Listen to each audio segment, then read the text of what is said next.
Hello.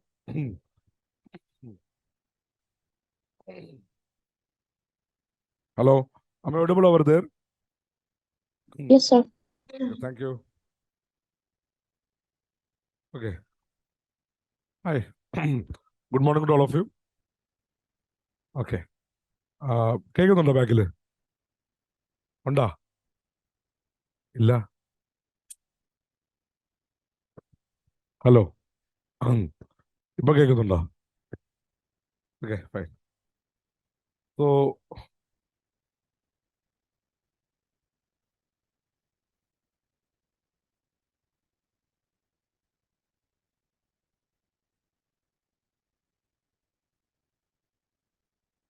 കണ്ണു പറ്റുന്നില്ല? അത് ഞാൻ നിൽക്കുന്നതിന്റെ പ്രശ്നമാണോ ഇനി ബാക്ക്ഗ്രൗണ്ട് പ്രശ്നമാണോന്ന്? എന്തിനാണ് ബാക്ക്ഗ്രൗണ്ട് പ്രശ്നമാണ്? ഉറപ്പാണ്. സാറിന്റെ പ്രശ്നമല്ല.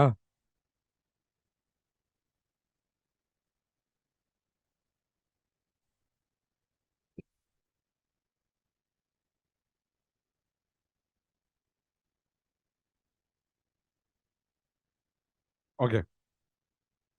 ഓൺലൈനിൽ ആർക്കും കാണാൻ പറ്റത്തില്ല. ഒരു തലം മാത്രം വല്ലപ്പോഴും അങ്ങോട്ടും ഇങ്ങോട്ടും അല്ലെങ്കിൽ ശബ്ദം മാത്രമേ കേൾക്കത്തുള്ളൂ. Anyway, so we were looking into the salient features of Indian Constitution. Am I correct? Okay. So yesterday we studied some salient features, right? Okay. So let me ask. ചോദിക്കാം. Okay. അപ്പൊ നമ്മൾ ഇന്നലെ പഠിച്ച ആദ്യത്തെ salient feature എന്തായിരുന്നു? Lengthiest written constitution, right?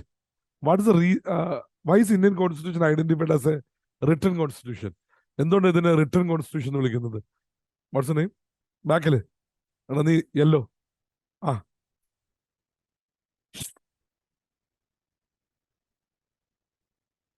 ആ constitution ഉണ്ടാക്കാൻ വേണ്ടി ഒരുമിച്ച് ഇരുന്ന് എഫേർട്ട് ഇട്ട് ഫൈനലി സിംഗിൾ ഡോക്യുമെന്റ് ആയിട്ട് വന്നതാണ് നമ്മുടെ constitution.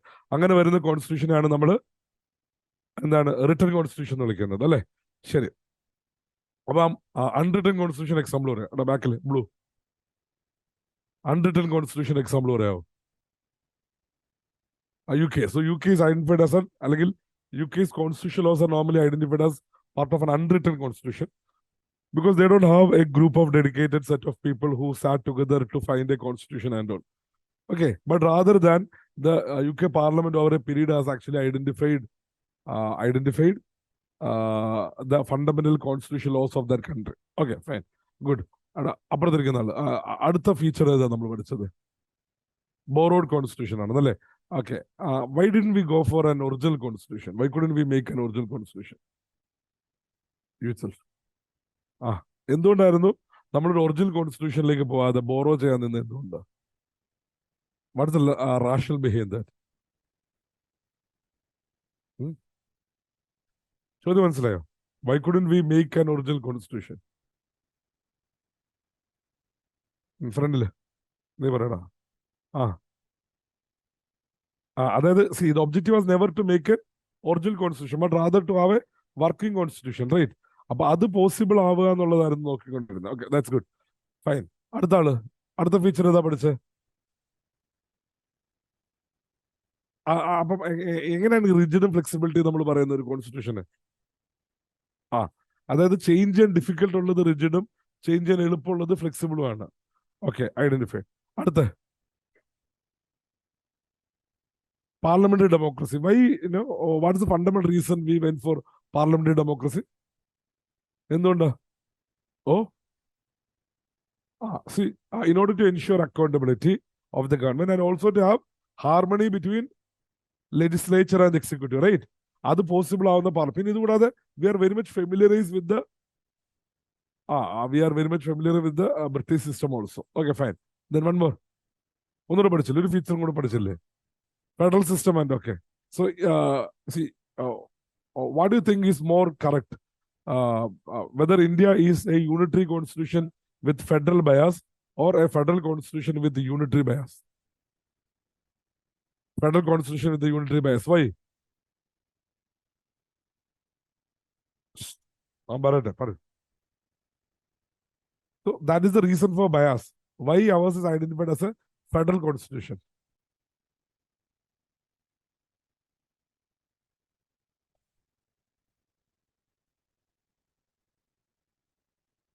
But that's not the reason right. എന്തുകൊണ്ടാണ് നമ്മൾ ഫെഡറൽ കോൺസ്റ്റിറ്റ്യൂഷൻ എന്ന് വിളിക്കുന്നത് നമ്മളെ? So so the power division between the centre and the state is identified in the constitution itself. അല്ലേ? Yeah, good, fine. ഇത്രയല്ലേ നമ്മൾ പറഞ്ഞു നിർത്തിയത്. Now, the next feature that we are going to understand with respect to the constitution is the concept of parliamentary sovereignty versus judicial supremacy. എന്താണ്?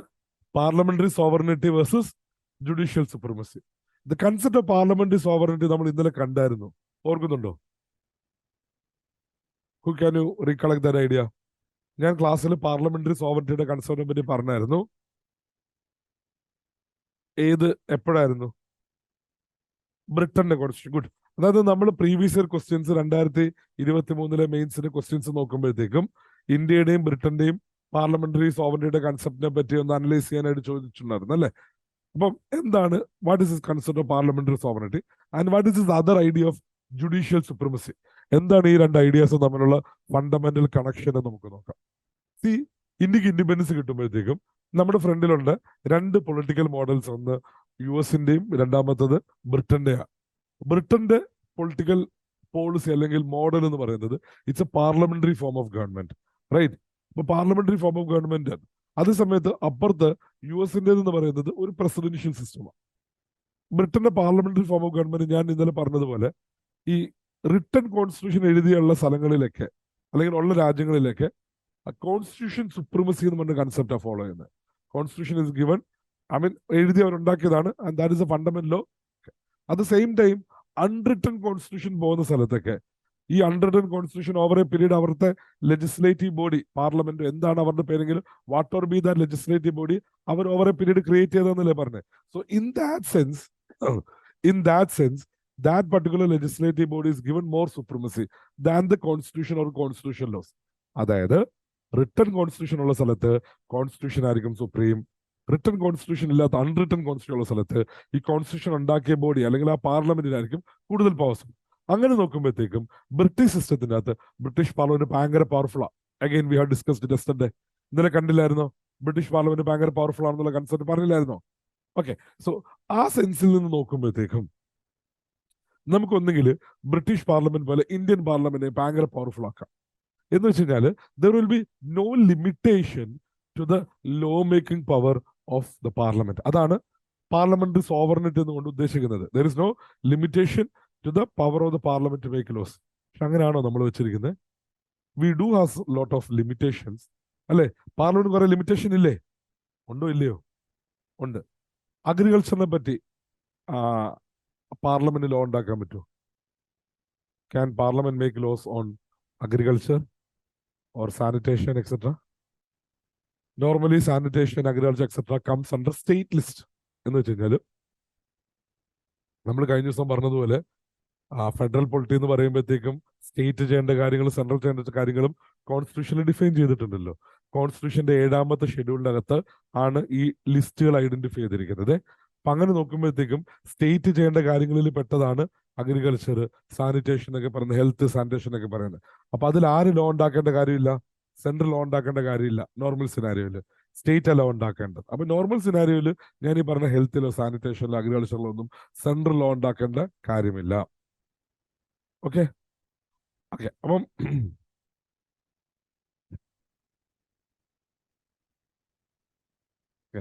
അപ്പം there is lot of limitation on the power of the parliament to make laws. അതൊരു limitation ആണ് ഞാൻ പറഞ്ഞത്, the federal division of the power. 2, fundamental റൈറ്റ്സിനെതിരെ നമുക്ക് law ഉണ്ടാക്കാൻ പറ്റുമോ? പറ്റൂല എന്ന് കോൺസ്റ്റിറ്റ്യൂഷനിൽ എഴുതി വെച്ചിട്ടുണ്ട്. അപ്പം that is another limitation, fundamental റൈറ്റ്സിനെതിരെ. So there is lot of limitation too. അപ്പൊ നമ്മൾ എന്താ പാർലമെന്ററി സോവറിറ്റി മൊത്തത്തിൽ അക്സെപ്റ്റ് ചെയ്തിട്ടില്ല കേട്ടോ. ഇനി US സിസ്റ്റം എടുത്തു നോക്കിക്കേ. US സിസ്റ്റത്തിന്റെ പ്രത്യേകത എന്താണെന്ന് വെച്ച് കഴിഞ്ഞാൽ അവിടെ ജുഡീഷ്യൽ സുപ്രീമസി ഉണ്ട്. എന്ന് വെച്ച് കഴിഞ്ഞാൽ അവിടെ judiciary is more powerful entity. That means the judiciary or the judges can actually even review laws and even ഒരു ലോ ഇല്ലെങ്കിൽ ആ ലോയ്ക്ക് പകരം ലോ കൊണ്ടുവരാം, അല്ലെങ്കിൽ ഉള്ള ലോയെ വെട്ടിയിട്ട് ജഡ്ജസ് തന്നെ ചില ലോസും കാര്യങ്ങളൊക്കെ കൊണ്ടുവന്നിട്ടുണ്ട്. അപ്പം അമേരിക്കൻ സിസ്റ്റത്തിന്റെ അകത്ത് അവിടുത്തെ പാർലമെന്റ് അല്ലെങ്കിൽ അവിടുത്തെ ലെജിസ്ലേറ്റീവ് ബോഡിനെ കാട്ടിയും അവിടുത്തെ ജുഡീഷ്യൽ സിസ്റ്റം ഭയങ്കര പവർഫുള്ളാണ്. അപ്പൊ ഇന്ത്യക്ക് ഇൻഡിപെൻഡൻസ് കിട്ടിയപ്പോഴത്തേക്ക് നമ്മുടെ അങ്ങോട്ട് നോക്കുമ്പോഴത്തേക്കും പാർലമെന്ററി സോവറിറ്റി ബ്രിട്ടനിൽ പാർലമെന്റ് ഭയങ്കര പവർഫുൾ, കൊള്ളാം. ഇപ്പോൾ നോക്കുമ്പോൾ യു എസ് എയുടെ കാര്യത്തിൽ നോക്കുമ്പോഴത്തേക്ക് യു എസ് എൽ എന്താ ഉള്ളത്? U S L judicial supremacy ഉണ്ട്. അതിനും അതിൻ്റെതായിട്ടുള്ള ഗുണങ്ങളുണ്ട് അല്ലേ? കാരണം judiciary will be reviewing in the laws etcetera. അപ്പൊ നമ്മൾ എന്ത് ചെയ്തെന്നറിയോ? We didn't go for any of this, rather we try to have a balance of both. അപ്പം നമ്മുടെ സിസ്റ്റത്തിന്റെ അകത്തുള്ളത് is a balance of what? Balance of judicial supremacy and parliamentary sovereignty. So we have given power to the parliament to make loss on certain things. അപ്പൊ parliament sovereignty കുറച്ചൊക്കെ കൊടുത്തിട്ടുണ്ട്. At the same time, we are also giving power to our judiciary to intervene whenever the parliament exceeds its powers. Parliament power exceed ചെയ്ത് കഴിഞ്ഞാൽ ഇടപെടാനായിട്ട് ഉള്ള scope ആർക്ക് കൊടുത്തിട്ടുണ്ട്? ജുഡീഷ്യറിക്ക് കൊടുത്തിട്ടുണ്ട്. അപ്പം അതിനൊരു ബാലൻസാണ് നമ്മൾ ക്രിയേറ്റ് ചെയ്യുന്നത്. ഇപ്പൊ ഫോർ എക്സാമ്പിൾ, ഫണ്ടമെന്റൽ റൈറ്റ്സിനെതിരെ ലോ ഉണ്ടാക്കി കഴിഞ്ഞാൽ നമുക്ക് ജുഡീഷ്യറി പോയിട്ട് ആ ലോ എന്ത് ചെയ്യാം? കറക്റ്റ് ചെയ്യാനായിട്ട് പറ്റും. ഓക്കെ, എക്സാമ്പിൾ പറയാം ആർക്കെങ്കിലും. Have you heard about Shreya Singhal? അറിയാവോ? ആരാന്നറിയോ? ആരാ ശ്രേയ സിംഗാൾ? ശ്രേയ സിംഗാൾ ആരാന്നറിയത്തില്ല, പക്ഷെ ഇൻസിഡന്റ് അറിയാം. IT ആക്ട് എന്ന് പറഞ്ഞ നമുക്കൊരു ആക്ട് ഉണ്ട് കേട്ടോ, IT ആക്ട് എന്ന് പറഞ്ഞിട്ട്. ഈ IT ആക്ടിന്റെ അകത്ത് 66A എന്ന് പറഞ്ഞിട്ട് ഒരു ക്ലോസ് ഉണ്ട്. ക്ലോസിന്റെ നമ്പറാ 66A. ആ ക്ലോസ് അനുസരിച്ചിട്ട് നിങ്ങൾ ഒബ്ജക്ഷനബിൾ കണ്ടന്റ് സോഷ്യൽ മീഡിയയിൽ പോസ്റ്റ് ചെയ്ത് കഴിഞ്ഞാൽ എന്ത് ചെയ്യാം? നിങ്ങൾ അറസ്റ്റ് ചെയ്യാനായിട്ടുണ്ട്. നോൺ ബെയിലബിൾ ഒഫൻസ് ആയിട്ട് ഐഡന്റിഫൈ ചെയ്തിട്ടുണ്ട്. നിങ്ങൾ അറസ്റ്റ് ചെയ്യാനുള്ള പ്രൊവിഷൻ ഉണ്ട്. ഇൻട്രസ്റ്റിംഗ്. ബാൽ താക്കറെ മരിച്ച അല്ലെങ്കിൽ ബാൽ താക്കറയുടെ 1-2 പോസ്റ്റുകൾ ഒരു 19 വയസ്സുള്ള ഡിഗ്രി വിദ്യാർത്ഥികൾ പോസ്റ്റ് ചെയ്തതിന്റെ പേരിൽ രാത്രിക്ക് രാത്രി പോലീസ് വീട്ടിൽ കയറി ആ പിള്ളേരെ അറസ്റ്റ് ചെയ്തു. 66A പ്രൊവിഷൻ അനുസരിച്ചിട്ടാണ്. ഇത് കോടതിയിൽ വന്ന കേസാണ് ശ്രേയ സിംഗാൾ കേസ് എന്ന് പറയുന്നത്. ശ്രേയ സിംഗാൾ കേസിൽ കോടതി പറഞ്ഞു, നിങ്ങൾ എന്ത് നിയമം എഴുതി വെച്ചിരിക്കുന്നത്? കാരണം ബേസിക്കലി ഉള്ളൊരു ഫണ്ടമെന്റൽ റൈറ്റ്സിൽ പെട്ടൊരു കാര്യമാണ് ഫ്രീഡം ഓഫ് സ്പീച്ച് എന്ന് പറയുന്നത്. IT ആക്ടില് 66A എന്ന് പറയുന്നത് ഫ്രീഡം ഓഫ് സ്പീച്ചിന്റെ പുറത്തുള്ള ഒരു കടന്നുകയറ്റമാണ്. കോടതി ഉപയോഗിച്ച വാക്ക് എന്താണെന്നറിയോ? The IT Act 66A or 66A of IT Act has a chilling effect on freedom of speech. Chilling effect എന്ന് വെച്ചാൽ അതിന് ഇല്ലാണ്ടാക്കുന്ന രീതിയിൽ. എന്നിട്ട് കോടതി ആ പ്രൊവിഷൻ എന്ത് ചെയ്ത്? കട്ട് ചെയ്ത് കളയാൻ പറഞ്ഞു. അപ്പം ഫണ്ടമെന്റൽ റൈറ്റ്സിനെതിരെ ലോ ഉണ്ടാക്കാൻ പാടില്ല, ഉണ്ടാക്കിയ ജുഡീഷ്യറിക്ക് ഇടപെടാനുള്ള സ്കോപ്പും കൊടുത്തു. അപ്പം ബേസിക്കലി നമ്മൾ എന്ത് ചെയ്തു? പാർലമെന്റിനെ എംപവർ ചെയ്തു, ലോ ഉണ്ടാക്കിക്കൊള്ളാൻ പറഞ്ഞു. അറ്റ് ദ സെയിം ടൈം നമ്മൾ ജുഡീഷ്യറി പറഞ്ഞു, പ്രശ്നം കണ്ടാൽ നിങ്ങളൊന്ന് ഇടപെട്ടേക്കണമെന്ന് പറഞ്ഞു. മനസ്സിലായി? ഇതിപ്പോ നമ്മൾ കുട്ടികൾ നിങ്ങൾ പോയി കളിച്ചോ എന്ന് പറഞ്ഞിട്ട് മൂത്ത കുട്ടിയെ വിളിച്ചിട്ട് അമ്മാര് വേളം ഉണ്ടാക്കണം, 2 തല്ല് കൊടുക്കണമെന്ന് പറയുന്നത് പോലെ parliament is empowered to make laws. At the same time judiciary is given powers to intervene when and where it is required. ഇതിന്റെ ഒരു ബാലൻസ് ആയിട്ടാണ് നമ്മൾ ക്രിയേറ്റ് ചെയ്തത്. ഇന്ത്യക്ക് ഇൻഡിപെൻഡൻസ് കിട്ടിയിട്ട് 10-70 വർഷം കഴിഞ്ഞുള്ള ഈ ഒരു സിനാരിയോയിൽ, more than 70 years has been passed. Do you think that balance still exists? ഉണ്ടോ? ഇപ്പോഴും ബാലൻസിൽ 2 എലമെന്റ് ഉണ്ടെന്ന് ഞാനും പറയുന്നു. But do you still think that balance is there? ഉണ്ട്? How many of you people think that the balance has shifted? Balance shift ചെയ്ത് തുടങ്ങിയെന്ന് വിചാരിക്കുന്ന എത്ര പേരുണ്ട്? ഇങ്ങനെയൊക്കെ ചോദിച്ചാൽ ഷിഫ്റ്റ് ചെയ്തിട്ടുണ്ടായിരിക്കുന്നതുകൊണ്ടായിരിക്കില്ല അങ്ങനെ ഇങ്ങനെ ചോദിക്കുന്നത്. ഷിഫ്റ്റ് ചെയ്തിട്ടുണ്ടെന്നാണ് ഞാൻ പറയുന്നത്. See, parliament is empowered to make laws. ജുഡീഷ്യറിക്ക് ഇടപെടാനുള്ള, പക്ഷെ ജുഡീഷ്യറി ഇടപെടുന്ന സ്കോപ്പ് കൂടിക്കൊണ്ടേയിരിക്കും. Over a period, due to various judgments and all, judiciary has acquired more power to look into the law-making powers or to review the laws of made by the parliament. അപ്പം fundamentally നമ്മൾ എന്താ മനസ്സിലാക്കേണ്ടതെന്ന് വെച്ച് കഴിഞ്ഞാൽ, over a period എന്താ സംഭവിച്ചിരിക്കുന്നതെന്ന് വെച്ച് കഴിഞ്ഞാൽ ജുഡീഷ്യറിയുടെ review ചെയ്യാനായിട്ടുള്ള powers കൂടി കൊണ്ടുവരുന്നുണ്ട്. അപ്പൊ ബാലൻസ് പതുക്കെ ജുഡീഷ്യറിയുടെ സൈഡിലേക്ക് ടിൽറ്റ് ചെയ്യുന്നത്. സാർ അങ്ങനെ പറഞ്ഞിട്ട് പോയാൽ പോരല്ലോ, ഏതൊക്കെ കേസ് നമ്മൾ പഠിക്കും. വഴി മുന്നോട്ട് പോകുമ്പോഴത്തേക്കും നമുക്ക് കേശവാനന്ദ ഭാരതി വെർഡിക്റ്റ് എന്ന് പറഞ്ഞ വെർഡിക്റ്റ് ഉണ്ട്. അതുപോലെ തന്നെ മേനകാ ഗാന്ധി കേസസ് ഉണ്ട്. അല്ലെങ്കിൽ മേനകാ ഗാന്ധി കേസ് ഉണ്ട്. ഈ കേശവാനന്ദ ഭാരതി വെർഡിക്റ്റ്, മേനകാ ഗാന്ധി കേസ്, ഇതൊക്കെ നമ്മൾ ഭാവിയിൽ പഠിക്കാൻ വന്ന വെർഡിക്റ്റ്. ഈ കേസുകളിലൊക്കെ നമ്മൾ ജുഡീഷ്യറിയുടെ സൈഡിലേക്ക് പതുക്കെ ഈ പവർ ടിൽറ്റ് ചെയ്യുന്നതായിട്ടാണ് നമ്മൾ ഒബ്സർവ് ചെയ്യുന്നത്. ഇന്നൊന്ന് ആലോചിച്ച്, പാർലമെന്റ് ലോ ഉണ്ടാക്കി കഴിഞ്ഞ് കഴിഞ്ഞാൽ ജുഡീഷ്യറി റിവ്യൂ ചെയ്യത്തില്ലേ? ചെയ്യും. ഓക്കെ, ആ രീതിയിലാണ് ഇപ്പൊ നിൽക്കുന്നത്. അതുകൊണ്ട് power is tilted in favour of judiciary.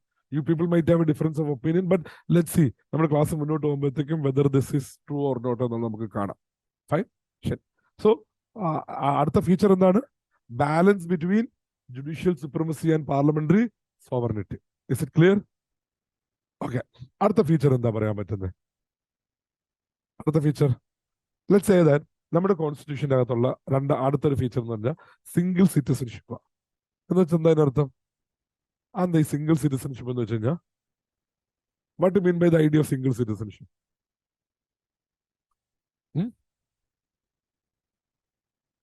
അപ്പൊ രണ്ട് രീതിയിൽ ഇത് പറയാം. അപ്പൊ നിങ്ങൾ ഇവിടെ രണ്ടുപേര് പറഞ്ഞ കാര്യം, സ്റ്റേറ്റിന് സെപ്പറേറ്റ് സിറ്റിസൺഷിപ്പ് ഇല്ല, നമ്മൾ യൂണിയന് മാത്രമേ സിറ്റിസൺഷിപ്പ് ഉള്ളൂ എന്നുള്ളത്. Okay, interesting. അതായത് you never become a citizen of Kerala, you are not citizen of Kerala, you are not citizen of Tamil Nadu, you are always citizen of India. Okay, നമ്മുടെ ഏതായിരുന്നു, ചക് ദ ഇന്ത്യ സിനിമ കണ്ടിട്ടില്ലേ? അപ്പൊ ചക് ദ ഇന്ത്യയില് പ്ലേയേഴ്സ് ഓരോരുത്തർ ഇൻട്രൊഡ്യൂസ് ചെയ്യുന്ന ഒരു സീൻ കണ്ടിട്ടുണ്ടല്ലോ അല്ലേ? ഓരോരുത്തർ വരുന്നു, പേര് പറയുന്നു, സ്റ്റേറ്റിന്റെ പേര് പറയുന്നു, കോച്ചിന് ഇഷ്ടപ്പെടുന്നില്ല, അപ്പൊ നമുക്കറിയാം ഇത് എങ്ങോട്ടാ പോകുന്നത്. നായിക വരുന്നു, ഇന്ത്യയുടെ പേര് പറയുന്നു. Okay, so anyway, that is the concept of citizenship also. You are never, you don't owe allegiance to your state. Okay, you owe allegiance to the union. പക്ഷെ യു എസിലൊന്നും അങ്ങനെയല്ല, അല്ലെങ്കിൽ പല ഫെഡറൽ കൺട്രീസിലും അങ്ങനെയല്ല. അവിടെ ഫെഡറേറ്റിംഗ് യൂണിറ്റ്സ് ആയിട്ടുള്ള സ്റ്റേറ്റ്സിന്റെ സിറ്റിസൺഷിപ്പ് കിട്ടും. ഞാൻ ആ എക്സാമ്പിൾ ഇന്നലെ പറഞ്ഞു. എൻ്റെ ഫ്രണ്ട് അരിസോണയിലുണ്ട്, ഫീനിക്സിലാണ്. അവന് സിറ്റിസൺഷിപ്പ് കിട്ടുമ്പോഴത്തേക്കും he will become what? He will become citizen of Arizona as well as citizen of US. Okay, അപ്പൊ നമ്മുടെ ഇവിടെ സിംഗിൾ സിറ്റിസൺഷിപ്പ്, അതൊരു ആസ്പെക്ട്. ഇനി വേറെ ആസ്പെക്ട് കൊണ്ടുണ്ട്. ഈ ഡുവൽ സിറ്റിസൺഷിപ്പ് അല്ല എന്ന് പറയുമ്പോൾ, ഇന്ത്യയുടെ സിറ്റിസൺഷിപ്പ് ഹോൾഡ് ചെയ്യുന്ന ഒരാൾ മറ്റേതെങ്കിലും രാജ്യത്തിന്റെ സിറ്റിസൺഷിപ്പ് ഹോൾഡ് ചെയ്ത് എന്ത് പറ്റും? അദ്ദേഹത്തിന് ഇന്ത്യൻ സിറ്റിസൺഷിപ്പ് നഷ്ടപ്പെടും. മനസ്സിലായോ? ഇന്ത്യയുടെ സിറ്റിസൺഷിപ്പ് ഹോൾഡ് ചെയ്യുന്ന ആള് വേറൊരു രാജ്യത്തിന്റെ സിറ്റിസൺഷിപ്പ് അക്വയർ ചെയ്ത് കഴിഞ്ഞാൽ ഓട്ടോമാറ്റിക്കലി എന്ത് സംഭവിക്കും? ഇന്ത്യൻ സിറ്റിസൺഷിപ്പ് നഷ്ടപ്പെടും. അതിപ്പോ കനേഡിയൻ സിറ്റിസൺഷിപ്പ് എടുത്തിട്ട് ഇവിടെ വന്ന് പട്രോട്ടിക് സിനിമ എടുത്തു കഴിഞ്ഞാലും he will still be identified as a Canadian. ഞാൻ ആരും ഉദ്ദേശിച്ച് പറഞ്ഞൊന്നുമല്ല, ഞാൻ ജനറലി പറഞ്ഞാണ്. Okay, so got the point of single citizenship. എന്താ പറഞ്ഞത്? You will become citizen of India, you are not citizen of the states. Clear അല്ലേ? അതുപോലെ മറ്റു രാജ്യത്തിന്റെ സിറ്റിസൺഷിപ്പ് അക്വയർ ചെയ്ത് ഇന്ത്യൻ സിറ്റിസൺഷിപ്പ് ഹോൾഡ് ചെയ്യാൻ പറ്റുമോ? ഇല്ല. ക്ലിയർ ആണല്ലോ? സിംഗിൾ സിറ്റിസൺഷിപ്പ് എന്തെങ്കിലും ക്ലാരിറ്റി വേണോ? വേണ്ട. ഞാൻ സിറ്റിസൺഷിപ്പ് എന്ന് പറയുന്നത് നമുക്കൊരു ചാപ്റ്റർ തന്നെ ഉണ്ട്, കോൺസ്റ്റിറ്റ്യൂഷൻ ഒരു പാർട്ട് തന്നെയാണ്. We will study at that particular time. Part 2 പഠിക്കുമ്പോഴത്തേക്കും will see or will get more clarity with respect to that. Okay, good. അടുത്ത ഫീച്ചർ എന്താണ്? അടുത്ത ഫീച്ചർ, നമ്മുടെ കോൺസ്റ്റിറ്റ്യൂഷൻ്റെ അകത്ത് പ്രധാനപ്പെട്ട 3 എലമെന്റുകളുണ്ട്. ആ 3 എലമെന്റുകൾ നമുക്ക് ഒരുമിച്ച് വരാം. അടുത്ത ഒറ്റ ഫീച്ചർ അല്ല, 3 ഫീച്ചേഴ്സ് ആണ്. We have a chapter on fundamental rights. We have a chapter on directive principles. We have a chapter on fundamental duties. Okay? ഇത് 3 അടുത്ത 3 ഫീച്ചേഴ്സ്. ആദ്യത്തത് ഫണ്ടമെന്റൽ റൈറ്റ്സ്. എന്താ ഫണ്ടമെന്റൽ റൈറ്റ്സ് എന്ന് വെച്ചാൽ? ഫസ്റ്റ് ക്വസ്റ്റ്യൻ, എന്താ rights എന്ന് വെച്ചാൽ എന്താ? What is rights? എന്താ റൈറ്റ് എന്ന് വെച്ച് കഴിഞ്ഞാൽ? Watts name? ആര്യ എന്താ റൈറ്റ്സ് എന്ന് വെച്ച് കഴിഞ്ഞാൽ? അവകാശം. ഓക്കെ, സോ നോർമലി നമ്മൾ പറയുന്ന അവകാശം എൻടൈറ്റിൽമെന്റ്സ് എന്നുള്ള രീതിയിൽ പറയും. Rights are entitlements. അപ്പൊ ആ എൻടൈറ്റിൽമെന്റ് കിട്ടണമെങ്കിൽ we need to claim for that. ഇത് എനിക്ക് അവകാശപ്പെട്ടതാണെന്ന് നമ്മൾ ചോദിച്ചു മേടിക്കണം. എവിടുന്ന് ചോദിച്ചു മേടിക്കണം? ഓക്കെ, നമുക്ക് ആദ്യം ഒന്ന് സിനാരിയോ ആലോചിക്കാം. ഞാൻ എൻ്റെ വീട്ടിൽ നിൽക്കുകയാണ്. ഇത് ഇന്നലെ എക്സാമ്പിൾ പറഞ്ഞായിരുന്നു നിങ്ങളുടെ അടുത്ത്? ഇല്ല. Okay, C, let's look at this condition. Okay, ഞാൻ വീട്ടില് ഇപ്പോഴൊന്നുമല്ല, ലെറ്റ്സ് 9ാം ക്ലാസ്സിലോ 10ാം ക്ലാസ്സിലൊക്കെയാണ്. അപ്പം എനിക്ക് ഫ്രണ്ട്സിൻ്റെ ഒക്കെ ഫോണൊക്കെ വരും. ഞാൻ ഫോണൊക്കെ ചെയ്തുകൊണ്ടിരിക്കുകയായിരിക്കും. പെൺകുട്ടികളുടെ ഫോണാണ് വരുന്നതെന്നുണ്ടെങ്കിൽ വീട്ടുകാരിങ്ങനെ സൈഡിൽ നിന്ന് നോക്കി, ഇവൻ ആരെയും വിളിച്ചുകൊണ്ടിരിക്കുന്നത്. സാറിന് പെൺകുട്ടികളുടെ ഫോണൊക്കെ ചെറുപ്പത്തിൽ വരുവാന്ന് സാറ് പറഞ്ഞുകൊണ്ടിരിക്കാൻ. അപ്പൊ ഈ ഫോണൊക്കെ വരുമ്പോഴത്തേക്കും കുറച്ചു നേരം കൂടുതൽ സംസാരിച്ചു കഴിഞ്ഞാൽ അവിടുന്ന് ആരാ ഫോണിൽ കുറെ നേരമായിട്ടുള്ള ഫോണിൽ തുടങ്ങിയിട്ട് വെച്ചൂടെ എന്നൊക്കെ ചോദിക്കും. അപ്പൊ ഒരു ഫോൺ ചെയ്യാനുള്ള അവകാശം പോലും നമുക്ക് ഈ വീട്ടിലില്ലേ? അല്ലേ? പക്ഷെ കുറച്ചാൾ കഴിഞ്ഞപ്പോഴത്തേക്കും ആരെങ്കിലും വിളിച്ചാൽ മതി എന്നായിരിക്കും വീട്ടുകാർ വിചാരിക്കുന്നത്. അപ്പൊ നമുക്ക് കോളൊക്കെ വരുമ്പോഴത്തേക്കും വീട്ടുകാർ എന്ത് ചെയ്യുന്നില്ല? ഇന്റർഫിയർ ചെയ്യുന്നില്ല. അത് നമ്മുടെ റൈറ്റ് ആയിട്ട് വീട്ടുകാർ അല്ലെ. നമ്മൾ ചെറിയ പ്രായത്തിൽ ഇരുന്നപ്പം ഇങ്ങനെ കോളുകൾ വരുമ്പോഴത്തേക്കും, കുറച്ചുകൂടി നല്ല എക്സാമ്പിൾ പറയാം. സിനിമയ്ക്ക് പോകാന്ന് വിചാരിക്കുക. നിങ്ങൾ ചെറിയ പ്രായത്തിൽ ഫ്രണ്ട്സിനോട് സിനിമയ്ക്ക് പോകാൻ പോകാന്ന് വിചാരിക്കുക. നിങ്ങൾ ചോദിച്ചു, അമ്മ ഞാൻ സിനിമയ്ക്ക് പോകട്ടെ. പിന്നെ ഇപ്പൊ സിനിമയ്ക്ക് പോകുന്നില്ല മോനെ, നീ വീട്ടിൽ തന്നെ 24 മണിക്കൂർ കമ്പ്യൂട്ടർ ഫ്രണ്ട് ഇരിക്കാതെ പുറത്തേക്ക് ഒന്ന് പോയിട്ട് വാ എന്ന് പറയുന്ന ഒരു അവസ്ഥയിലായിരിക്കും നമ്മൾ. ഞാൻ 12th പഠിച്ചുകൊണ്ടിരിക്കുമ്പോഴത്തേക്കാണ് ഫോർ ദ പീപ്പിൾ മൂവി ഇറങ്ങുന്നത്. അപ്പം അല്ല, ഫോർ ദ പീപ്പിൾ അല്ലായിരുന്നു ആദ്യം ഇറങ്ങിയ പടം. അപ്പൊ ഈ ഫോർ ദ പീപ്പിൾ മൂവി, ലജ്ജാതി പാട്ടൊക്കെ ഭയങ്കര, ഐ മീൻ പിള്ളേരൊക്കെ ഒരുമിച്ച് പോയി പടം കാണാൻ പോകുന്നു, തിയേറ്ററിനകത്ത് ഡാൻസ് ചെയ്യുന്നു, അങ്ങനെയൊക്കെ ഒരു ഫസ്റ്റ് ടൈം എക്സ്പീരിയൻസ് ആട്ടോ. അപ്പം പിള്ളേരെല്ലാം കൂടെ കട്ട് ചെയ്ത് പടത്തിന് പോകാൻ തീരുമാനിച്ചു. ഞാൻ പൊട്ടനാണല്ലോ, ഞാൻ വീട്ടിൽ പോയിട്ട് പറഞ്ഞു, ഉമ്മ ഞങ്ങൾ എല്ലാവരും കൂടെ നാളെ സിനിമയ്ക്ക് പോകുന്നുണ്ട്. ഉമ്മ ചോദിച്ചു, സ്കൂളിൽ നിന്നാ? ആ സ്കൂളിൽ നിന്ന്. സ്കൂളുകാർ കൊണ്ടുവന്ന. അല്ലല്ല, ഞങ്ങൾ ഫ്രണ്ട്സ് എല്ലാവരും കൂടെ പോവാ, ക്ലാസ് കട്ട് ചെയ്തിട്ട് പോവാന്ന് പറഞ്ഞു. ക്ലാസ് കട്ട് ചെയ്തിട്ട് സിനിമയ്ക്ക് പോകാ. അത് വലിയൊരു പാതകമായിരുന്നു. അപ്പം പോകാൻ പറ്റത്തില്ല എന്ന് പറഞ്ഞു. ഓക്കെ. അപ്പം എന്റെ ഫ്രണ്ട്സിനോട് സിനിമയ്ക്ക് വിട്ടില്ല. എന്നിട്ട് ഞാനിങ്ങനെ മോന്തയും വെറുപ്പിച്ചിരിക്കുന്ന കണ്ടപ്പോഴത്തേക്കും ഉമ്മ എന്നിട്ട് ഉപ്പ അടുത്ത് പറഞ്ഞത് അവനാ ഏതോ ഒരു സിനിമയ്ക്ക് പോകണമെന്ന് പറഞ്ഞിട്ട് പോകാൻ പറ്റിയില്ല. സ്നേഹനിധിയായിട്ടുള്ള എന്റെ ഉപ്പ എന്നെ വിളിച്ചുകൊണ്ട് ആ പടത്തിന് പോയി. ഒന്ന് ആലോചിച്ച് വെക്കണം, ലജ്ജാതി പാട്ട് പാടുമ്പോഴത്തേക്കും ഞാൻ ഉപ്പാടോടെ ഇരിക്കുക, അപ്പുറത്തേക്ക് പിള്ളേർ full dance. Anyway, the point എന്താന്ന് വെച്ച് കഴിഞ്ഞാൽ, ഇപ്പൊ നമ്മൾ പടത്തിന് പോകാൻ നേരത്ത്, അല്ലെങ്കിൽ ഒരു ഒരു പ്രായം കഴിഞ്ഞപ്പോഴത്തേക്കും no you start going out for movie, you got the right. അപ്പം നിങ്ങൾ വീട്ടില്, അല്ലെങ്കിൽ നിങ്ങളുടെ വീട്ടിൽ നിങ്ങളുടെ പേരൻസിന്റെ അടുത്ത് ഇങ്ങനെ ഒരു ക്ലെയിം വെക്കുക, എനിക്ക് എത്ര വയസ്സ്, അല്ലെങ്കിൽ എനിക്ക് പുറത്ത് സിനിമയ്ക്ക് പോകണം, എനിക്ക് വിളിക്കണം. അപ്പം you are raising claims against your parents. Y?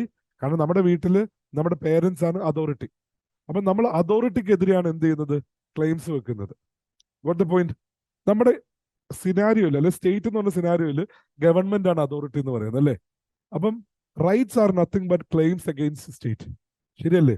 Rights are nothing but claims against state. നിങ്ങൾ സ്റ്റേറ്റിൽ നിന്ന് മേടിച്ചെടുക്കുന്ന അവകാശങ്ങൾ, എൻടൈറ്റിൽമെന്റ്സ് നിങ്ങൾ മേടിച്ചെടുക്കുകയാണ്. ഇതിനെയാണ് നമ്മൾ പൊതുവെ റൈറ്റ്സ് എന്ന് ഐഡന്റിഫൈ ചെയ്യുന്നത്. ക്ലിയർ ആണോ? ക്ലിയർ ആണോ എല്ലാവർക്കും? Rights are nothing but claims against state. പക്ഷെ ഇവിടെ ഒരു ചെറിയൊരു പ്രശ്നമുണ്ട് കേട്ടോ. നമ്മൾ ഇങ്ങനെ റൈറ്റ്സിനെ ഡിഫൈൻ ചെയ്യാൻ നോക്കുമ്പോഴത്തേക്കും ഇതൊരു നെഗറ്റീവ് പെർസ്പെക്റ്റീവിലാണ്. അതായത് സ്റ്റേറ്റിൽ നിന്ന് മേടിച്ചെടുക്കുന്ന റൈറ്റ്സ്, അഥവാ you are telling the state that അത് ഇൻഡിവിജ്വൽ റൈറ്റ്സ് ആണ്, ഡോണ്ട് ഗോ ദർ. അത് ഇൻഡിവിജ്വൽ ഡൊമൈൻ ആണ്, അങ്ങോട്ട് കയറരുത്. റൈറ്റ് ടു ലൈഫ് എന്ന് പറയുമ്പോഴത്തേക്ക് എന്താണ്? ഇൻഡിവിജ്വലിന്റെ പേഴ്സണൽ ലിബർട്ടി ലൈഫ് നിങ്ങൾ അഫക്ട് ചെയ്യരുത്. നിങ്ങൾ എന്ന് വെച്ചാൽ സ്റ്റേറ്റ് അഫക്ട് ചെയ്യരുത്. അപ്പൊ പലപ്പോഴും റൈറ്റ്സിന് ഒരു നെഗറ്റീവ് പെർസ്പെക്റ്റീവ് ഉണ്ട്. ആ നെഗറ്റീവ് പെർസ്പെക്റ്റീവ് എന്ന് വെച്ച് കഴിഞ്ഞാൽ സ്റ്റേറ്റിനോട് പറയുക, നിങ്ങൾ ആ റൈറ്റ്സ് എന്ത് ചെയ്യരുത്. ഇൻഡിവിജ്വൽ റൈറ്റ് ആണ്, സ്റ്റേറ്റ് ഒന്നും ചെയ്യാതിരുന്നാൽ മതി. മനസ്സിലായോ? ആ റൈറ്റ്, ഇപ്പം എനിക്ക് റൈറ്റ് ലൈഫ് ഉണ്ടോ? ഉണ്ട്. എനിക്ക് റൈറ്റ് ലൈഫ്, പേഴ്സണൽ ലിബർട്ടി ഉണ്ട്. സ്റ്റേറ്റ് എന്നെ പിടിച്ചകത്തിടുകയോ ജയിലിൽ പിടിച്ചിടുകയോ എന്നെ തൂക്കിക്കൊല്ലാൻ വേണ്ടി അങ്ങനെ എന്തെങ്കിലും ചെയ്യുമ്പോഴാണ് എന്റെ റൈറ്റ് അഫക്റ്റഡ് ആകുന്നത്. If the state is doing nothing, the individual is actually able to enjoy the rights. അങ്ങനത്തെ സെറ്റ് ഓഫ് റൈറ്റ്സിന് നമ്മൾ നെഗറ്റീവ് റൈറ്റ്സ് എന്നാണ് വിളിക്കുന്നത്. You are restricting the state so that the individual is able to enjoy the rights. അത്തരം rights എന്താണ്? Negative rights. അപ്പൊ positive right എന്താ sir? ശരി, പോസിറ്റീവ് റൈറ്റ്സ് എന്ന് വെച്ചാൽ ഇതിന് നേരെ വിപരീതമായിരിക്കത്തില്ലേ? എന്ന് വെച്ചാൽ എന്താ? I will only B able to enjoy the right if the state is doing something. ഒരു എക്സാമ്പിൾ പറയാമോ? Right to education. നിങ്ങൾക്ക് റൈറ്റ് ടു എഡ്യൂക്കേഷൻ തന്നിട്ടുണ്ട്, ഓക്കെ. ഗവൺമെന്റ് സ്കൂൾ കെട്ടി തരണ്ടേ? ഗവൺമെന്റ് ലോ ഉണ്ടാക്കണ്ടേ? ഇപ്പൊ സ്കൂളില്ലാത്ത സ്ഥലങ്ങളിൽ പ്രൈവറ്റ് ഇൻസ്റ്റിറ്റ്യൂഷൻ അല്ലെങ്കിൽ പ്രൈവറ്റ് സ്കൂളുകളിൽ പഠിക്കുന്നതിന് വേണ്ടിയിട്ടുള്ള പ്രൊവിഷൻസ് ചെയ്യണ്ടേ? അപ്പൊ ഗവൺമെന്റ് കുറെ കാര്യങ്ങൾ ചെയ്താലല്ലേ നിങ്ങൾക്ക് റൈറ്റ് ടു എഡ്യൂക്കേഷൻ എൻജോയ് ചെയ്യാൻ പറ്റൂ. ആണോ അല്ലയോ? അപ്പം ഗവൺമെന്റിന്റെ പുറത്ത് ചില പോസിറ്റീവ് ഒബ്ലിഗേഷൻ ഉണ്ട്, സോ ദാറ്റ് നമുക്ക് ആ റൈറ്റ് എൻജോയ് ചെയ്യാൻ പറ്റും. അത്തരം റൈറ്റ്സ് ആണ് പോസിറ്റീവ് റൈറ്റ്സ്. ഗവൺമെന്റിന്റെ പുറത്ത് നെഗറ്റീവ് ഇംപ്ലിക്കേഷൻസ്, അതായത് നെഗറ്റീവ് ഒബ്ലിഗേഷൻസ്, ചെയ്യരുത്, അരുത്, അവിടെ നിന്നാൽ മതി, അതാണ് നെഗറ്റീവ് റൈറ്റ്സ്. ഇൻഡിവിജ്വലിന് freedom of speech and expression ഉണ്ട്. അത് തടയാൻ സ്റ്റേറ്റ് വരാതിരിക്കുന്നിടത്തോളം കാലം I can enjoy that right. എനിക്ക് freedom of speech and expression ഉണ്ട്, എനിക്ക് എന്തും പറയാനും എന്തും പബ്ലിഷ് ചെയ്യാനുള്ള ഫ്രീഡം ഉണ്ട്. അത് സ്റ്റേറ്റ് റെസ്ട്രിക്ട് ചെയ്യാതിരിക്കുന്നിടത്തോളം കാലം എനിക്ക് ആ ഫ്രീഡം എൻജോയ് ചെയ്യാൻ പറ്റും. ശരിയല്ലേ? ഇനി ചില കാര്യത്തിൽ എന്താ ചെയ്യേണ്ടത്? സ്റ്റേറ്റ് കുറെ മെഷേഴ്സ് എടുക്കണം. ഇപ്പം റൈറ്റ് ടു ഹെൽത്ത് എന്ന് വിചാരിച്ചു, അല്ല റൈറ്റ് ടു മെന്റൽ ഹെൽത്ത് ഉണ്ടെന്ന് വിചാരിച്ചു. Okay, right to mental health ഉണ്ട് എന്നും പറഞ്ഞിട്ട് കുറെ ബാറും ഷാപ്പും തുറന്നിരുന്നു കഴിഞ്ഞാൽ നമുക്ക് മെന്റൽ ഹെൽത്ത് കിട്ടുമോ? സാർ കിട്ടും സാർ. ആ മെന്റൽ ഹെൽത്തിന്റെ കാര്യമല്ല ഞാൻ ആലോചിച്ചത്. ഓക്കെ, സോ മെന്റൽ ഹെൽത്ത് ഉണ്ടെങ്കിൽ എന്ത് ചെയ്യണം? സ്റ്റേറ്റ് അതിന് വേണ്ടിയിട്ടുള്ള ഇൻസ്റ്റിറ്റ്യൂഷൻസ് തുടങ്ങണം, അല്ലേ? സ്റ്റേറ്റ് അതിനെ ഇൻസ്റ്റിറ്റ്യൂഷണലൈസ് ചെയ്തിട്ട് ഇപ്പം നമുക്ക് ഫ്രീ ആയിട്ട് മെന്റൽ ഹെൽത്ത് വിളിക്കാനും അല്ലെങ്കിൽ കൗൺസിലിംഗ് സെന്റേഴ്സ് വേണം. അതൊക്കെ സ്റ്റേറ്റ് ചെയ്തു കഴിഞ്ഞാൽ മാത്രമേ നമുക്ക് ആ റൈറ്റ് എൻജോയ് ചെയ്യാൻ പറ്റത്തുള്ളൂ. ആമേ കറക്റ്റ്? അപ്പം there are certain rights which you can enjoy only if the state is doing something. That is സ്റ്റേറ്റിന്റെ പുറത്തൊരു positive obligation. State has to do that so that he can enjoy the right. Positive rights. State don't do this so that he can enjoy the right. That is negative rights. Clear ആണോ? ശരി. ഇനി നമ്മുടെ constitution, അത് fundamental റൈറ്റ്സിന്റെ പ്രത്യേകത എന്ന് വെച്ച് കഴിഞ്ഞാൽ ഒരു മനുഷ്യന്റെ ബേസിക് ഡെവലപ്മെന്റും ഇമ്പോർട്ടന്റ് ആയിട്ടുള്ള റൈറ്റ്സുകളാണ് ഇതിനകത്തുള്ളത് കേട്ടോ. അപ്പം ഇതിനൊരു ഇൻട്രസ്റ്റിംഗ് സിനാരിയോ ഉണ്ട്. കോൺസ്റ്റിറ്റ്യൂഷൻ അസംബ്ലി ഡിബേറ്റ്സ് നടക്കുകയാണ് കേട്ടോ. എന്ന് വെച്ചിട്ടുണ്ടെങ്കിൽ ഈ കോൺസ്റ്റിറ്റ്യൂഷൻ എഴുതി അവൻ പറഞ്ഞതുപോലെ ഒരു കൂട്ടം ആൾക്കാർ ഡെഡിക്കേറ്റഡ് ആയിട്ട് ഇരുന്ന് ഡിസ്കഷൻ നടത്തിക്കൊണ്ടിരിക്കുകയാണ്. അപ്പം അടുത്ത ചാപ്റ്റർ നാളത്തെ ഡിസ്കഷൻ നടന്ന റൈറ്റ്സിനെ പറ്റി എഴുതാനാണ്, പഠിച്ചിട്ട് വരണം കേട്ടോ എന്ന് പറഞ്ഞു. അപ്പൊ എല്ലാവരും അപ്പൊ ഡിസ്കഷൻ നടക്കുമ്പോഴത്തേക്കും തന്നെ നമുക്ക് കോൺസ്റ്റിറ്റ്യൂഷൻ അസംബ്ലിയിൽ ഒരു അഡ്വൈസർ ഉണ്ട്, ഒരു ലീഗൽ ഇതൊക്കെ അറിയാവുന്ന ഒരു വിളിക്കണം. ഇപ്പൊ ബി എൻ റാവു അദ്ദേഹം വന്നിട്ട് പറഞ്ഞു, C there are a lot of rights that over a period you are planning to give to the people. അതായത് പലപ്പോഴും പ്രൊട്ടസ്റ്റും കാര്യമൊക്കെ നിങ്ങൾക്ക് ഈ റൈറ്റ്സ് കിട്ടും, ഇൻഡിപെൻഡന്റിൽ ഈ റൈറ്റ്സ് ഉണ്ടാവും എന്നൊക്കെ പറഞ്ഞിട്ടുണ്ടല്ലോ. അപ്പൊ അങ്ങനെ അല്ലെങ്കിൽ നിങ്ങൾ കൊടുക്കാൻ ആഗ്രഹിക്കുന്ന കുറെ സെറ്റ് ഓഫ് റൈറ്റ്സ് ഉണ്ട്. എല്ലാം ഒന്നും കൊടുക്കാൻ പറ്റത്തില്ല. ബേസിക്കലി ഈ റൈറ്റ്സുകൾ നമുക്ക് ജസ്റ്റിഷ്യബിൾ റൈറ്റും നോൺ ജസ്റ്റിഷ്യബിൾ റൈറ്റ്സ് എന്ന് പറഞ്ഞ് കാറ്റഗറൈസ് ചെയ്യാന്ന് പറഞ്ഞു. റൈറ്റ്സിന് എങ്ങനെ കാറ്റഗറൈസ് ചെയ്യാം? ജസ്റ്റിഷ്യബിൾ റൈറ്റ്സും നോൺ ജസ്റ്റിഷ്യബിൾ റൈറ്റ്സും. എന്ന് വെച്ചാൽ എന്താ അർത്ഥം? ജസ്റ്റിഷ്യബിൾ റൈറ്റ്സ് എന്ന് വെച്ച് കഴിഞ്ഞാൽ ആ റൈറ്റ്സ് കിട്ടിയില്ലെങ്കിൽ നിങ്ങൾക്ക് കോടതിയിൽ പോവാം. ഓക്കെ. മറ്റേ റൈറ്റ്സോ കോടതിയിൽ പോകാൻ പറ്റത്തില്ല. റൈറ്റ് ഉണ്ടോ? ഉണ്ട് എന്ന് പറഞ്ഞിട്ട് നിങ്ങൾക്ക് കോടതി പോകാൻ പറ്റത്തില്ല. അപ്പൊ ഇങ്ങനെ ഒരു ഡിഫറൻസിയേഷൻ പുള്ളിക്കാരൻ സജസ്റ്റ് ചെയ്തു. കോൺസ്റ്റിറ്റ്യൂഷൻ അസംബ്ലി എല്ലാവരും അക്സെപ്റ്റ് ചെയ്തു. കാരണം എന്താ? പറഞ്ഞ എല്ലാ കാര്യം കൊടുക്കാനായിട്ട് നമ്മുടെ കയ്യിൽ വലിയ ഖജനാവും കുറെ പൈസ ഒന്നും ഇരിപ്പില്ലല്ലോ, അല്ലെ? ഒരു ന്യൂലി ഇൻഡിപെൻഡന്റ് രാജ്യമല്ലേ. അപ്പം അവർക്ക് ഈ പറഞ്ഞ എല്ലാ റൈറ്റ്സും കൊടുക്കുന്ന ലിമിറ്റേഷൻ ഇല്ലേ? ഉണ്ട്. അപ്പൊ അതുകൊണ്ട് തന്നെ നമ്മൾ എന്ത് ചെയ്തു? ഒരു സെറ്റ് ഓഫ് റൈറ്റ്സ് കൊടുക്കാമെന്നും അതിന് ജസ്റ്റിഷ്യബിൾ റൈറ്റ്സ് ഒന്നും ഒരു സെറ്റ് ഓഫ് റൈറ്റ്സിന് കൊടുക്കാൻ പറ്റത്തില്ല, പക്ഷെ ജനങ്ങൾക്കുണ്ട് എന്നുള്ളത് കൊണ്ട് അതിന് നോൺ ജസ്റ്റിഷ്യബിൾ റൈറ്റ്സ് ഐഡന്റിഫൈ ചെയ്തു. ഈ ജസ്റ്റിഷ്യബിൾ റൈറ്റ്സിനെല്ലാം കൂടെ നമ്മൾ ഫണ്ടമെന്റൽ റൈറ്റ്സ് എന്ന ചാപ്റ്ററിനകത്ത് വെച്ചു. നോൺ ജസ്റ്റിഷ്യബിൾ റൈറ്റ്സിനെല്ലാം കൂടെ കൊണ്ട് നമ്മൾ ഡയറക്റ്റീവ് പ്രിൻസിപ്പിൾസിന് ചാപ്റ്ററിലും വെച്ചു. മനസ്സിലായോ? ഓക്കെ. എന്നിട്ട് നമ്മൾ പറഞ്ഞു ഫണ്ടമെന്റൽ റൈറ്റ്സ് ജസ്റ്റിഷ്യബിൾ ആണ് എന്ന് വെച്ചാൽ നിങ്ങളുടെ റൈറ്റ്സ് ആരെങ്കിലും വയലേറ്റ് ചെയ്ത് കഴിഞ്ഞാൽ എവിടെ പോവാം? കോടതിയിൽ പോവാം. അതാണ് ഫണ്ടമെന്റൽ റൈറ്റ്സിന്റെ പ്രത്യേകത. If your fundamental rights gets violated you have the right to move to the court. അങ്ങനെ കോടതിയിലേക്ക് പോവാമെന്നുള്ളതിനെയാണ് എന്തെന്ന് വിളിക്കുന്നത്? ജസ്റ്റിഷ്യബിൾ എന്ന് വിളിക്കുന്നത്. Is it clear? മനസ്സിലായോ? ഓ, അറിയില്ല, എന്റെ അടുത്താണ്.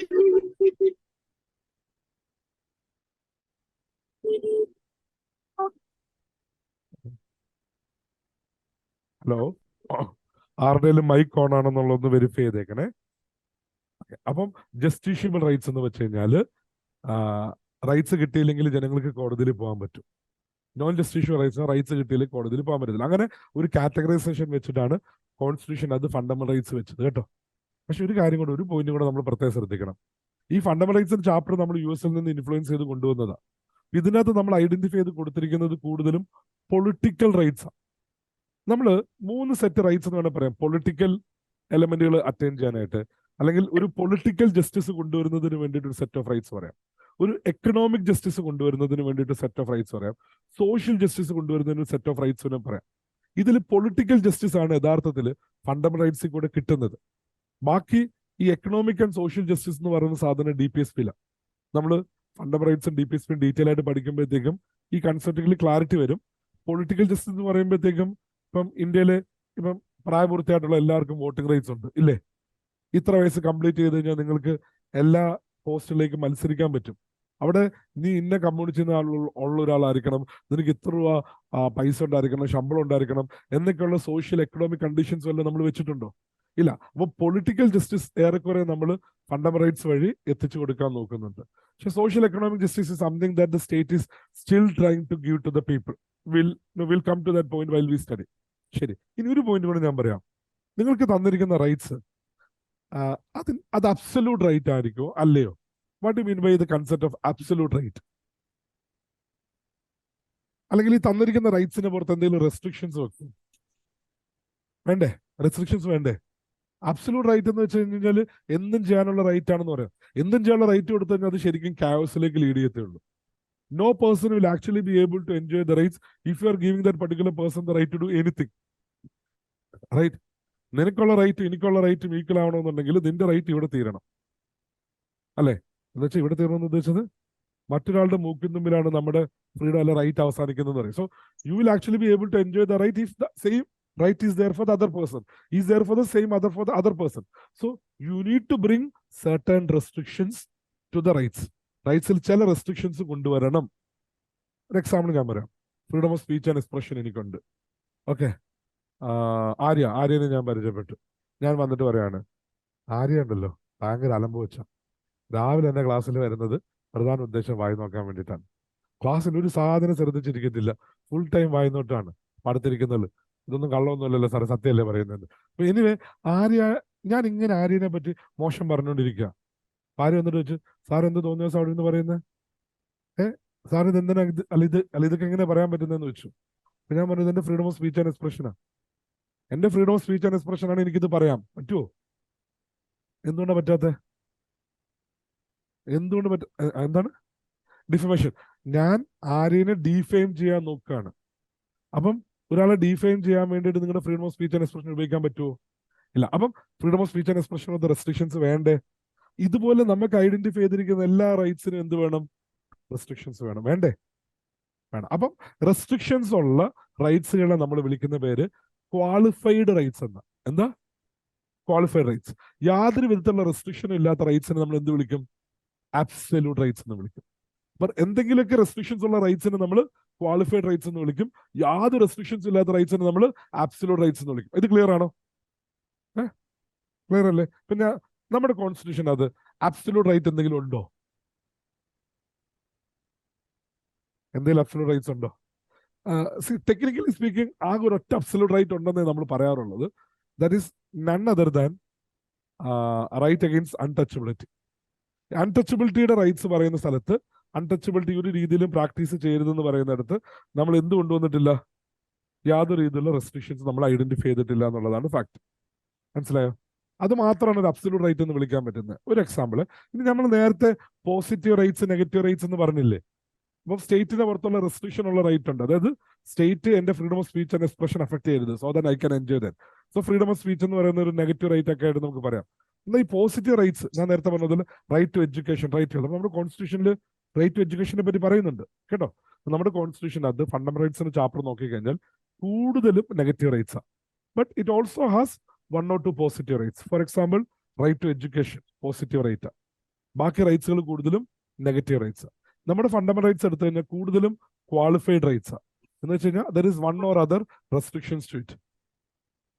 ടു സം എക്സ്റ്റെന്റ് നമ്മൾ പറയും part 3 of Indian constitution is called as FR, fundamental rights എന്ന് വിളിക്കും അല്ലേ? പറയും ഇതിനെ ഫണ്ടമെന്റൽ റൈറ്റ്സ് എന്നല്ല വിളിക്കേണ്ടത്, it is A chapter on fundamental restriction എന്ന് വിളിക്കണമെന്ന് പറയും. ഒരു റൈറ്റും ഇത്ര വലിയ റെസ്ട്രിക്ഷൻ ഒക്കെയാണ് ചിലയിടത്തുള്ളത്. അപ്പൊ there is lot of restrictions given in the constitution. അപ്പൊ അങ്ങനെ നോക്കുമ്പോഴത്തേക്ക് മിക്കതും ക്വാളിഫൈഡാ. പക്ഷെ അവിടെ അബ്സല്യൂട്ട് എന്ന് വിളിക്കാൻ പറ്റുന്ന റൈറ്റ് ഏതാ? Right against untouchability. അൺടച്ചബിലിറ്റി യാതൊരു രീതിയിലും എന്ത് ചെയ്യുന്നില്ല? പ്രോത്സാഹിപ്പിക്കുന്നില്ല. കംപ്ലീറ്റ്ലി അത് അബോളിഷ് ചെയ്യണം എന്നുള്ള രീതിയിൽ തന്നെയാണ് കൊടുത്തിരിക്കുന്നത്. ഓക്കെ, റൈറ്റ്സിന്റെ ചാപ്റ്റർ നമ്മൾ ഡീറ്റെയിൽ ആയിട്ട് പഠിക്കാം. ഫണ്ടമെന്റൽ റൈറ്റ്സ് ഏതൊക്കെ ടൈപ്പ് ഉണ്ട്, മനസ്സിലായി? ഇക്വാലിറ്റി, ശരിക്കും ബേസിക്കലി 6 സെറ്റ് ഓഫ് റൈറ്റ്സ് നമ്മൾ പറയുന്നത്. ഓക്കെ, ബേസിക് റൈറ്റ്സ് നമ്മൾ ഐഡന്റിഫൈ ചെയ്യുമ്പോൾ ഇക്വാലിറ്റിയുടെ റൈറ്റ്സ് ഉണ്ട്. ഓക്കെ, ആദിത്യയുടെ ഫോണിന്റെ മൈക്ക് ഓൺ ആണ്. Aditya please look in that. Aditya എന്തെങ്കിലും ചോദിക്കുന്നതാണോ എൻ്റെ അടുത്ത്?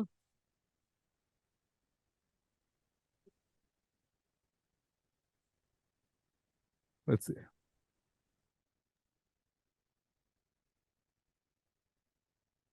Let's see. അപ്പം ഞാൻ പറഞ്ഞ റൈറ്റ്സിന്റെ ചാപ്റ്റർ നമ്മൾ ഡീറ്റെയിൽ ആയിട്ട് പഠിക്കാം. അപ്പം എന്തൊക്കെ ടൈപ്പ് റൈറ്റ്സ് ഉണ്ട്? ഒന്ന് ഇക്വാലിറ്റിയുടെ റൈറ്റ്സ് ഉണ്ട്, ആർട്ടിക്കിൾ 14-8 പറയുന്നത് ഇക്വൽ റൈറ്റ്സ്. പിന്നെ എന്താ റൈറ്റ് ഉള്ളത്? അതായത് അത് ഫ്രീഡംസ്, കുറെ ഫ്രീഡംസ്. അപ്പൊ റൈറ്റ് ടു ഫ്രീഡംസ് ഉണ്ട്. അപ്പം ആദ്യത്തത് റൈറ്റ് ടു ഇക്വാലിറ്റി, പിന്നെ right to freedoms and speech, അല്ലെങ്കിൽ സോറി റൈറ്റ് ടു ഫ്രീഡം. പിന്നെന്താ റൈറ്റ് ഉള്ളത്? റൈറ്റ് അഗെയിൻസ്റ്റ് എക്സ്പ്ലോയിറ്റേഷൻ, നമ്മളെ എക്സ്പ്ലോയിറ്റ് ചെയ്യാതിരിക്കുന്നത്, സ്റ്റേറ്റോ മറ്റെന്റിറ്റീസോ എക്സ്പ്ലോയിറ്റ് ചെയ്യാതിരിക്കുന്നതിന് വേണ്ടിയിട്ടുള്ള റൈറ്റ് ഉണ്ട് നമുക്ക്. ഓക്കെ, റൈറ്റ് അഗെയിൻസ്റ്റ് എക്സ്പ്ലോയിറ്റേഷൻ ഉണ്ട്. പിന്നെ എന്ത് റൈറ്റ് ഉണ്ട്? Cultural and education rights. അതിനു മുമ്പ് right to freedom of religion ഉണ്ട്. Okay, right to freedom of religion ഉണ്ട്. റൈറ്റ് അഗെയിൻ, പിന്നെ കൾച്ചറൽ ആൻഡ് എഡ്യൂക്കേഷൻ റൈറ്റ്സ് ഉണ്ട്. പിന്നെ ഈ റൈറ്റ്സിനൊക്കെ റൈറ്റ്സ് ആക്കി നിർത്താൻ നിങ്ങൾക്ക് കോടതി പോകാന്നുള്ളത് കൊണ്ടാണല്ലോ. അതിന് നമ്മൾ റെമഡിയൽ റൈറ്റ് അല്ലെങ്കിൽ കോൺസ്റ്റിറ്റ്യൂഷണൽ റെമഡി എന്നൊക്കെ വിളിക്കും. ആദ്യമായിട്ട് കേൾക്കുന്ന പേരാ കുറച്ചു പേർക്കെങ്കിലും, എനിക്കറിയാം. But this is something that we are going to study only. ഇപ്പം മനസ്സിലാക്കുക, 6 സെറ്റ് റൈറ്റ് ആണ് നമ്മുടെ കോൺസ്റ്റിറ്റ്യൂഷനകത്ത് ഉണ്ടായിരുന്നത്. പണ്ട് 7 എണ്ണം ഉണ്ടായിരുന്നു. റൈറ്റ് ടു പ്രോപ്പർട്ടി ഉണ്ടായിരുന്നു. Right to property fundamental rights അല്ല. 6 സെറ്റ് റൈറ്റേ ഉള്ളൂ. ഓക്കെ, അപ്പൊ റൈറ്റ്സിനെ പറ്റി എന്തൊക്കെ കാര്യങ്ങൾ നിങ്ങളുടെ മനസ്സിൽ ഇപ്പോൾ ഉണ്ടാവണം? ഒന്ന്, റൈറ്റ് എന്ന് വെച്ചാൽ എന്താ? ക്ലെയിംസ് അഗെയിൻസ്റ്റ് സ്റ്റേറ്റ് എന്നാണ് നമ്മൾ റൈറ്റ്സിനെ ഡിഫൈൻ ചെയ്യുന്നത്. റൈറ്റ്സ് അബ്സൊല്യൂട്ട് ആയിട്ടുള്ള റൈറ്റ് അല്ല, അത് അബ്സൊല്യൂട്ട് റൈറ്റ്സ് അല്ല. ഓക്കെ, ക്വാളിഫൈഡ് ആയിട്ടുള്ള റൈറ്റ്സ് നമ്മൾ കൂടുതലും കൊടുത്തിരിക്കുന്നത്. റൈറ്റ്സിനെ പോസിറ്റീവ് നെഗറ്റീവ് എന്ന് വിളിക്കാൻ പറ്റും. സ്റ്റേറ്റ് എന്തെങ്കിലും ചെയ്താലാണ് നിങ്ങൾക്ക് റൈറ്റ്സ് എൻജോയ് ചെയ്യാൻ പറ്റുവാണെങ്കിൽ അത് പോസിറ്റീവ് റൈറ്റ്. സ്റ്റേറ്റ് ഒന്നും ചെയ്യാതെ മാറി നിന്ന് കഴിഞ്ഞാൽ നിങ്ങൾക്ക് റൈറ്റ്സ് എൻജോയ് ചെയ്യാൻ പറ്റുവാണെങ്കിൽ അത് നെഗറ്റീവ് റൈറ്റ്സ്. കോൺസ്റ്റിറ്റ്യൂഷനകത്ത് ഫണ്ടമെന്റൽ റൈറ്റ്സ് ചാപ്റ്ററിൽ കൂടുതലുള്ളത് എന്ത് റൈറ്റ്സാ? നെഗറ്റീവ് റൈറ്റ്സ് ആണ്. But it also has some positive rights also. Okay, പിന്നെ ആദ്യം തന്നെ നമ്മൾ justiciable non justiciable rights identify ചെയ്തിട്ട് ജസ്റ്റിഷ്യബിൾ റൈറ്റ്സിനെ എവിടെ കൊണ്ടുവന്നിട്ടുണ്ട്? ഫണ്ടമെന്റൽ റൈറ്റ്സിൽ കൊണ്ടുവന്നിട്ടുണ്ട്. ക്ലിയർ ആണോ? സോ ഫാർ ഓക്കെ അല്ലേ? ഓൺലൈനിൽ ഓക്കെ അല്ലേ? Yes, sir. Arjun okay, thank U. Arundhati okay, fine. ഇനി അടുത്ത പോയിന്റ്, അടുത്ത ഏതാ ഞാൻ പറഞ്ഞ മൂന്നെണ്ണം അല്ലേ പറഞ്ഞത്? ഫണ്ടമെന്റൽ റൈറ്റ്സ് കഴിഞ്ഞ അടുത്തത് DPSP, directive principles of state policy. എന്താണ് directive principles of state policy? ആ വാക്കൊന്ന് നമ്മളൊന്ന് ഒന്ന് ഒന്ന് ചെയ്തേ. അതായത് സ്റ്റേറ്റിന്റെ പോളിസി ഉണ്ടാക്കുന്ന സമയത്ത് ഗവൺമെന്റിന്റെ പുറത്തുള്ള ഡയറക്റ്റീവ്സ് ആണ് directive principles of state policy. The principles that the government has to follow or the set of directives that the government has to follow as part of creating state policy. State policy create ചെയ്യുമ്പോൾ government ചെയ്യേണ്ട കാര്യങ്ങൾ. അപ്പൊ basically ഞാൻ നേരത്തെ പറഞ്ഞില്ലേ non justiciable set of rights ഉണ്ടെന്ന്. ആ non justiciable set of rights ആണ് യഥാർത്ഥത്തിൽ DPSP-യിലുള്ളത്. ഇതിന് പ്രത്യേകത എന്താ? ഈ റൈറ്റ് നിങ്ങൾക്ക് ഉണ്ടെങ്കിലും ഇത് ചെയ്തില്ല എന്ന് പറഞ്ഞ് കോടതിയിൽ പോകാൻ പറ്റുമോ? ഇല്ല, കോടതി ചെയ്യാൻ പറ്റത്തില്ല.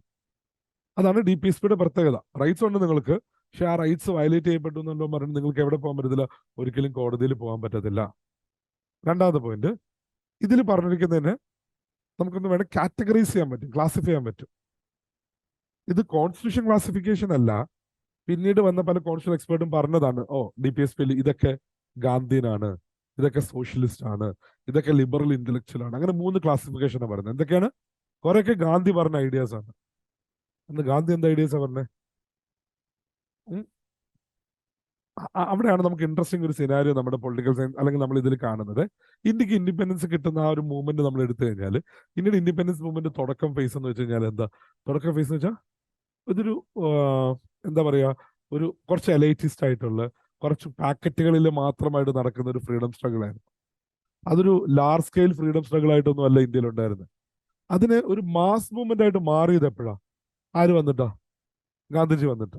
അപ്പൊ ഗാന്ധിജിക്കാണ് ആ ഇന്റലക്ച്വൽ മൂവ്മെന്റിനെ മാസ് മൂവ്മെന്റ് ആക്കുന്നതിന് ക്രെഡിറ്റ് നമ്മൾ കൊടുക്കേണ്ടത്. അപ്പൊ ആൾക്കാരെങ്ങനെ ഗാന്ധി വന്നോണ്ട് ആ മനുഷ്യനെ കണ്ടോണ്ട് എല്ലാവരും പുറകെ പോയി? അല്ലല്ലോ. ഗാന്ധി വന്ന് ഗാന്ധി പറഞ്ഞതും ഗാന്ധി എഴുതിയതും അത് വായിച്ചിട്ടാണ് നമ്മൾ പുറകെ പോയത്. അപ്പൊ ഗാന്ധി ഒരു ഐഡിയ ഓഫ് ഇന്ത്യ ഡിഫൈൻ ചെയ്യാൻ നോക്കുന്നുണ്ട്, അല്ലെ? ഗ്രാമങ്ങളിൽ അല്ലെങ്കിൽ സെൽഫ് സഫീഷ്യന്റ് ആയിട്ടുള്ള വില്ലേജസിന്റെ കൂട്ടായ്മ എന്നുള്ള രീതിയിൽ ഏത് രീതിയിലുള്ള പ്രൊഡക്ഷനും കാര്യങ്ങളാണ് നമ്മൾ വേണ്ടത്. പക്ഷെ ഗാന്ധി പറഞ്ഞ പല ഐഡിയാസും ഒരു മോഡേൺ ഡെമോക്രാറ്റിക് കൺട്രിയുടെ ഡെഫിനിഷനിൽ പെടുന്നതല്ല. അപ്പൊ ഇന്ത്യക്ക് ഇൻഡിപെൻഡൻസ് കിട്ടുന്നത് വരെ ഗാന്ധി കൊണ്ട് നമ്മൾ മാക്സിമം എഴുതിച്ച് ഗാന്ധി കൊണ്ട് മാക്സിമം പറയിപ്പിച്ച് എല്ലാ പിള്ളേരെയും ആൾക്കാരും ഫോളോ ചെയ്ത് കഴിഞ്ഞപ്പം ഇൻഡിപെൻഡൻസ് കിട്ടിക്കഴിഞ്ഞപ്പോൾ ഗാന്ധി പറഞ്ഞ കാര്യങ്ങളൊക്കെ നമ്മൾ 4 ആക്കി മടക്കി. ഇത് എവിടെയെങ്കിലും കൊണ്ട് വെക്കണമല്ലോ, കൈ പിടിച്ചോണ്ട്. കാരണം ഇതൊന്നും നമ്മൾ ഇംപ്ലിമെന്റ് ചെയ്യാൻ നോക്കുന്നില്ല. ഗാന്ധി പറഞ്ഞതുപോലെ സെൽഫ് സഫീഷ്യന്റ് വില്ലേജസിന്റെ കൂട്ടായ്മയല്ല, ഗാന്ധി പറഞ്ഞതുപോലെ ഒരു മാസ് പ്രൊഡക്ഷൻ ഫോളോ ചെയ്യുന്നൊന്നുമല്ല. ഗാന്ധി പറഞ്ഞ ഐഡിയാസ് ഒക്കെ ആൾക്കാരെ കേൾക്കാൻ കൊള്ളായിരുന്നു, നമ്മളെല്ലാം എടുത്തിട്ട് ഇത് എവിടെയെങ്കിലും കൊണ്ട് വെക്കണമല്ലോ. അപ്പം ഒരാൾ പറഞ്ഞു കോൺസ്റ്റിറ്റ്യൂഷൻ അത് DPSP എന്ന് പറഞ്ഞ സ്ഥലമുണ്ട്, വെച്ചോ. എന്താ? അവിടെ എന്തെങ്കിലും ഇരിക്കുന്ന സാധനം ചെയ്തില്ല എന്ന് പറഞ്ഞ് കോടതി പോകാനൊന്നും പറ്റത്തില്ല. അപ്പൊ ഗാന്ധിയൻ ഐഡിയൽസ് കൂടുതൽ നമ്മൾ എവിടെ ഇരിക്കുന്നത്? DPSP-യിൽ ഇരിക്കുന്നത്. അപ്പൊ DPSP-യിലുള്ള കാര്യത്തിന്റെ പ്രത്യേകത എന്താ? You cannot actually go to the court. അപ്പൊ ഇനി ഇത് ചെയ്യുന്നില്ല എന്നല്ല കേട്ടോ ഞാൻ പറഞ്ഞത്. സാറ് പറഞ്ഞു ഗാന്ധി പറഞ്ഞു ഒന്നും നമ്മൾ ചെയ്തിട്ടില്ല. ഇല്ല, ഗാന്ധി പറഞ്ഞ പല ആക്ഷനും നമ്മൾ ഇംപ്ലിമെന്റ് ചെയ്തിട്ടുണ്ട് ഓവർ എ പീരീഡ്. ഇല്ലാന്നല്ല പറഞ്ഞത്, കംപ്ലീറ്റ്ലി ഇഗ്നോർ ചെയ്തു എന്നല്ല പറയുന്നത്. എന്ത് നമ്മുടെ പഞ്ചായത്ത് രാജ് സിസ്റ്റം ഇങ്ങനെ ആക്കുന്നത് ഒക്കെ അത് ഗാന്ധിയൻ ഐഡിയ ആണ്, self sufficient village panchayat create ചെയ്യാന്നുള്ളത്. അതിനുള്ള എഫോർട്സ് നമ്മൾ എടുക്കുന്നുണ്ട്, ഇല്ലെന്നല്ല പറഞ്ഞത്. പക്ഷെ ഈ ഗാന്ധിയൻ ഐഡിയൽസ് കൂടുതലും നമ്മൾ DPSP-യിലാണ് കാണുന്നത്. ഒന്ന്.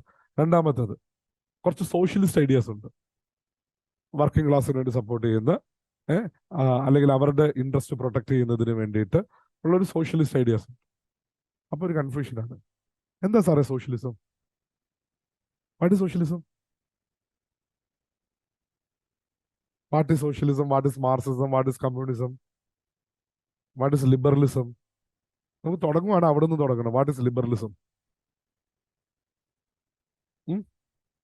നിങ്ങൾ ഈ വാക്ക് കേട്ടിട്ടുണ്ടോ?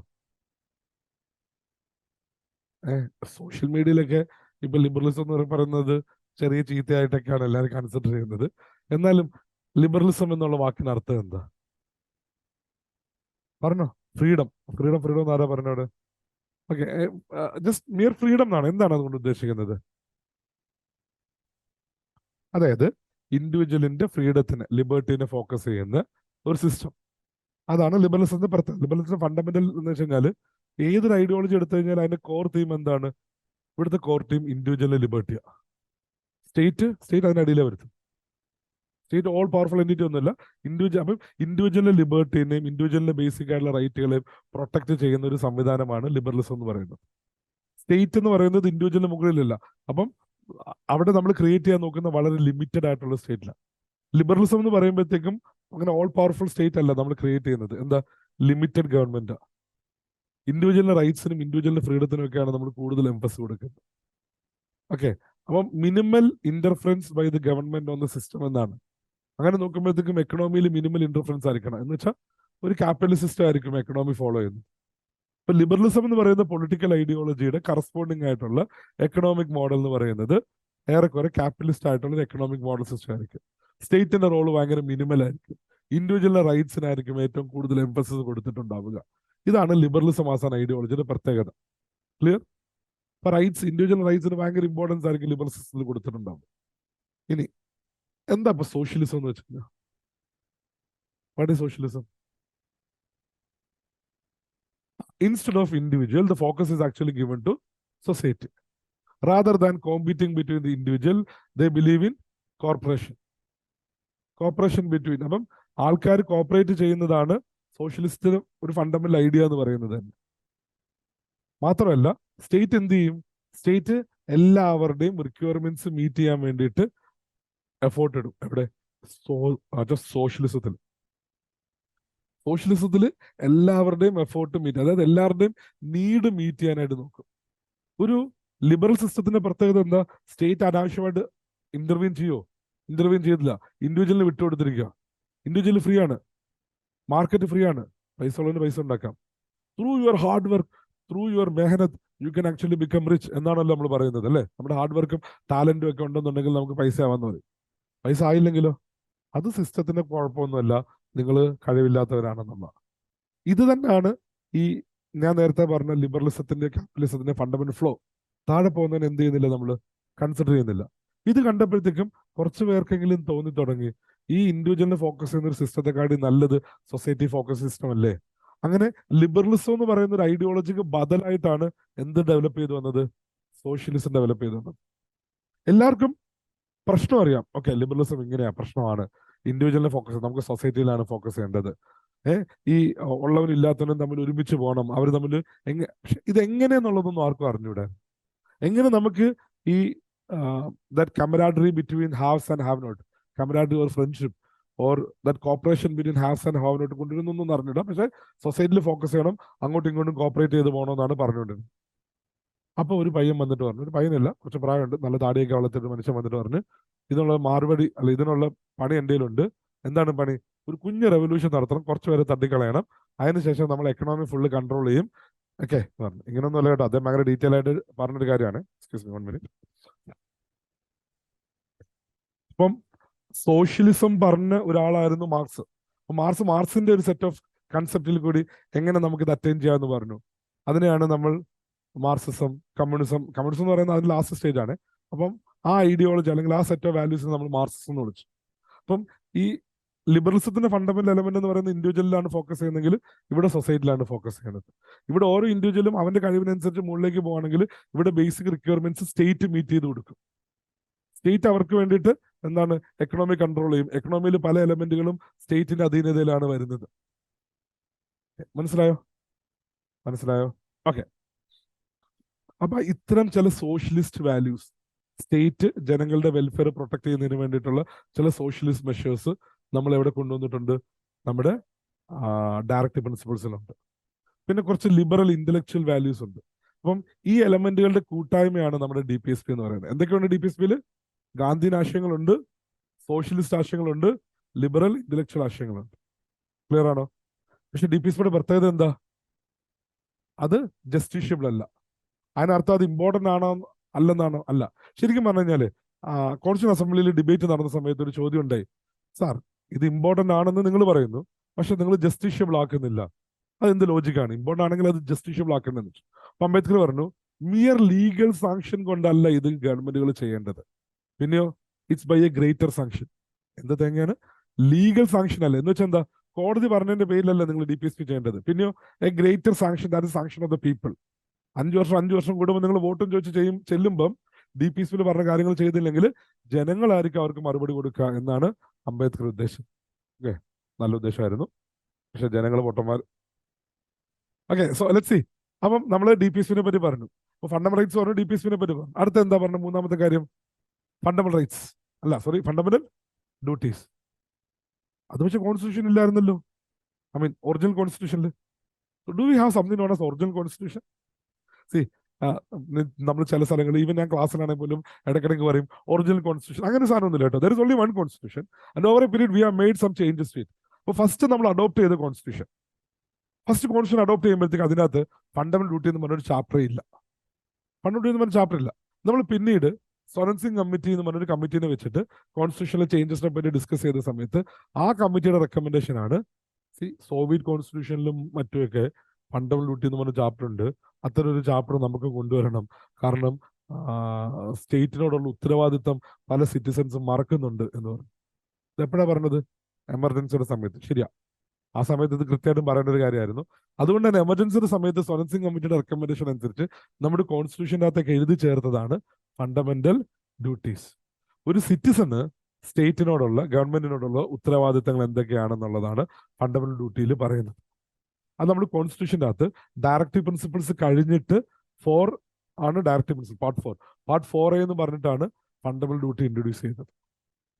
അത് നമുക്ക് നോക്കിയാലേ, ഡയറക്റ്റീവ് പ്രിൻസിപ്പിൾ എന്ന് വെച്ച് കഴിഞ്ഞാൽ ഗവൺമെന്റിന് ജനങ്ങളോടുള്ള ഒബ്ലിഗേഷൻസ് അല്ലെ.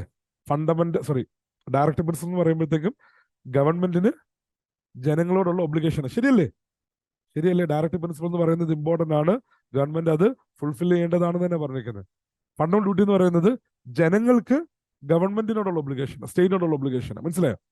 ഒന്ന് from government to the people ആണെങ്കിൽ മറ്റേത് പീപ്പിൾ ടു ദ ഗവൺമെന്റ് ആണ്. അതാണ് ഫണ്ടമെന്റൽ ഡ്യൂട്ടി എന്ന് പറയുന്നത്. Okay, so that is the 3 elements: fundamental rights, fundamental duty, and as well as directive principles. Any doubt regarding this?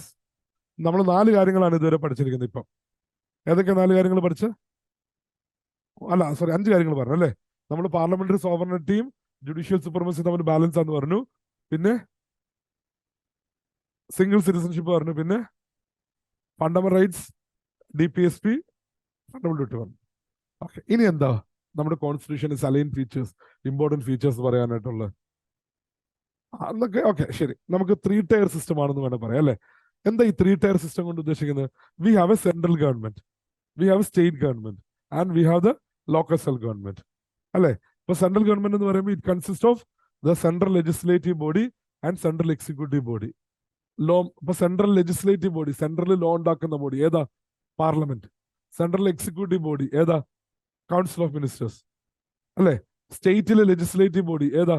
Kerala legislative assembly ഇവിടെ ഉള്ളത്. പിന്നെ കേരളത്തിലെ അല്ലെങ്കിൽ സ്റ്റേറ്റിലെ എക്സിക്യൂട്ടീവ് ബോഡി ഏതാ? സ്റ്റേറ്റിലെ കൗൺസിൽ ഓഫ് മിനിസ്റ്റേഴ്സ്. ഒരു മിനിറ്റ്, കുറച്ചുപേരെങ്കിലും ഇങ്ങനെ ഇരിക്കുന്നുണ്ട് ചോദിക്കാണ്. ഒരു ഗവൺമെന്റ് എന്ന് പറഞ്ഞ സംവിധാനം എടുത്തു കഴിയുമ്പോഴത്തേക്കും അതിനെ നമുക്ക് 3 ആയിട്ട് ഡിവൈഡ് ചെയ്യാം. ഓക്കെ, ഗവൺമെന്റ് ചെയ്യേണ്ട ഫണ്ടമെന്റൽ ആയിട്ട് ചെയ്യണമെന്ന് നമ്മൾ ആഗ്രഹിക്കുന്ന 3 പ്രധാന ഫങ്ഷൻസ് ചെയ്യുന്ന എൻറ്റിറ്റീസ് ആയിട്ടാണ് ഈ 3നെ ഡിവൈഡ് ചെയ്തിരിക്കുന്നത്.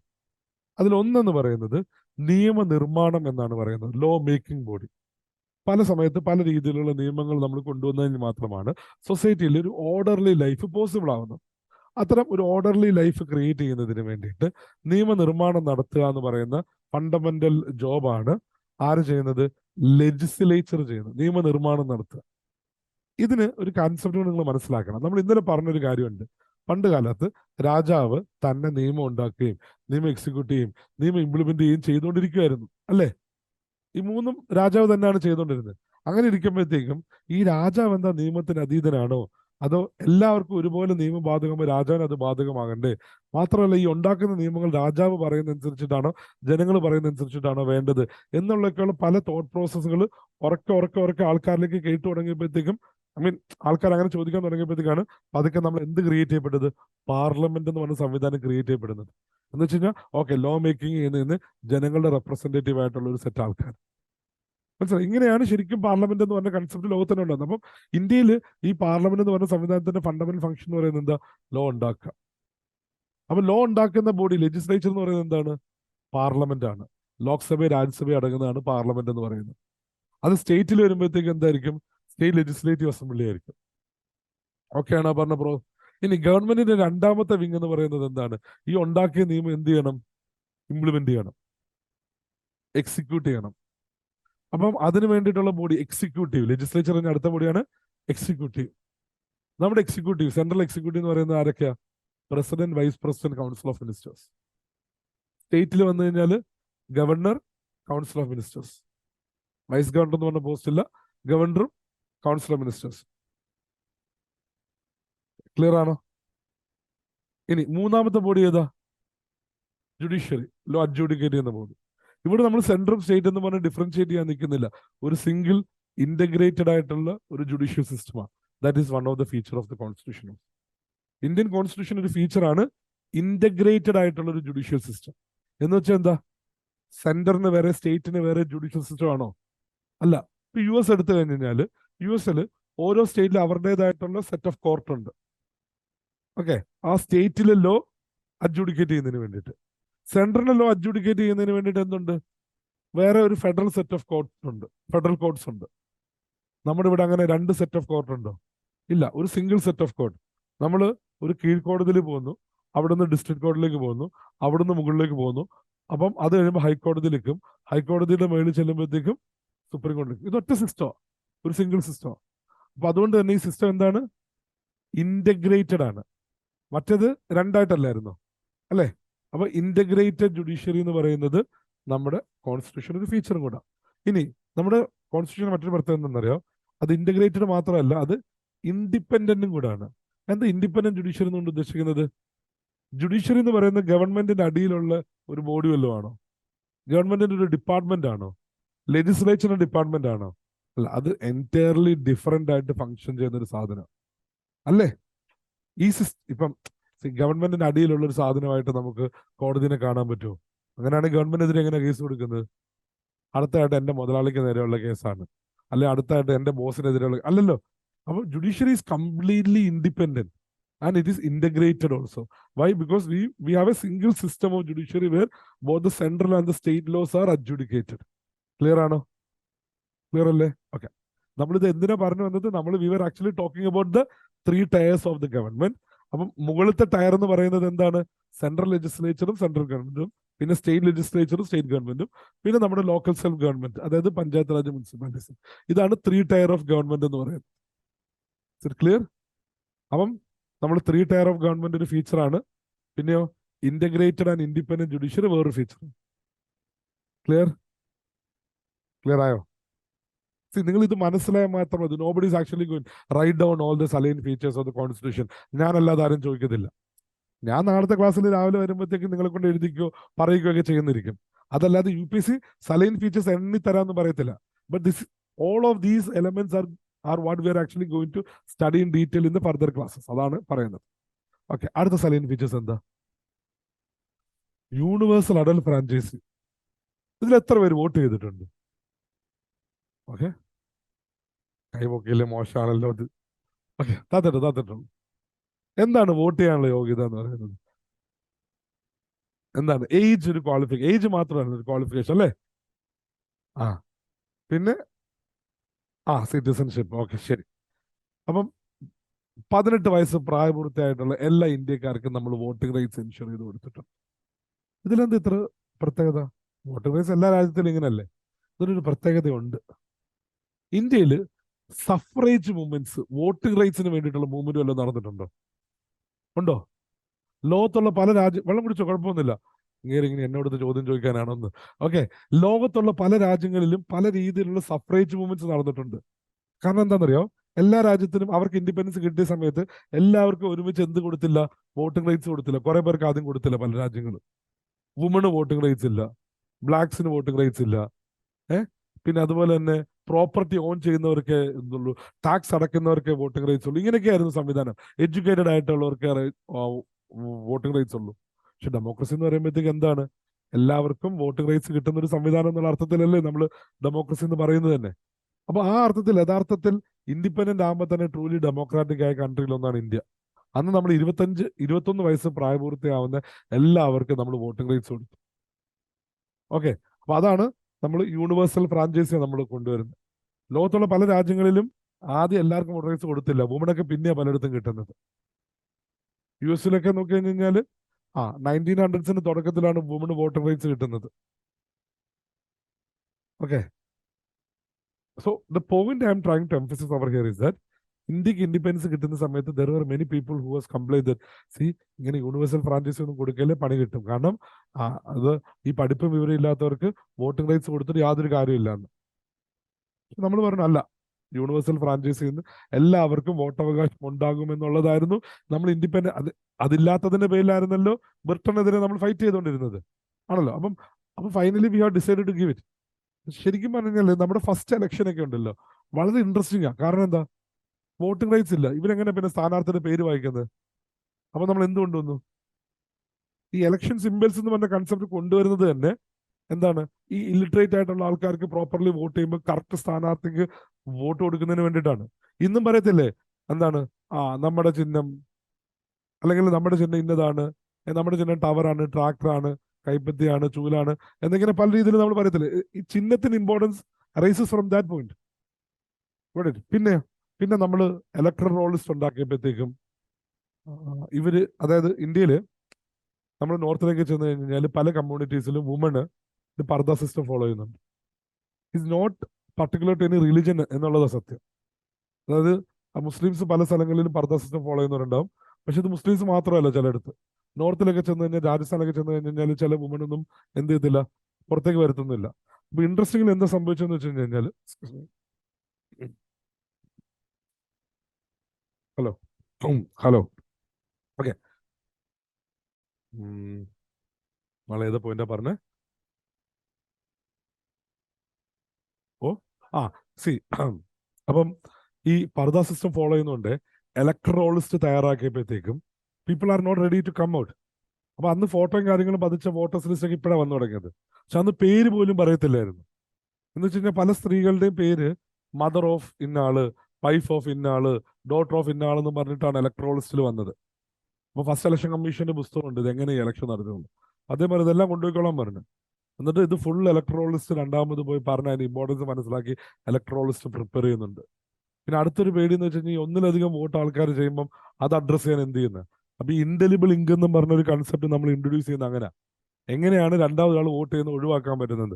ആ ചിന്തയിൽ നിന്ന് ഫസ്റ്റ് ഇലക്ഷൻ കമ്മീഷൻ പുറത്തു നിന്നും മഷി ഇമ്പോർട്ട് ചെയ്ത്, അത് കൊണ്ടുവന്നിട്ടാണ് ഈ മായ്ക്കാൻ പറ്റാത്ത ഇങ്ക്. ഇതിപ്പോ പല രീതിയിൽ അത് മായ്ക്കുന്നുണ്ടെന്നാണ് നമ്മൾ മനസ്സിലാക്കുന്നത്. ഓക്കെ, ഈ അടുത്തൊരു സിനിമയുടെ ട്രെയിലർ ഉണ്ടായിരുന്നു. പടത്തിന്റെ പേരൊക്കെ ഭയങ്കര ഇൻട്രസ്റ്റിംഗ് ആണ്, പടച്ചോ നിങ്ങൾ കാത്തോളി എന്നും പറഞ്ഞിട്ട്. അപ്പൊ അതിനകത്ത് ഒരു പുള്ളിക്കാരി തന്നെ വന്ന് 3-4 തവണ വോട്ട് ചെയ്യുന്നതാണ് കാണിക്കുന്നത്. പക്ഷെ രസം ഇതൊന്നുമല്ല, അതിന്റെ ബാക്ക്ഗ്രൗണ്ട് സ്കോർ ഉണ്ട്. ഇത് ഈ പുള്ളിക്കാരി വന്ന് ഈ കള്ളവോട്ട് അല്ലെങ്കിൽ കള്ളവോട്ട് ചെയ്യുമ്പോൾ ഓരോ തവണ വന്ന് വോട്ട് ചെയ്യുമ്പോഴത്തേക്കും അതിന്റെ ബാക്ക്ഗ്രൗണ്ടിൽ വന്ന സ്കോർ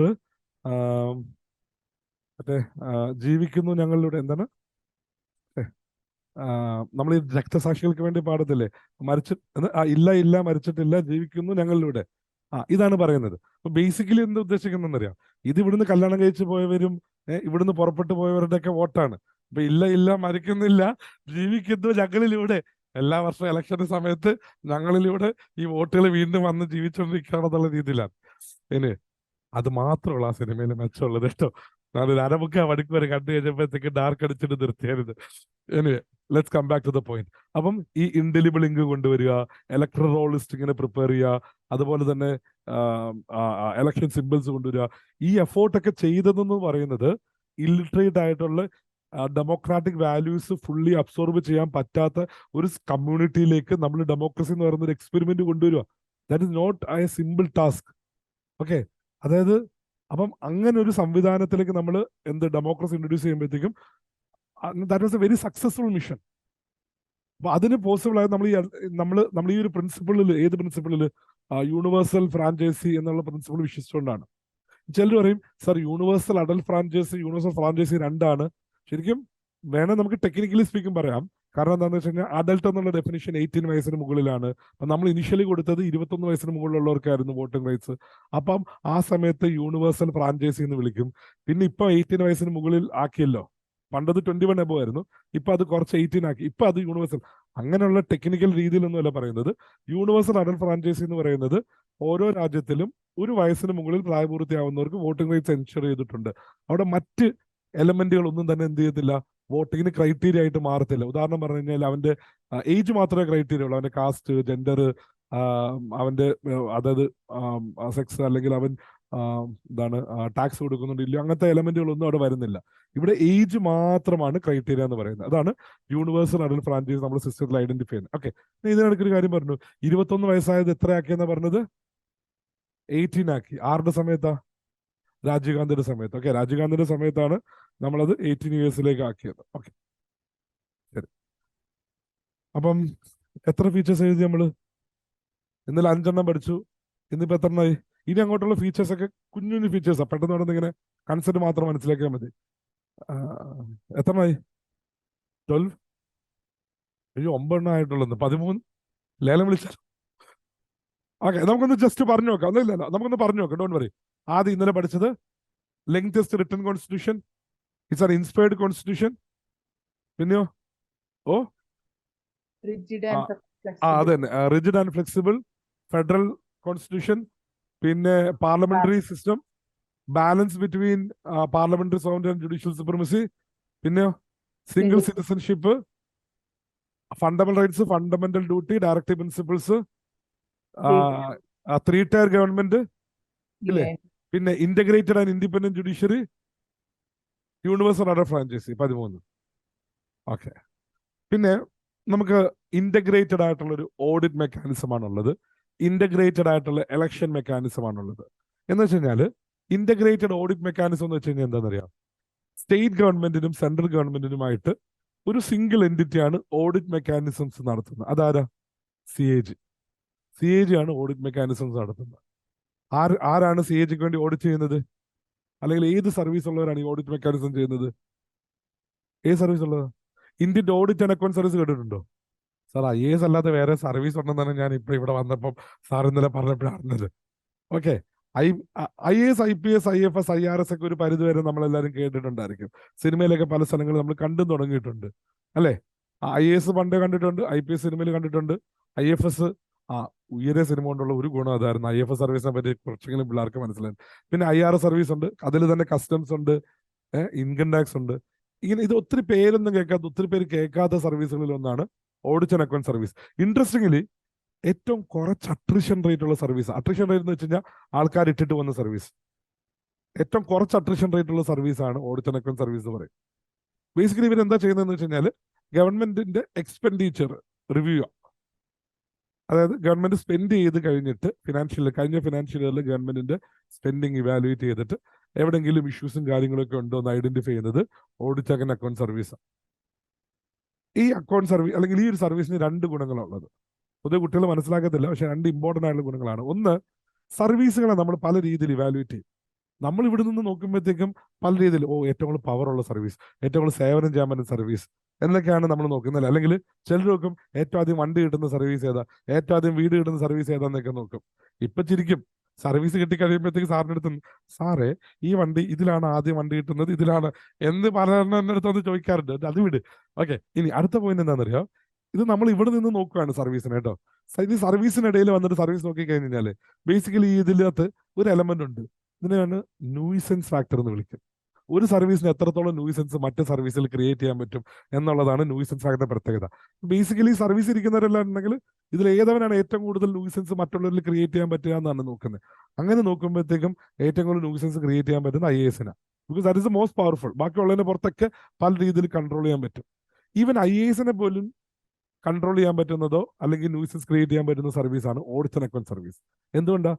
കാരണം they are going to audit അല്ലേ. നിങ്ങളൊരു IAS ഓഫീസറായിട്ട് നിങ്ങളൊരു പർട്ടിക്കുലർ ഓഫീസിൽ ഇരിക്കുകയാണ്.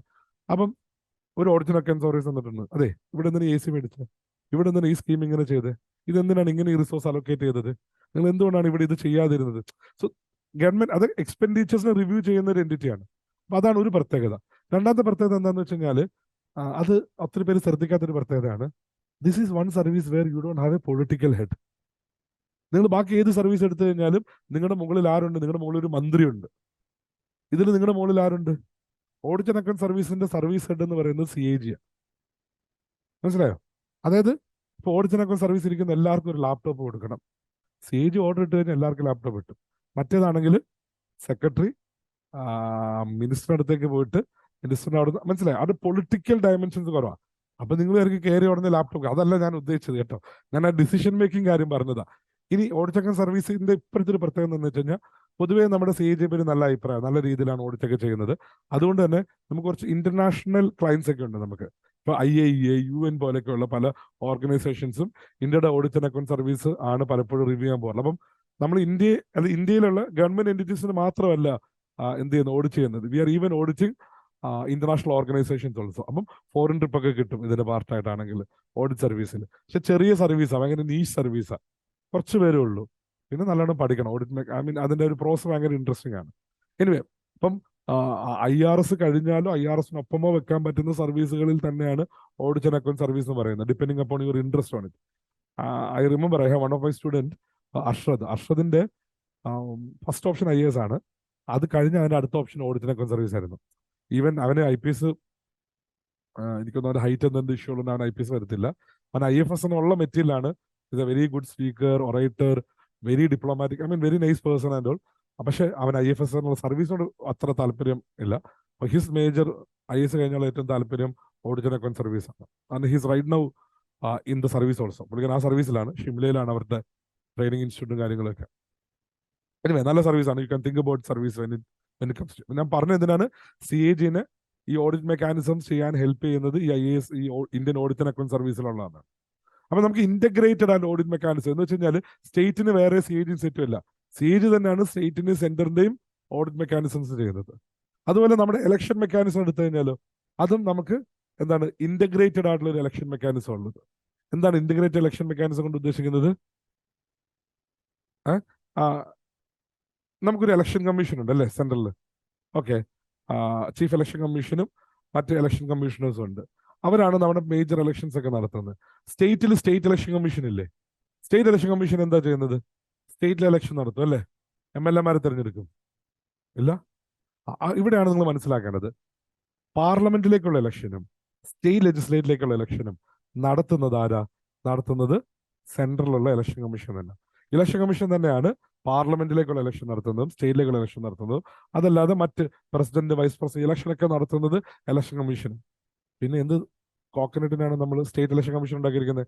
സ്റ്റേറ്റ് ഇലക്ഷൻ കമ്മീഷൻ ഉണ്ടാക്കിയിരിക്കുന്നത് പഞ്ചായത്ത് രാജിന്റെ മുനിസിപ്പാലിറ്റി ഇലക്ഷൻ നടത്തുന്നതിന് വേണ്ടിയിട്ടാണ്. മനസ്സിലായോ? ക്ലിയർ ആണോ?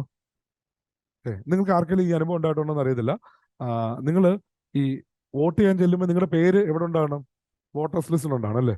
വോട്ടേഴ്സ് ലിസ്റ്റിൽ പേരില്ലാതെ പോയ ആരെങ്കിലും ഉണ്ടോ? വോട്ട് ചെയ്യാൻ ചെന്നപ്പോൾ പേരില്ലാണ്ട് പോയി അല്ലേ? പക്ഷെ എൻ്റെ മാമിന് ഒരു ഇൻട്രസ്റ്റിംഗ് ഇൻസിഡന്റ് ഉണ്ട്. പുള്ളിക്കാരി മാംഗ്ലൂരാണ് വർക്ക് ചെയ്യുന്നത്. അപ്പം പുള്ളിക്കാരി മാംഗ്ലൂർ NIT-യിൽ, അതായത് സൂറത്കൽ NIT-യിൽ ഫാക്കൽറ്റിയാണ്. അപ്പം മാഡം വോട്ട് ചെയ്യാനൊക്കെ ഫ്രീ ആണെങ്കിൽ അല്ലെങ്കിൽ പോകുന്നില്ല. അപ്പം ഞാൻ എപ്പോഴും ഇങ്ങനെ ചൊറിയും, നിങ്ങൾക്കൊരു നാഷണൽ സെൻസ് ഇല്ല, ഇലക്ഷനായിട്ട് എന്താ പോവാത്തെന്നൊക്കെ പറയുന്നത്. അപ്പൊ അങ്ങനെ നമ്മൾ ചൊറഞ്ഞതിന്റെ പാർട്ടായിട്ട് പുള്ളിക്കാരി ഒരു ഇലക്ഷന് ടിക്കറ്റ് ഒക്കെ എടുത്തിട്ട് പോവാണ് കേട്ടോ. പുള്ളിക്ക് രാവിലെ വോട്ട് ചെയ്യാൻ ചെന്നപ്പോഴത്തേക്ക് വോട്ടേഴ്സ് ലിസ്റ്റിൽ പേരില്ല. മംഗലാപുരത്തുനിന്ന് പുള്ളിക്കാരി അവിടെ വരെ ചെന്ന. അപ്പൊ ഞാൻ ചോദിച്ചു, ഇതൊന്ന് ചോദിച്ചിട്ട് പോണ്ടേ? കഴിഞ്ഞ തവണത്തെ ഇലക്ഷനിൽ വോട്ട്. അപ്പൊ എന്താ സംഭവം എന്ന് വെച്ച് കഴിഞ്ഞാൽ, പഞ്ചായത്ത് ഇലക്ഷൻ നടത്തുന്നത് സ്റ്റേറ്റ് ഇലക്ഷൻ കമ്മീഷനാണ്. ലെജിസ്ലേറ്റീവ് അസംബ്ലിയിലേക്ക്, പാർലമെന്റിലേക്കുള്ള ഇലക്ഷൻ നടത്തുന്നത് ഇലക്ഷൻ കമ്മീഷനാണ്. ഇവർ രണ്ടുപേരും 2 റോൾ ലിസ്റ്റ് മെയിൻറ്റെയിൻ ചെയ്യുന്നുണ്ട്. അപ്പം ചിലപ്പോൾ നിങ്ങളുടെ പേര് എവിടെ ഉണ്ടാവും? പഞ്ചായത്തിന്റെ ലിസ്റ്റിലുണ്ടാവും, അല്ലെങ്കിൽ സ്റ്റേറ്റ് ഇലക്ഷൻ കമ്മീഷൻ റിസൾട്ടിലുണ്ടാവും, മറ്റേടത്ത് ഉണ്ടാകത്തില്ല. ഇത് ഇല്ലോജിക്കലുള്ള കാര്യമല്ലേ? ഓക്കെ, ഇപ്പൊ നമ്മൾ പറയുന്നുണ്ട് രണ്ടിനും കൂടെ ഒറ്റ ലിസ്റ്റ് ഉപയോഗിച്ചാൽ മതി, ഇലക്ഷൻ കമ്മീഷൻ ഉണ്ടാക്കിക്കൊള്ളാൻ ലിസ്റ്റ്, അത് തന്നെ എന്ത് ചെയ്താൽ മതി, സ്റ്റേറ്റ് ഇലക്ഷൻ കമ്മീഷൻ ഫോളോ ചെയ്താൽ മതി എന്നൊക്കെ പറയും. എനിവേ, നിങ്ങൾക്ക് ആ 2 കമ്മീഷൻ ഉണ്ടെന്നുള്ള കൺസെപ്റ്റ് മനസ്സിലാക്കാൻ വേണ്ടിയിട്ടാണ് ഞാനിത് പറഞ്ഞത് കേട്ടോ. ക്ലിയർ അല്ലേ? അപ്പം നമുക്ക് എന്തുകൊണ്ടാണ് ഇന്റഗ്രേറ്റഡ് ഇലക്ഷൻ മെക്കാനിസം എന്ന് പറയുന്നത്? സെൻട്രലിലെയും സ്റ്റേറ്റിലെയും ഇലക്ഷൻ നടത്തുന്നത് ഇലക്ഷൻ കമ്മീഷൻ തന്നെ.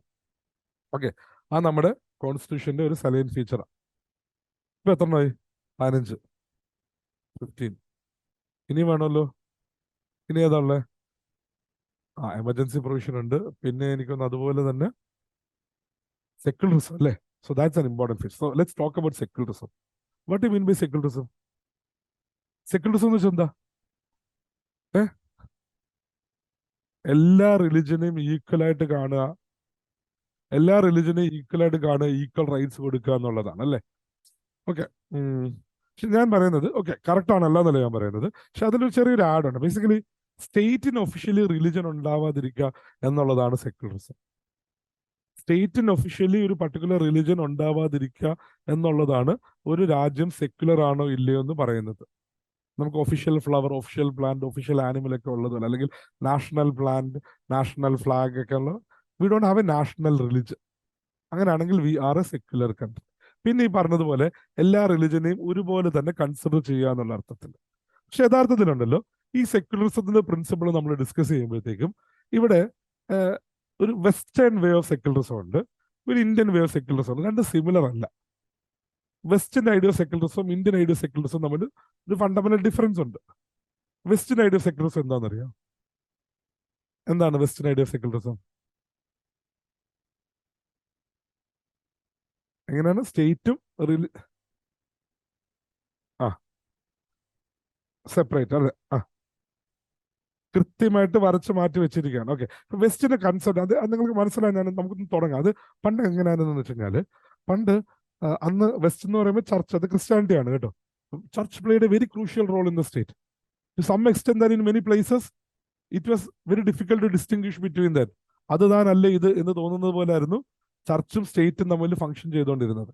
And church was the most powerful entity at many times. ഇത് കുറച്ച് കഴിഞ്ഞപ്പോഴത്തേക്കും ഇതിലൊരു സെപ്പറേഷൻ വേണമെന്നൊരു കാര്യം മനസ്സിലാക്കിയിട്ട് അത് എന്ത് ചെയ്യാൻ തുടങ്ങി, അത് ഡിഫൈൻ ചെയ്യാൻ തുടങ്ങി ആ separation. Okay, church and institutions, അതായത് റിലീജിയസ് ഇൻസ്റ്റിറ്റ്യൂഷൻസ് വേറെ, സ്റ്റേറ്റ് ആൻഡ് ഇൻസ്റ്റിറ്റ്യൂഷൻസ് വേറെ. എന്നിട്ട് പബ്ലിക് സ്പേസിലേക്ക് സ്റ്റേറ്റ് അല്ലെങ്കിൽ റിലിജൻ ഇൻസ്റ്റിറ്റ്യൂഷൻസിനോ റിലിജന്റെ റൈറ്റ്സോ ഒന്നും എന്ത് ചെയ്യുന്നില്ല, എൻഷുർ ചെയ്യത്തില്ല. ഇതിനുള്ള ഏറ്റവും നല്ല എക്സാമ്പിൾ എന്ന് പറയുന്നതാണ് ഫ്രാൻസ്. ഇപ്പൊ ഫ്രാൻസിൽ ശരിക്കും പറഞ്ഞാൽ നിങ്ങൾക്ക് ഇപ്പം നമ്മൾ മറ്റു പല രാജ്യങ്ങളിലും കിട്ടുന്ന റിലീജിയസ് റൈറ്റ്സ് ഒന്നും ഫ്രാൻസിൽ പബ്ലിക് സ്പേസിൽ കിട്ടത്തില്ല. ഓക്കെ, ഇപ്പൊ ബുർക്ക ധരിക്കുക, ടർബൻ, അങ്ങനെയൊക്കെ കുറെ റെസ്ട്രിക്ഷൻസ് ഉണ്ട് അവിടെ. ഇപ്പൊ നമ്മൾ ചില ബേസിക് റിലീജിയസ് സിമ്പിൾ ആയിട്ട് മറ്റു പല രാജ്യങ്ങൾ ഐഡന്റിഫൈ ചെയ്യുന്നത്, ഫ്രാൻസിൽ എന്ത് ചെയ്യുന്നില്ല, അതിനുള്ള റെക്കഗ്നീഷൻ ഒന്നുമില്ല. മാത്രമല്ല ഫ്രാൻസിൽ മാക്സിമം റിലീജിയൻ എന്ത് ചെയ്യാൻ നോക്കിയിരിക്കുകയാണ്, പബ്ലിക് സ്പേസിൽ നിന്ന് മാറ്റി നിർത്താൻ നോക്കിയിരിക്കുകയാണ്. So religion doesn't has any special right or special say over it.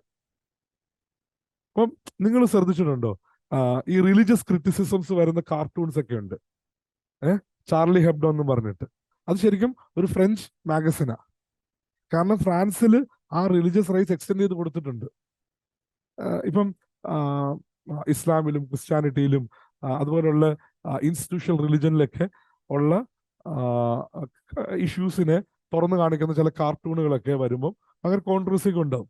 അപ്പൊ ആ കാർട്ടൂണുകൾ പലതും പബ്ലിഷ് ചെയ്തിട്ടുള്ളത് ചാർലി ഹെബ്ഡോണിലാണ്. ഈ ന്യൂസ് ഉണ്ടാകുന്ന ചില കാർട്ടൂണൊക്കെ നമ്മൾ എടുത്തു നോക്കിക്കഴിഞ്ഞാൽ ഒരു കൂറ കാർട്ടൂണാണ്. ഇൻ ദ സെൻസ്, ആ കാർട്ടൂണിക് സെൻസിൽ പറയുന്ന ഐഡിയ ഭയങ്കര ഇൻട്രസ്റ്റിംഗ് ആയിരിക്കും. പക്ഷെ ഇതിനെക്കാട്ടും അങ്ങേക്ക് വേണം ഞാൻ കുറച്ചൊരു സമയം എടുത്താൽ വരയ്ക്കാൻ പറ്റുമെന്ന് എനിക്ക് തോന്നും. But still it got publish there because of that idea and because of the fact that ഫ്രാൻസിൽ അതിനൊരു സ്പേസ് ഉണ്ട്. You got the point. ഇത് ചെയ്തു കഴിഞ്ഞാൽ റിലീജിയസ് സെന്റിമെന്റ് ഹർട്ടാവും, ഇത് ചെയ്തു കഴിഞ്ഞാൽ റിലീജിയസ് ഓർഗനൈസേഷൻ പ്രശ്നമാകും എന്ന് എന്ത് ചെയ്യണ്ട, അവിടെ പേടിക്കണ്ട. കാരണം അവിടെ പേടിക്കാനായിട്ട് ആ റിലീജിയസ് ഗ്രൂപ്പിന് അങ്ങനത്തെ റൈറ്റ്സോ സെന്റിമെന്റ്സിനുള്ള സ്പേസോ എന്ത് ചെയ്തിട്ടില്ല, പ്രൊവൈഡ് ചെയ്ത് കൊടുത്തിട്ടില്ല. അതാണ് വെസ്റ്റേൺ വേ ഓഫ് സെക്യുലറിസത്തിന്റെ പ്രത്യേകത. മനസ്സിലായോ? പക്ഷെ ഇന്ത്യൻ വേ ഓഫ് സെക്യുലറിസം അങ്ങനെയല്ല. അപ്പൊ വെസ്റ്റില് നമ്മൾ റിലിജനെ മാക്സിമം അകറ്റി നിർത്തുകയാണ്. നിങ്ങൾ പറഞ്ഞ separation. So we are aversive of religion and we are equally aversive of all religion.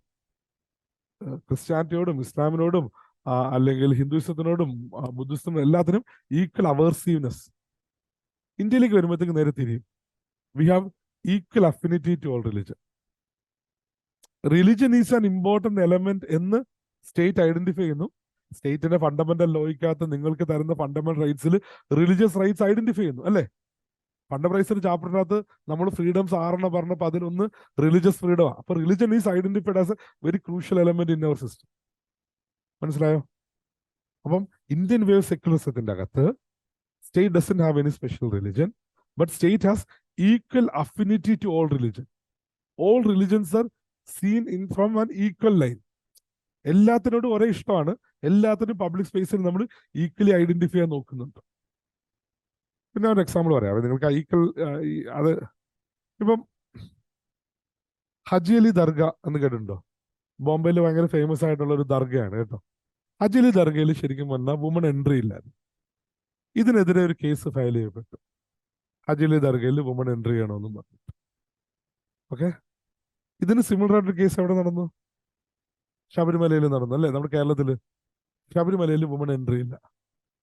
ഈ രണ്ട് കേസും കോടതി ഐഡന്റിഫൈ ചെയ്യാൻ നോക്കിയത് ഒരേ സെറ്റ് ഓഫ് റൂൾ വെച്ചിട്ട്. എന്താണ് കേട്ടിട്ടുണ്ടോ എന്താ സംഭവം എന്ന്?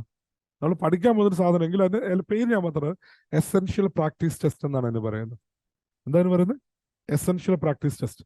Okay, how many people studied in Delhi or has gone to Delhi? Delhi പോയിട്ടുള്ള എത്ര പേരുണ്ട്? ഓക്കെ ഓക്കെ, കുറെ പേരുണ്ടല്ലോ ഡൽഹിയിൽ ഉണ്ടായിരുന്നവര്. എവിടെയായിരുന്നു ഡൽഹിയിൽ? പോയിട്ടുണ്ട്. Okay fine. How many people studied in Delhi? കുറച്ചാള് പോയിട്ടുള്ളവര്. ഓക്കെ, നീ എവിടെ പഠിച്ചത്? ഡൽഹി യൂണിവേഴ്സിറ്റി. നീ ഡൽഹി യൂണിവേഴ്സിറ്റി. അവിടെ വേറെ ആളൊരാളും കൂടെ ഡൽഹി യൂണിവേഴ്സിറ്റി. ഓക്കെ, അവിടെ സ്കൂളിൽ. So you been to Delhi university, you might actually gone to ഡൽഹിയിൽ പല സ്ഥലത്തും പോയിട്ടുണ്ടായിരിക്കും. സോ നിങ്ങൾ അവിടെ വളരെ ഫേമസ് ആയിട്ട് ദർഗയുണ്ട്. ഏതാ? നിസാമുദ്ദീൻ ദർഗ അല്ലേ? ഇവിടുന്ന് പോകുന്ന ട്രെയിൻ ആ പേര് തന്നെയാണല്ലോ അല്ലേ? കേരളത്തിൽ നിന്ന് പോകുന്ന നിസാമുദ്ദീൻ. ഓക്കെ, നിങ്ങൾ നിസാമുദ്ദീൻ ദർഗയിൽ പോയിട്ടുണ്ടോ? യു പീപ്പിൾ ബീൻ ടു ഈ നിസാമുദ്ദീൻ ദർഗ എന്ന് പറയുന്നതാണ്. ബാക്കിയുള്ളവർക്ക് റെഫറൻസ് തരാം. നിങ്ങൾ വളരെ ഫേമസ് ആയിട്ടുള്ള കുൻ ഫൈക്കുൻ എന്നുള്ള പാട്ട് കേട്ടിട്ടുണ്ടോ? ആ കുൻ ഫൈക്കുൻ പാട്ടിൻ്റെ അകത്ത് കാണിക്കുന്നത് ആക്ച്വലി നിസാമുദ്ദീൻ ദർഗയാണ്. ഒറിജിനൽ ദർഗയും അവിടെ ഒറിജിനലി പാടുന്നവർ തന്നെയാണ് ആ പാട്ടിൽ കാണിക്കുന്നത്. അപ്പൊ റഹ്മാൻ അല്ലേ എന്നല്ലേ? റഹ്മാൻ അല്ല അവിടെ പാടുന്നത്. ഓക്കെ ഓക്കെ, അപ്പൊ നിസാമുദ്ദീൻ ദർഗയിൽ ചെന്ന് കഴിഞ്ഞാൽ ദർഗ എന്ന് പറയുന്നത് ഈ നിസാം, ഇപ്പം ഞങ്ങൾ ഡൽഹിയിൽ പോകണം കേട്ടോ. അപ്പൊ ഡൽഹിയിൽ പോകുമ്പോൾ നമുക്ക് കുറച്ച് ഒബ്ജക്റ്റീവ്സ് ഉണ്ട്. UPSC ഇന്റർവ്യൂവിന് വേണ്ടിയാണ് ഞാൻ ആദ്യമായിട്ട് ഡൽഹിയിൽ പോകുന്നത്. അപ്പൊ ഞാനും സജുവും കൂടെ ഡൽഹിയിൽ ചെല്ലുമ്പോഴത്തേക്കും ഞങ്ങൾ കുറച്ച് സ്ഥലങ്ങളൊക്കെ പോകാനിരുന്നു. അപ്പൊ അതിൽ നിസാമുദ്ദീൻ ദർഗയിൽ പോകണം. അപ്പം തേഴ്സ്ഡേ ഈവനിങ് നിസാമുദ്ദീൻ ദർഗയിൽ ചെന്ന് കഴിഞ്ഞ് കഴിഞ്ഞാൽ ഭയങ്കര രസമാണ് അവിടുത്തെ കവാലീസ് ഒക്കെ കേൾക്കാൻ എന്നൊക്കെ പറഞ്ഞ് നമ്മളിങ്ങനെ പ്ലാൻ ചെയ്തു. അപ്പൊ ഫ്രൈഡേ ആണ് ഇന്റർവ്യൂ. അപ്പൊ തേഴ്സ്ഡേ പോകാൻ തേഴ്സ്ഡേ ആണെന്ന് തന്നെ പോയെന്നാണ് ഞങ്ങൾ തോന്നുന്നത്. എന്നിട്ട് ഞങ്ങൾ ചെന്നു. അപ്പം ചെല്ലുമ്പോഴത്തേക്കുണ്ടല്ലോ it's a very open space. Okay, ഒരു ഓപ്പൺ സ്പേസ്. അപ്പോൾ അവിടെ നടുക്കൊരു ദർഗയുണ്ട്. നിങ്ങൾ ദർഗയിൽ കയറി ചെല്ലുമ്പോഴത്തേക്കും men and women are sitting. ഇന്റർമിങ്കിളൊക്കെ ചെയ്തിട്ട് തന്നെയൊക്കെയാണ് ആൾക്കാരൊക്കെ ഇരിക്കുന്നത് കേട്ടോ. Everyone is open. എന്നിട്ട് അവിടെ നമാസിന്റെ സമയമാകുമ്പോഴത്തേക്കും 2 ഓപ്പൺ ഹാളുണ്ട്. ഒരു ഓപ്പൺ ഹാളിൽ മുസ്ലിം അല്ല ആണുങ്ങളും, ഒരു ഓപ്പൺ ഹാളിൽ പെണ്ണുങ്ങൾ നിസ്കരിക്കുന്നുണ്ട്. 2 ഓപ്പൺ ഹാൾ തന്നെ. പക്ഷേ ഈ പബ്ലിക് സ്പേസ് കോമൺ ആയിട്ട് ഇരിക്കുന്ന ഒരു സ്ഥലമാണ്. അപ്പം woman is not restricted over there. ഞങ്ങൾ പോയ സമയത്ത് ഇൻട്രസ്റ്റിംഗ് ഒരു സംഭവം ഉണ്ട്. നമ്മളിങ്ങനെ കേട്ട് തുടങ്ങുകയാണ് കേട്ടോ. അപ്പോൾ നമ്മൾ ഇതിനു മുമ്പ് കവാലി ഒന്നും കേട്ടിട്ടില്ല. പക്ഷെ നമ്മൾ പലപ്പോഴും യൂട്യൂബിൽ കവാലിയുടെ പാട്ടൊക്കെ കേൾക്കുമ്പോൾ നമ്മൾ കണ്ടു ഈ കുറെ പേര് ഇങ്ങനെ കവാലി പാടുന്നവരുടെ അടുത്ത് പോയിട്ട് ഇങ്ങനെ ഡാൻസ് ചെയ്യുക, അല്ലെങ്കിൽ അവരിങ്ങനെ പൈസ ഒക്കെ അവിടെ ഇങ്ങനെ എറിയുന്ന കാണാൻ പറ്റും. അവരുടെ ഫ്രണ്ടിലേക്ക് ഇങ്ങനെ പൈസ ഇട്ടിട്ട് പോകും. നമ്മൾക്ക് പൊട്ടന്മാർ പാട്ട് കേട്ടിട്ട് പോയാൽ പോലെ എന്തിനാ പൈസ അവിടെ കൊടുക്കുന്നത് എന്ന് വിചാരിക്കും കേട്ടോ. Then we started hearing it for ഒരു 1 hour കഴിഞ്ഞപ്പോഴത്തേക്കും വി ഗോട്ട് ട്രാൻസ്ഡ് ഓവർ ദർ. എന്താ സംഭവിച്ചതെന്ന് വെച്ച് കഴിഞ്ഞാൽ ഞങ്ങൾ രണ്ടുപേരും ഞങ്ങളുടെ പോക്കറ്റിൽ ഇരുന്ന പൈസ അവിടെ ഇട്ട്. കാരണം ഒന്ന് എല്ലാവരും ഇടുന്ന കാണുന്നുണ്ട്, രണ്ട് we also felt that okay we should do something over there. Anyway ഞങ്ങൾ ഇത് പാട്ടെല്ലാം കണ്ടു കഴിഞ്ഞിട്ട് ഞാൻ സജുവും വെയിറ്റ് ചെയ്തു. We just need to talk to those people who are actually singing over there. അപ്പം ഞങ്ങളിങ്ങനെ നിൽക്കുന്ന കണ്ടു കഴിഞ്ഞപ്പോഴത്തേക്ക് അവർ വന്നു. അപ്പോൾ ഓൾമോസ്റ്റ് എല്ലാവരും പോയി കേട്ടോ. അപ്പം നമ്മളോട് വന്നിട്ട് ചോദിച്ചു എവിടെ നിന്നാന്ന് ചോദിച്ചു. നമ്മൾ കേരളത്തിൽ നിന്നാണ് വന്നതെന്ന് ചോദിച്ചു. അപ്പൊ ഇന്റർവ്യൂ ഓർ വഗേറ അന്ന് ചോദിച്ചു. എന്താ ടെസ്റ്റോ ഇന്റർവ്യൂ ആണോ എന്ന് ചോദിച്ചു. പറഞ്ഞാൽ ഇന്റർവ്യൂവിന് വന്നതെന്ന് പറഞ്ഞു. അപ്പൊ പുള്ളിക്കാരൻ പറഞ്ഞു എല്ലാം അദ്ദേഹത്തിനോട് പറഞ്ഞാൽ മതി എന്ന് പറഞ്ഞു. അപ്പൊ ഞങ്ങൾ രണ്ടുപേരും മേളിലേക്ക് നോക്കി. ദൈവം ഞങ്ങൾ രണ്ടുപേരും മേളിലേക്ക്. പുള്ളിക്കാരൻ ഇങ്ങനെ എല്ലാം അദ്ദേഹത്തിനോട് പറഞ്ഞാൽ മതി. ഏത്? അപ്പം അവിടെ ഈ നിസാമുദ്ദീൻ ആ ദർഗയുടെ പ്രത്യേകത എന്ന് വെച്ചാൽ people actually pray to him. ആ പുള്ളിക്കാരനൊരു ചെറിയ സെയിൻഹുഡ് ഒക്കെ കൊടുത്തിട്ടുണ്ട്. അപ്പൊ അദ്ദേഹത്തിനോടാ പ്രാർത്ഥിക്കുന്നത്. അതാണ് അവർ പറഞ്ഞത്, എല്ലാം അദ്ദേഹത്തിനോട് പറഞ്ഞാൽ മതി. അപ്പൊ ഞങ്ങൾ നേരെ അങ്ങോട്ടോ നോക്കിക്കൊണ്ടിരിക്കുന്നു. And we had a small discussion. അപ്പൊ ഇവര് ചോദിച്ചു കേരളം എന്ത് ചെയ്യുന്നു, UPSC പരീക്ഷ എന്നൊക്കെ പറഞ്ഞു. അപ്പൊ വേറെ ഇൻട്രസ്റ്റിംഗ് സിനാരിയോ ഉണ്ട്. അപ്പം നമ്മളിങ്ങനെ പാട്ട് കേട്ടിരിക്കുമ്പോഴത്തേക്കും ഇങ്ങനെ ചാരി ഇരിക്കാനുണ്ട്. ചാരി ഇരിക്കുമ്പോൾ ഇപ്പുറത്ത് വേറൊരു ദർഗ, അതായത് ഒരു മെയിൻ ഒരു എന്താണ് ഖബർ ഉണ്ട്. ഐ മീൻ ഈ ലാസ്റ്റ് റെമനന്റ് പ്ലേസ് ഉണ്ട്. അതുപോലെ ഇപ്പുറത്ത് വേറെ ഉണ്ട്, ചെറുതൊരെണ്ണമുണ്ട് കേട്ടോ. അപ്പൊ അതിൽ ചാരി ഇരിക്കുന്നത്. കുറച്ചു നേരം നോക്കുമ്പോൾ ഓ ഇത് അമീർ ഖുർസു. അയ്യോ, ഹിസ്റ്ററിയിൽ നമ്മൾ പഠിച്ച പോയറ്റ്. ശരി, ഓക്കെ. അപ്പൊ ഹിസ്റ്ററിയിൽ നമുക്ക് അമീർ ഖുർസു പോയറ്റിനെ പറ്റി പഠിക്കാനുണ്ട്. അപ്പൊ പുള്ളിക്കാരൻ ഇവർ രണ്ടുപേരും അടുത്തടുത്താണ് അടക്കിയിരിക്കുന്നത്. അപ്പൊ എനിവേ ഇതുപോലെ തന്നെ ഹജ് അലി ദർഗയിൽ വുമനെ കയറ്റാൻ പാടില്ല എന്ന് ഉള്ളൊരു ഇതുണ്ടായിരുന്നു. കോടതിയിൽ ചെന്നു. അപ്പൊ കോടതി ചോദിച്ചു വുമനെ മോസ്കിൽ കയറ്റാൻ പാടില്ല എന്നുള്ളത്, അല്ലെങ്കിൽ ഇവിടെ ഈ ദർഗയിൽ കയറ്റാൻ പാടില്ല എന്നത് ഈ റിലിജന്റെ എസെൻഷ്യൽ പ്രാക്ടീസിൽ പെട്ടതാണോ എന്ന് ചോദിച്ചു. അല്ല. എന്നാ കയറ്റണം. ഇതേപോലെ തന്നെ ശബരിമല ഇൻസിഡന്റ് നോക്കുമ്പോഴും ഉള്ള ചോദ്യം ഇത് തന്നെ. എന്താണ് ചോദ്യം? വുമനെ ടെമ്പിളിൽ കയറ്റാൻ പാടില്ല എന്ന് പറയുന്നത് ഈ റിലിജന്റെ എസെൻഷ്യൽ പ്രാക്ടീസിൽ പെട്ടതാണോ? അല്ല. അപ്പൊ അലോ ചെയ്യണമെന്ന് പറഞ്ഞു.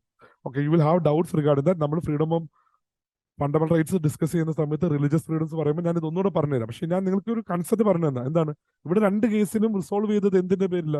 ഒരേ ഒരേ പ്രിൻസിപ്പിളിന്റെ പേരില്ല. അപ്പം എല്ലാ റിലിജനെയും ഒരേ അഫിനിറ്റിയോടുകൂടി ഒരേ പ്രിൻസിപ്പിൾസും ഡയമെൻഷൻസിലാണ് സ്റ്റേറ്റ് കാണാൻ നോക്കുന്നത്. അതാണ് ഇന്ത്യൻ സെക്യുലറിസത്തിന്റെ പ്രത്യേകത. റിലിജനെ ഒരിക്കലും എന്ത് ചെയ്യില്ല, ഒഴിവാക്കിക്കൊണ്ടിട്ടുള്ളൊരു സിസ്റ്റം അല്ല. ക്ലിയർ? മനസ്സിലായോ?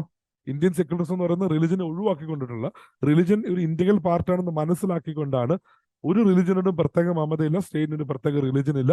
എല്ലാ റിലിജനോടും ഈക്വൽ അഫിനിറ്റി ആണുള്ളത്. വാക്കുകൾ ശ്രദ്ധിക്കണം. വെസ്റ്റേൺ സെക്യുലറിസം പറഞ്ഞപ്പോൾ ഞാൻ പറഞ്ഞ വാക്ക് എന്താ? ഈക്വൽ അവേഴ്സീവ്നെസ്. ഇവിടെ എന്താ പറയുന്നത്? Equal affinity. Is it clear? Yes. ഇനി ലാസ്റ്റത്തെ പോയിന്റ് എന്ന് പറഞ്ഞത് സെക്യുലറിസം ഒരു പോയിന്റ് എൻ്റെ അടുത്ത് പറഞ്ഞായിരുന്നല്ലോ, എമർജൻസി പ്രൊവിഷൻസ്. നമ്മുടെ കോൺസ്റ്റിറ്റ്യൂഷൻ്റെ അകത്ത് ഒരു പ്രത്യേകത എന്താണെന്നറിയാം? ചില പ്രത്യേക സാഹചര്യങ്ങൾ വരുമ്പോഴത്തേക്കും നമ്മുടെ കോൺസ്റ്റിറ്റ്യൂഷന്റെ ഫണ്ടമെന്റൽ പ്രത്യേകത ഇതൊരു ഫെഡറൽ കോൺസ്റ്റിറ്റ്യൂഷൻ ആണെന്നുള്ളതാണ്, അല്ലെ? സ്റ്റേറ്റ് ഗവൺമെന്റ് ഉണ്ട്, സെൻട്രൽ ഗവൺമെന്റ് ഉണ്ട്. നോർമൽ സിനാരിയോയിൽ ഇതിങ്ങനെ ഫംഗ്ഷൻ ചെയ്യുന്നതിന് കുഴപ്പമില്ല. ഓക്കെ, ഒരു എക്സ്ട്രോണറി സർക്കംസ്റ്റൻസ് വരുവാണ്.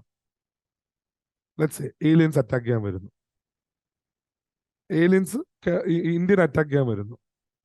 US മാത്രമല്ലല്ലോ, ഇന്ത്യയിൽ വേണേ വന്ന് ഇറങ്ങാമല്ലോ അവർക്ക്. ഓക്കെ, സൂപ്പർ ഡിലക്സ് ചോദിച്ചതുപോലെ ഇതെന്താ ഏലിയൻസ് എന്താ ഇവിടെ മാത്രമേ വരത്തുള്ളൂ എന്ന് വിചാരിച്ചെന്ന്. ഓക്കെ, അപ്പം ഏലിയൻസ് അറ്റാക്ക് ചെയ്യാൻ വരുന്നു.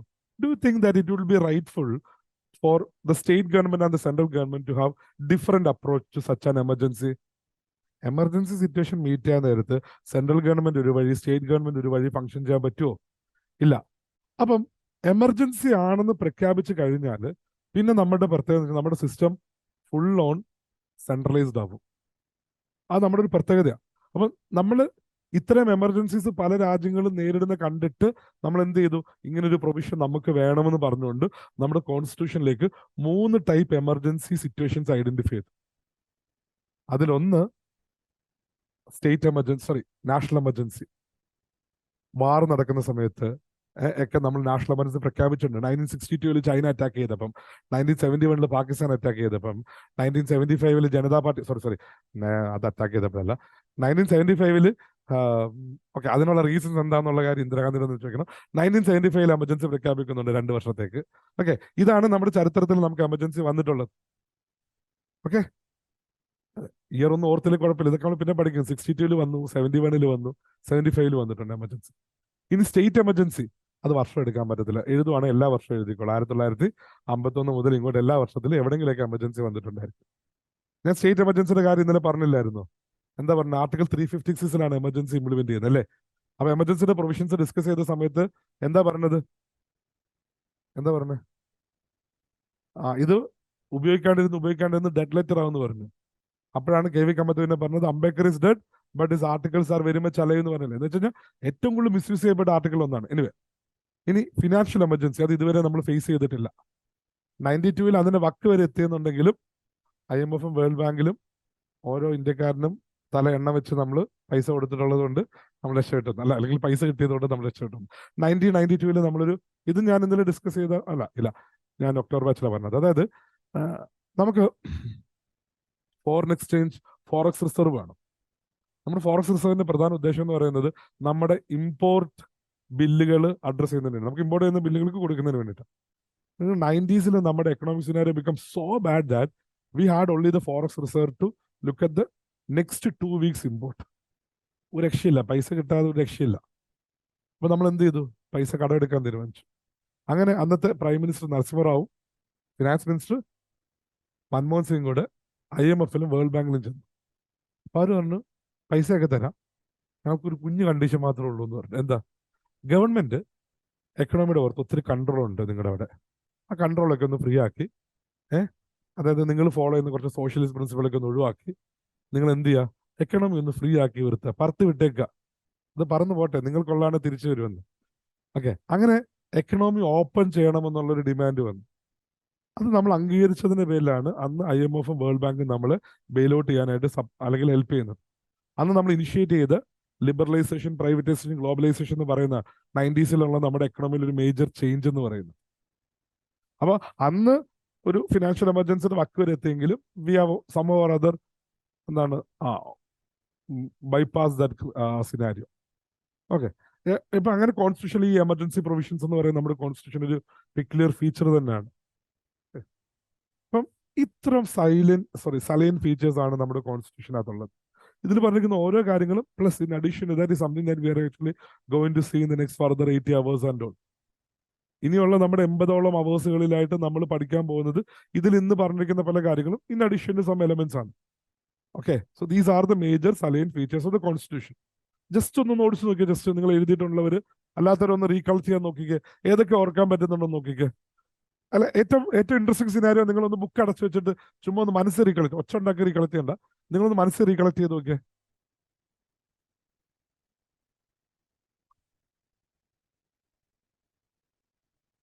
രണ്ടക്ക ആവശ്യമുള്ള സമയത്ത് ഒരു സാധനം പോലും ഓർക്കില്ല. തലക്കകത്ത് ഈ പാട്ടൊക്കെ ആയിരിക്കും കേൾക്കുന്നത്. ഇങ്ങനെ ഒരു ട്രൈ നോക്ക്. Let me see.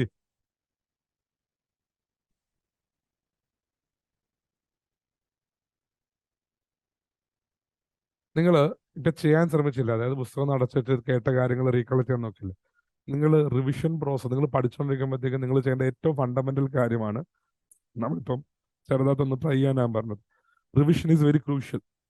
റിവിഷൻ എന്ന് വെച്ച് കഴിഞ്ഞാൽ വീണ്ടും അതേ കാര്യങ്ങൾ വായിക്കണം എന്ന് നിർബന്ധമില്ല, ബട്ട് നിങ്ങളൊരു എഫേർട്ട് ഇട്ട് അതേ കാര്യങ്ങൾ വീണ്ടും ഓർത്തെടുക്കാൻ നോക്കുകയാണ് നമ്മൾ ചെയ്യുന്നത്. അപ്പം ഈ ഓർത്തെടുക്കാൻ നോക്കുന്ന പ്രോസസ്സാണ് ശരിക്കും റിവിഷൻ. ഇത് 2-3 തവണ ചെയ്യുമ്പോഴത്തേക്ക് it becomes much easier for us to recollect things. So try to do this. അപ്പൊ ഞാൻ കഴിഞ്ഞ ദിവസം എൻ്റെ അടുത്തൊരു പയ്യൻ വന്ന് വെച്ചു, നിങ്ങളൊക്കെ ഒരു ദിവസം എത്ര നേരം കണ്ടിന്യൂസ്ലി ഇരുന്ന് വായിക്കുന്നു വെച്ച്. സാർ പറ്റുവാണെങ്കിൽ ഒരു 4 മണിക്കൂർ ഞാൻ കണ്ടിന്യൂസ്ലി ഇരുന്നിട്ടുണ്ട്. എന്നെ കൊണ്ടൊന്നും 1/4 മണിക്കൂറിന് മേലെ ഇരിക്കാൻ പറ്റത്തില്ല. എനിക്കറിയത്തില്ല നിങ്ങൾക്ക് ഈ 4 മണിക്കൂറൊക്കെ കണ്ടിന്യൂസ്ലി ഇരിക്കാനുള്ള ശേഷിയൊക്കെ എങ്ങനെയാണ് കിട്ടിയിട്ടുള്ളത്, എന്തെങ്കിലും പുറത്താണോ എന്നുള്ള കാര്യം എനിക്ക് അറിഞ്ഞുകൂടാ. But I doubt it. 1 മണിക്കൂറിന് മേളിൽ ഇരിക്കുമ്പോൾ നിങ്ങൾ എത്രത്തോളം പ്രൊഡക്റ്റീവ് ആണ്. ഇവിടെ മെഡിക്കൽ സയൻസ് പഠിച്ച അല്ലെ, ഇന്നിപ്പം ആദിത്യ വന്നിട്ടില്ല, ആദിത്യ ഓൺലൈനിൽ ഇരിപ്പുണ്ടോ? ആദിത്യ ആമ എവിടെയുള്ള വരുത്. ഇതിവിടെ ബിഫാം പഠിച്ച കുട്ടികൾ എന്ത് ചെയ്യുന്നു വന്നവര്, ബിഫാം പഠിച്ച ഒരാളുണ്ടായിരുന്നു.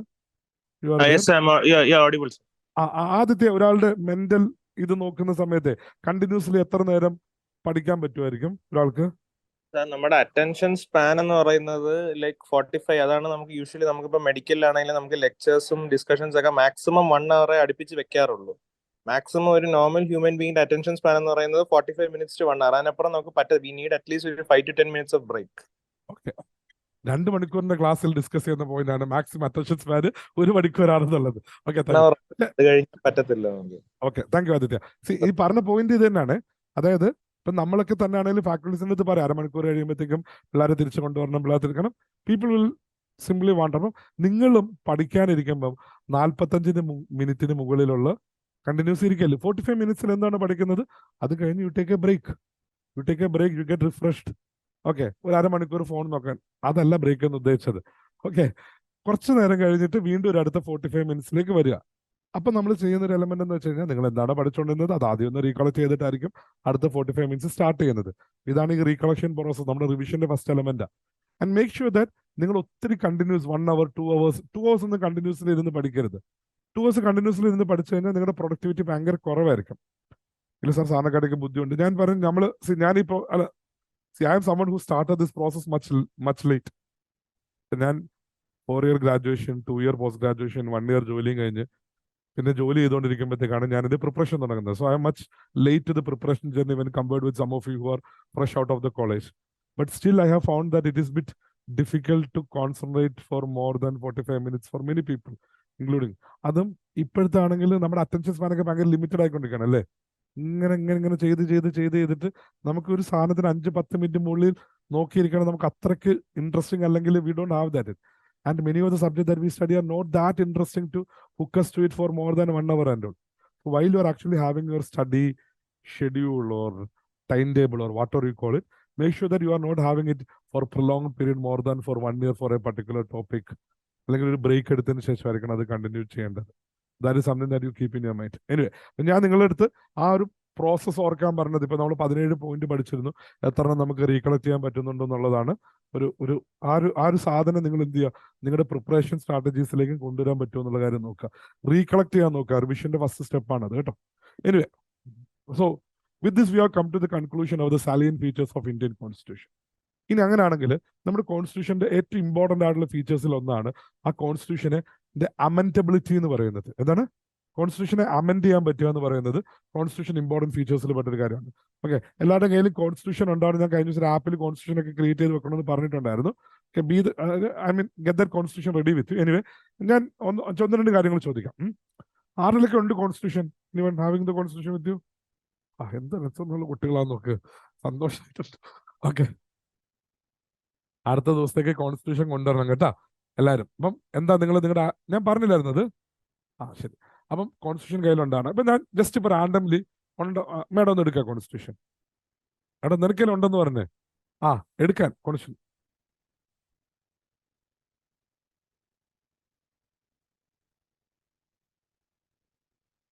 എടുത്തോ. അപ്പം കോൺസ്റ്റിറ്റ്യൂഷനകത്തുണ്ടല്ലോ, നമ്മുടെ ഈ എൻ്റെ കോൺസ്റ്റിറ്റ്യൂഷൻ എടുത്തു കഴിഞ്ഞാൽ അതിങ്ങനെ പല പാർട്ടായിട്ടാണ് ഡിവൈഡ് ചെയ്തിരിക്കുന്നത്. ഇപ്പൊ പാർട്ട് 1 ഓഫ് ദി കോൺസ്റ്റിറ്റ്യൂഷൻ എന്ന് പറയുമ്പോഴത്തേക്കും അതിനകത്ത് യൂണിയൻ ആൻഡ് ടെറിട്ടറി, പിന്നെ സിറ്റിസൺഷിപ്പ്, പിന്നെ fundamental rights, directive principles, fundamental duty, പിന്നെ ഗവൺമെന്റിന്റെ അതായത് പ്രസിഡന്റ്, അങ്ങനെ എക്സിക്യൂട്ടീവ്, പിന്നെ ലെജിസ്ലേച്ചർ, അങ്ങനെ പോകും കേട്ടോ. അപ്പം ഞാൻ ഈ പ്രിപ്പയർ ചെയ്യുന്ന സമയത്ത് എൻ്റെ ആദ്യത്തെ ചലഞ്ച് ആയിരുന്നു ഇത് എന്ത് ഓർഡറിലാണ് ഇമാർ ഇതിനകത്ത് കൊണ്ട് വെച്ചിരിക്കുന്നതെന്ന്. എന്തെങ്കിലും റാൻഡം ഓർഡറാണ്? അല്ല, ഇതിനൊരു ഓർഡർ ഉണ്ട്. നമ്മൾ സ്റ്റേറ്റിനെ ഡിഫൈൻ ചെയ്യുമ്പോഴത്തേക്കും ഏറ്റവും ആദ്യം എന്താ പറഞ്ഞത്? ടെറിട്ടറി അല്ലേ? കോൺസ്റ്റിറ്റ്യൂഷന്റെ ഫസ്റ്റ് ആർട്ടിക്കിൾ എന്താ? Union and territory. Okay, second one എന്ന് പറയുന്നത് പോപ്പുലേഷൻ.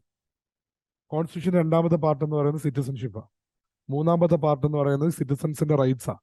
നാലാമത്തെ പാർട്ട് എന്ന് പറയുന്നത് സിറ്റിസണോടുള്ള ഒബ്ലിഗേഷനാണ്. അപ്പം 2, 3, 4 എന്ന് പറയുന്നത് പോപ്പുലേഷൻ, സിറ്റിസണുമായിട്ട് ബന്ധപ്പെട്ടിട്ടാണ്. പിന്നെ സിറ്റിസന്റെ ഒബ്ലിഗേഷൻസ്, അതാണ് ഫണ്ടമെന്റൽ ഡ്യൂട്ടി ആയിട്ട് ആഡ് ചെയ്തിരിക്കുന്നത്. അത് കഴിയുമ്പോഴത്തേക്കും ഗവൺമെന്റ്, മൂന്നാമത്തെ ടെറിട്ടറി, പോപ്പുലേഷൻ, ഗവൺമെന്റ് ഡിഫൈൻ ചെയ്യും. ആദ്യം എക്സിക്യൂട്ടീവ്, പിന്നീടുള്ളത് സെൻട്രൽ എക്സിക്യൂട്ടീവ്, പിന്നെ സ്റ്റേറ്റ്. ഒരു order is there in the constitution. അങ്ങനെ റാൻഡമിലി അല്ല കോൺസ്റ്റിറ്റ്യൂഷനിലെ പോയിന്റ്സ് എല്ലാം കൊണ്ടുവന്നിരിക്കുന്ന ഒരു പോയിന്റ് നമ്മൾ മനസ്സിലുണ്ടാവണം കേട്ടോ. ശരി, ഇനി ഇത് കൂടാതെ ഈ കോൺസ്റ്റിറ്റ്യൂഷനകത്ത് ചില ഷെഡ്യൂളുകൾ കാണാൻ പറ്റും. ഷെഡ്യൂൾസ് എന്ന് വെച്ചാൽ എന്താണെന്നറിയോ? ബേസിക്കലി ലിസ്റ്റാ. ഇപ്പൊ നമ്മൾ ലെറ്റ്സ് നിങ്ങൾ റിപ്പോർട്ട് പ്രിപ്പയർ ചെയ്തുകൊണ്ടിരിക്കുകയാണ്. അപ്പോൾ ഒരു ഇമ്പോർട്ടൻറ്റ് ലിസ്റ്റ് ഉണ്ട്. അപ്പൊ ആ ലിസ്റ്റ് ആ റിപ്പോർട്ടിൽ വെക്കുന്നതിന് പകരം നമ്മൾ പറയും ഇന്ന ലിസ്റ്റിൽ ഇൻഫർമേഷൻ ഉണ്ട്, ഈ ലിസ്റ്റ് നമ്മൾ റിപ്പോർട്ടിന്റെ അവസാനം വെച്ചിട്ടുണ്ടെന്ന് പറയും, ഇല്ലേ? ഇതുപോലെ തന്നെ ചില ലിസ്റ്റുകൾ നമ്മുടെ കോൺസ്റ്റിറ്റ്യൂഷൻ അവസാനം നമ്മൾ വെച്ചിട്ടുണ്ട്. ആ ലിസ്റ്റുകൾക്ക് പറയുന്ന പേരാണ് schedule. Schedule 1, schedule 2, schedule 3, schedule 4 എന്നൊക്കെ പറഞ്ഞ് പല ഷെഡ്യൂൾസ് ഉണ്ടാവും. ഓക്കെ, ഷെഡ്യൂൾ 1 മേഡം എന്താ പേരെങ്ങനെയാണ്? അല്ലടാ, ബാക്കിൽ കോൺസ്റ്റിറ്റ്യൂഷൻ പിടിച്ചോണ്ടിരിക്കുന്നത് സരസ്വതി. ഷെഡ്യൂൾ 1 കാണാവോ? എന്താ ഷെഡ്യൂൾ 1ന്റെ അകത്തുള്ളത്? നെയിംസ് ഓഫ് ദ സ്റ്റേറ്റ്സ് ആണ് യൂണിയൻ ടെറിട്ടറി. അപ്പം അപ്പം പാർട്ട് 1ന്റെ അകത്ത് നമ്മുടെ ടെറിട്ടറിയെ പറ്റി പറയുന്നുണ്ട്. അപ്പൊ അതിന്റെ അവിടെ വരുന്ന ലിസ്റ്റാണ് ശരിക്കും പറഞ്ഞ schedule 1. Okay, names of union and territory. Okay, പിന്നെ നാലാമത്തെ ഷെഡ്യൂൾ ഒന്ന് വായിക്കാവോ? കൗൺസിൽ ഓഫ് സ്റ്റേറ്റ്സ് എന്ന് പറഞ്ഞ രാജ്യസഭയാണ്. രാജ്യസഭയിലേക്കുള്ള സീറ്റ്സിന്റെ അലോക്കേഷൻ ആണ് നാലാമത്തെ ഷെഡ്യൂളിന്റെ അകത്തുള്ളത്. ഓക്കെ, ഇത് രണ്ടും ജസ്റ്റ് ഒന്ന് മനസ്സിൽ വെച്ചോണേ. ഞാൻ ഒരു എക്സാമ്പിൾ ചോദിക്കാം. അപ്പം നമ്മൾ പറയാൻ വന്ന പോയിന്റ് എന്താണെന്ന് വെച്ചാൽ നമ്മുടെ കോൺസ്റ്റിറ്റ്യൂഷൻ ഒരു ഇമ്പോർട്ടന്റ് ഫീച്ചറാണ് കോൺസ്റ്റിറ്റ്യൂഷനെ എന്ത് ചെയ്യാൻ പറ്റുമെന്നുള്ളത്, അമെൻഡ് ചെയ്യാൻ പറ്റുമെന്നുള്ളത്. ഇപ്പൊ ലോകത്തുള്ള കോൺസ്റ്റിറ്റ്യൂഷൻസ് എല്ലാം ഒന്നും അമെൻഡ് ചെയ്യാൻ പറ്റത്തില്ല എന്നുള്ളതാണ് സത്യം. ചില കോൺസ്റ്റിറ്റ്യൂഷനകത്ത് അവർ എഴുതി ഉണ്ടാക്കിയപ്പോഴത്തേക്കും അമെൻഡ് ചെയ്യുന്ന പ്രോസസ്സ് തന്നെ അവന്മാർ ഇൻക്ലൂഡ് ചെയ്തില്ല. അവസാനം പിന്നെ ചേഞ്ചസ് കൊണ്ടുവരാൻ പറ്റാതെ കോൺസ്റ്റിറ്റ്യൂഷൻ തന്നെ ഉപയോഗിച്ച് പുതിയ കോൺസ്റ്റിറ്റ്യൂഷൻ ഒക്കെ കൊണ്ടുവന്നിട്ടുണ്ട്. ചിലർ കോൺസ്റ്റിറ്റ്യൂഷൻ അമെൻഡ് ചെയ്യണമെന്നുണ്ടെങ്കിൽ ഒരു കോൺസ്റ്റിറ്റ്യൂഷൻ അസംബ്ലി ഉണ്ടാക്കാൻ പറയും, എലക്ട് ചെയ്ത് പുതിയ ആൾക്കാരെ, എന്നിട്ട് അന്ന് പറഞ്ഞ പോലെ ഡെഡിക്കേറ്റഡ് ആയിട്ട് കുറച്ച് പേര് ഇരുന്ന് ഇതിനകത്ത് വരുത്തുന്ന അമെൻമെന്റിനെ പറ്റി ചർച്ച ചെയ്യും. ചിലർ എന്ത് ചെയ്യുന്ന വെച്ച് കഴിഞ്ഞാൽ ഇപ്പോഴത്തെ ലെജിസ്ലേറ്റീവ് ബോഡി എന്താണോ അതിന് ആ പവേഴ്സ് കൊടുക്കും. ഇതിന് മൂന്നാമത്തെ എലമെന്റ് ആണ് നമ്മൾ അഡോപ്റ്റ് ചെയ്തിരിക്കുന്നത്. എന്താ നമ്മൾ അഡോപ്റ്റ് ചെയ്തത്? കോൺസ്റ്റിറ്റ്യൂഷൻ എല്ലാം സെറ്റ് ചെയ്തു, എന്നിട്ട് പറഞ്ഞു ഇതിനകത്ത് എന്തെങ്കിലും മാറ്റം വരുത്തണമെന്നുണ്ടെങ്കിൽ അതിനുള്ള പവർ ആർക്കാണ്? ലെജിസ്ലേച്ചറിനാണ്. ഏത് ലെജിസ്ലേച്ചറിന്? സെൻട്രൽ ലെജിസ്ലേച്ചറിന്, അല്ലെ? നമ്മുടെ സെൻട്രൽ ലെജിസ്ലേച്ചർ എന്ന് പറയുന്നത് എന്താ? പാർലമെന്റാ. അപ്പൊ നമ്മുടെ കോൺസ്റ്റിറ്റ്യൂഷൻ അമെൻഡ് ചെയ്യാനുള്ള പവർ നമ്മൾ ആർക്കാ കൊടുത്തത്? പാർലമെന്റിനാണ്. അപ്പൊ പല രീതിയിൽ അമെൻഡ് ചെയ്യാം. ചിലര് അമെൻമെന്റ് നടത്തുന്നതിന് വേണ്ടിയിട്ട് പുതിയ കോൺസ്റ്റിറ്റ്യൂഷൻ അസംബ്ലി ഉണ്ടാക്കാൻ പറയും. ചിലരാണെന്നുണ്ടെങ്കിൽ എക്സിക്യൂട്ടീവിന് പവർ കൊടുക്കും, ചിലത് ലെജിസ്ലേച്ചറിന് പവർ കൊടുക്കും. നമ്മൾ അഡോപ്റ്റ് ചെയ്ത് എന്താണെന്ന് വെച്ച് കഴിഞ്ഞാൽ the power lies with the legislature. So the parliament has the power to amend the constitution. നമ്മുടെ കോൺസ്റ്റിറ്റ്യൂഷൻ അമെൻഡ് ചെയ്യാനുള്ള പവർ പാർലമെന്റിനുണ്ട്. പക്ഷെ ഒരു ചെറിയൊരു കണ്ടീഷൻ മാത്രം നമ്മൾ പറഞ്ഞു പാർലമെന്റ് സാധാരണഗതിയിൽ നിയമം ഉണ്ടാക്കുമ്പോഴത്തേക്കും അത് നിയമങ്ങൾ പാസ്സാക്കാനായിട്ട് സിമ്പിൾ മജോറിറ്റി ആണല്ലോ യൂസ് ചെയ്യുന്നത്. പക്ഷെ കോൺസ്റ്റിറ്റ്യൂഷൻ അമെന്റ്മെന്റ് കാര്യത്തിൽ സിമ്പിൾ മജോറിറ്റി അല്ല. പിന്നെയോ നമ്മൾ പറഞ്ഞു അത് വേറെ മജോറിറ്റി. അപ്പം നമ്മൾ അതിനെ എന്തെന്ന് വിളിച്ചു? Special majority. ഇനി majority other than simple majority ശരിക്കും സ്പെഷ്യലാണ്. അപ്പൊ ആ അർത്ഥത്തിൽ this is a majority other than simple majority. അത്ര അനുസരിച്ചാൽ മതി. എന്താന്നുള്ളത് നമുക്ക് പഠിക്കാം കേട്ടോ. അപ്പം ഈ നമ്മുടെ കോൺസ്റ്റിറ്റ്യൂഷൻ്റെ അകത്ത് ആർട്ടിക്കിൾ 356 അകത്ത് കോൺസ്റ്റിറ്റ്യൂഷൻ എങ്ങനെ അമെൻഡ് ചെയ്യണമെന്ന്, പാർലമെന്റിന് അതിനുള്ള പവർ എങ്ങനെയാ വരുന്നതെന്ന്, അതിന്റെ പ്രോസസ്സ് എന്താണെന്നൊക്കെ നമ്മൾ ഡിഫൈൻ ചെയ്തിട്ടുണ്ട്. അപ്പൊ ഒരു ചോദ്യം, എന്തിനാ അമെൻഡ് ചെയ്യുന്നത്? Why should we amend it? അപ്പൊ നമ്മൾ ഇന്നലെ ഒരു ക്വസ്റ്റ്യൻ കണ്ടായിരുന്നു അല്ലേ? കോൺസ്റ്റിറ്റ്യൂഷൻ ഒരു ലിവിങ് ഡോക്യുമെന്റ് ആവണമെങ്കിൽ, അതിനൊരു ഡൈനാമിസം വേണമെങ്കിൽ, ചേഞ്ചിങ് സിനാരിക്ക് കറസ്പോണ്ടിങ് ആയിട്ട് അത് റിഫ്ലക്റ്റഡ് ആകണമെങ്കിൽ എന്ത് വേണം? കോൺസ്റ്റിറ്റ്യൂഷൻ അമെൻഡബിലിറ്റി ഉണ്ടായിരിക്കണം. At the same time amending process should not be that easy that it is much easy to change the provisions of the constitution. അത്ര എളുപ്പത്തിന് എന്ത് ചെയ്യാനും പാടില്ല? മാറ്റാനും പാടില്ല. അപ്പൊ ഇതിനൊരു ബാലൻസ് ആയിരിക്കണം. ഓക്കെ, മാറ്റാൻ പറ്റുന്നതിന്റെ എളുപ്പവും മാറ്റാൻ പറ്റുന്നതിന്റെ ഡിഫിക്കൽട്ടിയുടെ ലെവലിൽ ഒരു ബാലൻസ് വെച്ചിട്ടായിരിക്കണം ഇത് ഈ ഒരു പ്രൊവിഷൻ ഉണ്ടാവേണ്ടത്. അപ്പൊ നമുക്ക് ആദ്യത്തെ പോയിന്റ് ആലോചിക്കാം. We are going to study about the amending process of the constitution. First question, why we should amend the constitution? Constitution is never identified to be a rigid document. It is supposed to be a living document. It should reflect the need of the time and the society. Am I correct? ശരിയല്ലേ? അപ്പൊ എന്നെങ്കിലല്ലേ അതിനൊരു living dynamics ഉണ്ടാകത്തുള്ളൂ, അല്ലെങ്കിൽ അതിനൊരു dynamic nature ഉണ്ടാകത്തുള്ളൂ. അതല്ലാതെ ആദ്യം ഉണ്ടാക്കി വെച്ചിരിക്കുന്ന ഈ പുസ്തകം മാറ്റാൻ പാടില്ല എന്ന് പറഞ്ഞാൽ മാറ്റാൻ പറ്റുമോ? If you look at many of the religious texts and all, you will see this rigidity with respect to its provisions. അല്ലേ? പക്ഷെ കോൺസ്റ്റിറ്റ്യൂഷൻ അങ്ങനെയല്ല. Constitution is not very rigid. You can actually amend it as per the requirements of the time, as per the requirements of the people. But for that we need to have a process. Okay, അപ്പം first എന്ന് പറയുന്നത് the power to amend the constitution. അല്ല, ഫസ്റ്റത്തെ ചോദ്യം എന്തായിരുന്നു? Why we should amend it? We should amend it to reflect the needs of the space and the time, or the needs of the people and the needs of the time. കാലഘട്ടത്തിന്റെയും ആൾക്കാരുടെയും ഡിമാൻഡിന് corresponding ആയിട്ട് മാറാൻ പറ്റണം. ഒന്നാമത്തെ. Who has the power to do it? Who has the power to do it? Parliament has the power to do it. The Parliament has the power to amend the Constitution. Where is it defined? It is defined in the Constitution itself, in Article 356. Oh, sorry. No, 356 പറഞ്ഞ level. So, that power to amend the Constitution lies with the Article 368 of the Constitution. അപ്പൊ Article 368 എന്തുണ്ട്? എങ്ങനെയാണ് amend ചെയ്യേണ്ടതെന്ന് പറഞ്ഞിട്ടുണ്ട്. ആരെങ്കിലും 356 എഴുതുന്ന മാറ്റുന്നത് 368. Okay, അപ്പൊ അത് മൂന്നാമത്തെ പോയിന്റ് ആയി. ഇനി നമുക്ക് അറിയേണ്ടത് എന്താ? ഇനി നമുക്ക് പ്രോസസ് എന്താണെന്ന് അറിയണം അല്ലേ?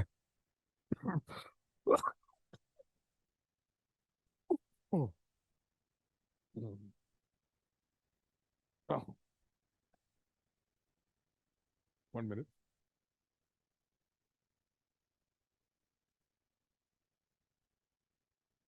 ഹലോ, ഇനി അടുത്ത് നമുക്ക് പ്രോസസ് എങ്ങനെയാണെന്ന് അറിയണം. നമുക്ക് പ്രോസസ് ഒന്ന് let's try to understand. കോൺസ്റ്റിറ്റ്യൂഷൻ്റെ അകത്തുള്ള ഒരു പർട്ടിക്കുലർ പ്രൊവിഷൻ അമെൻഡ് ചെയ്യണം എന്ന് വിചാരിക്കാം.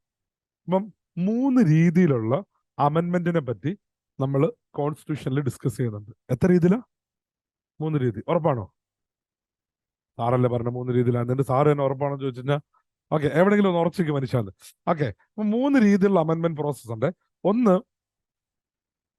ചേഞ്ചസ്, അല്ലെങ്കിൽ നമുക്കതിനെ ട്രാൻസിറ്ററി ചേഞ്ചസ് എന്ന് വിളിക്കാവേ. Transitory changes.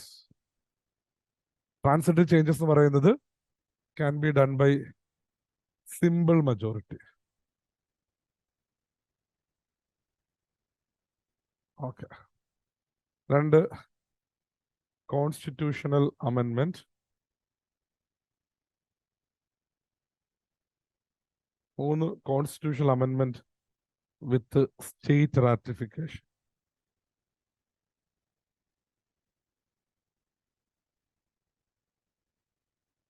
മൂന്നെണ്ണം.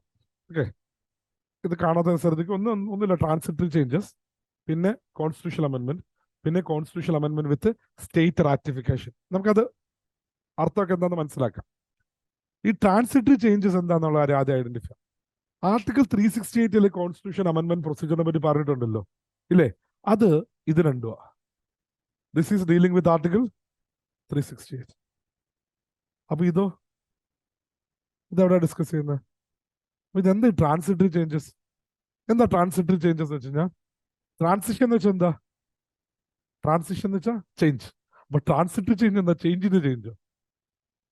ചേഞ്ചിന് ചേഞ്ച്. അതായത് നിങ്ങൾ ചില ചേഞ്ചസ് വരുത്തുമ്പോഴത്തേക്കും അത് കാരണം കോൺസ്റ്റിറ്റ്യൂഷനിൽ ചില ചേഞ്ച് വരുത്തേണ്ടി വരും. നിങ്ങൾ ചില ചേഞ്ചസ് വരുത്തുമ്പോൾ അതുകൊണ്ട് കോൺസ്റ്റിറ്റ്യൂഷനിൽ ചേഞ്ച് വരുത്താൻ നിങ്ങൾ നിർബന്ധിതനാവും. For example, schedule 4. സരസ്വതി, എന്തായിരുന്നു ഷെഡ്യൂൾ 4 എന്ന് പറയുന്നത്? കൗൺസിൽ ഓഫ് സ്റ്റേറ്റ്സിൽ അല്ലേ? അതായത് രാജ്യസഭയിൽ എത്ര സീറ്റ് അലോക്കേറ്റ് ചെയ്തിട്ടുണ്ട് ഓരോ സ്റ്റേറ്റിനും എന്നാണ് കൊടുത്തിരിക്കുന്നത്. കേരളത്തിന്റെ പേര് നമ്മൾ മാറ്റിയിട്ട് ഷിനാസ് ലാൻഡ് എന്നാക്കി. അപ്പൊ അതവിടെ മാറ്റണ്ടേ? അവിടെ കേരളത്തിന് 9 സീറ്റ് എന്നുള്ളത് മാറ്റിയത് ഷിനാസ് ലാൻഡ് 9 ആക്കണ്ടേ? ആക്കണം. ഇനി കേരളത്തിന്റെ ലാൻഡ് ഐഡന്റിഫൈ ചെയ്ത സമയത്ത് തമിഴ്നാട്ടിൽ നിന്ന് കുറച്ച് പ്രൊവിഷനും കൂടെ തന്നിട്ടുണ്ടെന്ന് വിചാരിക്കുക. അപ്പൊ ഫസ്റ്റ് ഷെഡ്യൂളിൻ്റെ അകത്താണ് ടെറിട്ടറി ഡിഫൈൻ ചെയ്യുന്നത്. അപ്പൊ അതിൻ്റെ അകത്ത് കറസ്പോണ്ടിങ് ആയിട്ടുള്ള ആക്ടിൽ ചേഞ്ചസും കാര്യങ്ങളും വരുത്തണം. അപ്പം നമ്മൾ കോൺസ്റ്റിറ്റ്യൂഷൻ്റെ അകത്ത് സ്റ്റേറ്റ്, അപ്പൊ നമ്മുടെ സ്റ്റേറ്റുകളുടെ പ്രത്യേകത എന്താണെന്ന് വെച്ച് കഴിഞ്ഞാൽ പുതിയ സ്റ്റേറ്റ് ക്രിയേറ്റ് ചെയ്യാം, എക്സിസ്റ്റിംഗ് സ്റ്റേറ്റിൽ ചേഞ്ചസ് വരുത്താം. ഇതിനൊക്കെയുള്ള പവർ പാർലമെന്റ് കൊടുത്തിട്ടുണ്ട്. ഇങ്ങനെ സ്റ്റേറ്റ്സ് നമ്മൾ റീഓർഗനൈസ് ചെയ്യുമ്പോഴോ പുതിയൊരു സ്റ്റേറ്റ് കൊണ്ടുവരുമ്പോഴോ കറസ്പോണ്ടിങ് ആയിട്ട് കോൺസ്റ്റിറ്റ്യൂഷനിൽ മാറ്റം വരുത്തണ്ടേ? വരുത്തണ്ടേ? അപ്പൊ ആ മാറ്റത്തിന് കറസ്പോണ്ടിങ് ആയിട്ടുള്ള മാറ്റം, അതാണ് transitory changes. So whenever you are making some reorganization within the state or introducing a new state, corresponding changes has to be brought to the constitution. Such changes, normally known as transitory changes, they are not known as constitutional amendment, but it can be done with a simple majority. എന്ന് വെച്ചാൽ simple ആണ്. കോൺസ്റ്റിറ്റ്യൂഷനിൽ കേരളത്തിന്റെ പേര് മാറ്റണമെന്നുണ്ടെങ്കിൽ ഒരു bill ഇറക്കണം. എവിടെ ഇറക്കണം? കേരളത്തിലാ? അല്ല, സെൻട്രലിൽ ഇറക്കണം. എനിക്കങ്ങ് ഡൽഹിയിലും പിടികൊണ്ടിടാന്ന് പറയുമ്പോഴത്തേക്കും ഞാൻ ഡൽഹിയിൽ ഒരു ബില്ല് അങ്ങ് ഇറക്കിച്ചു, ലോക്സഭയിൽ ഒരു ബില്ല് ഇറക്കി, കേരളത്തിന്റെ പേര് മാറ്റി ഷിനാസ് ലാൻഡ് ആക്കണമെന്ന്.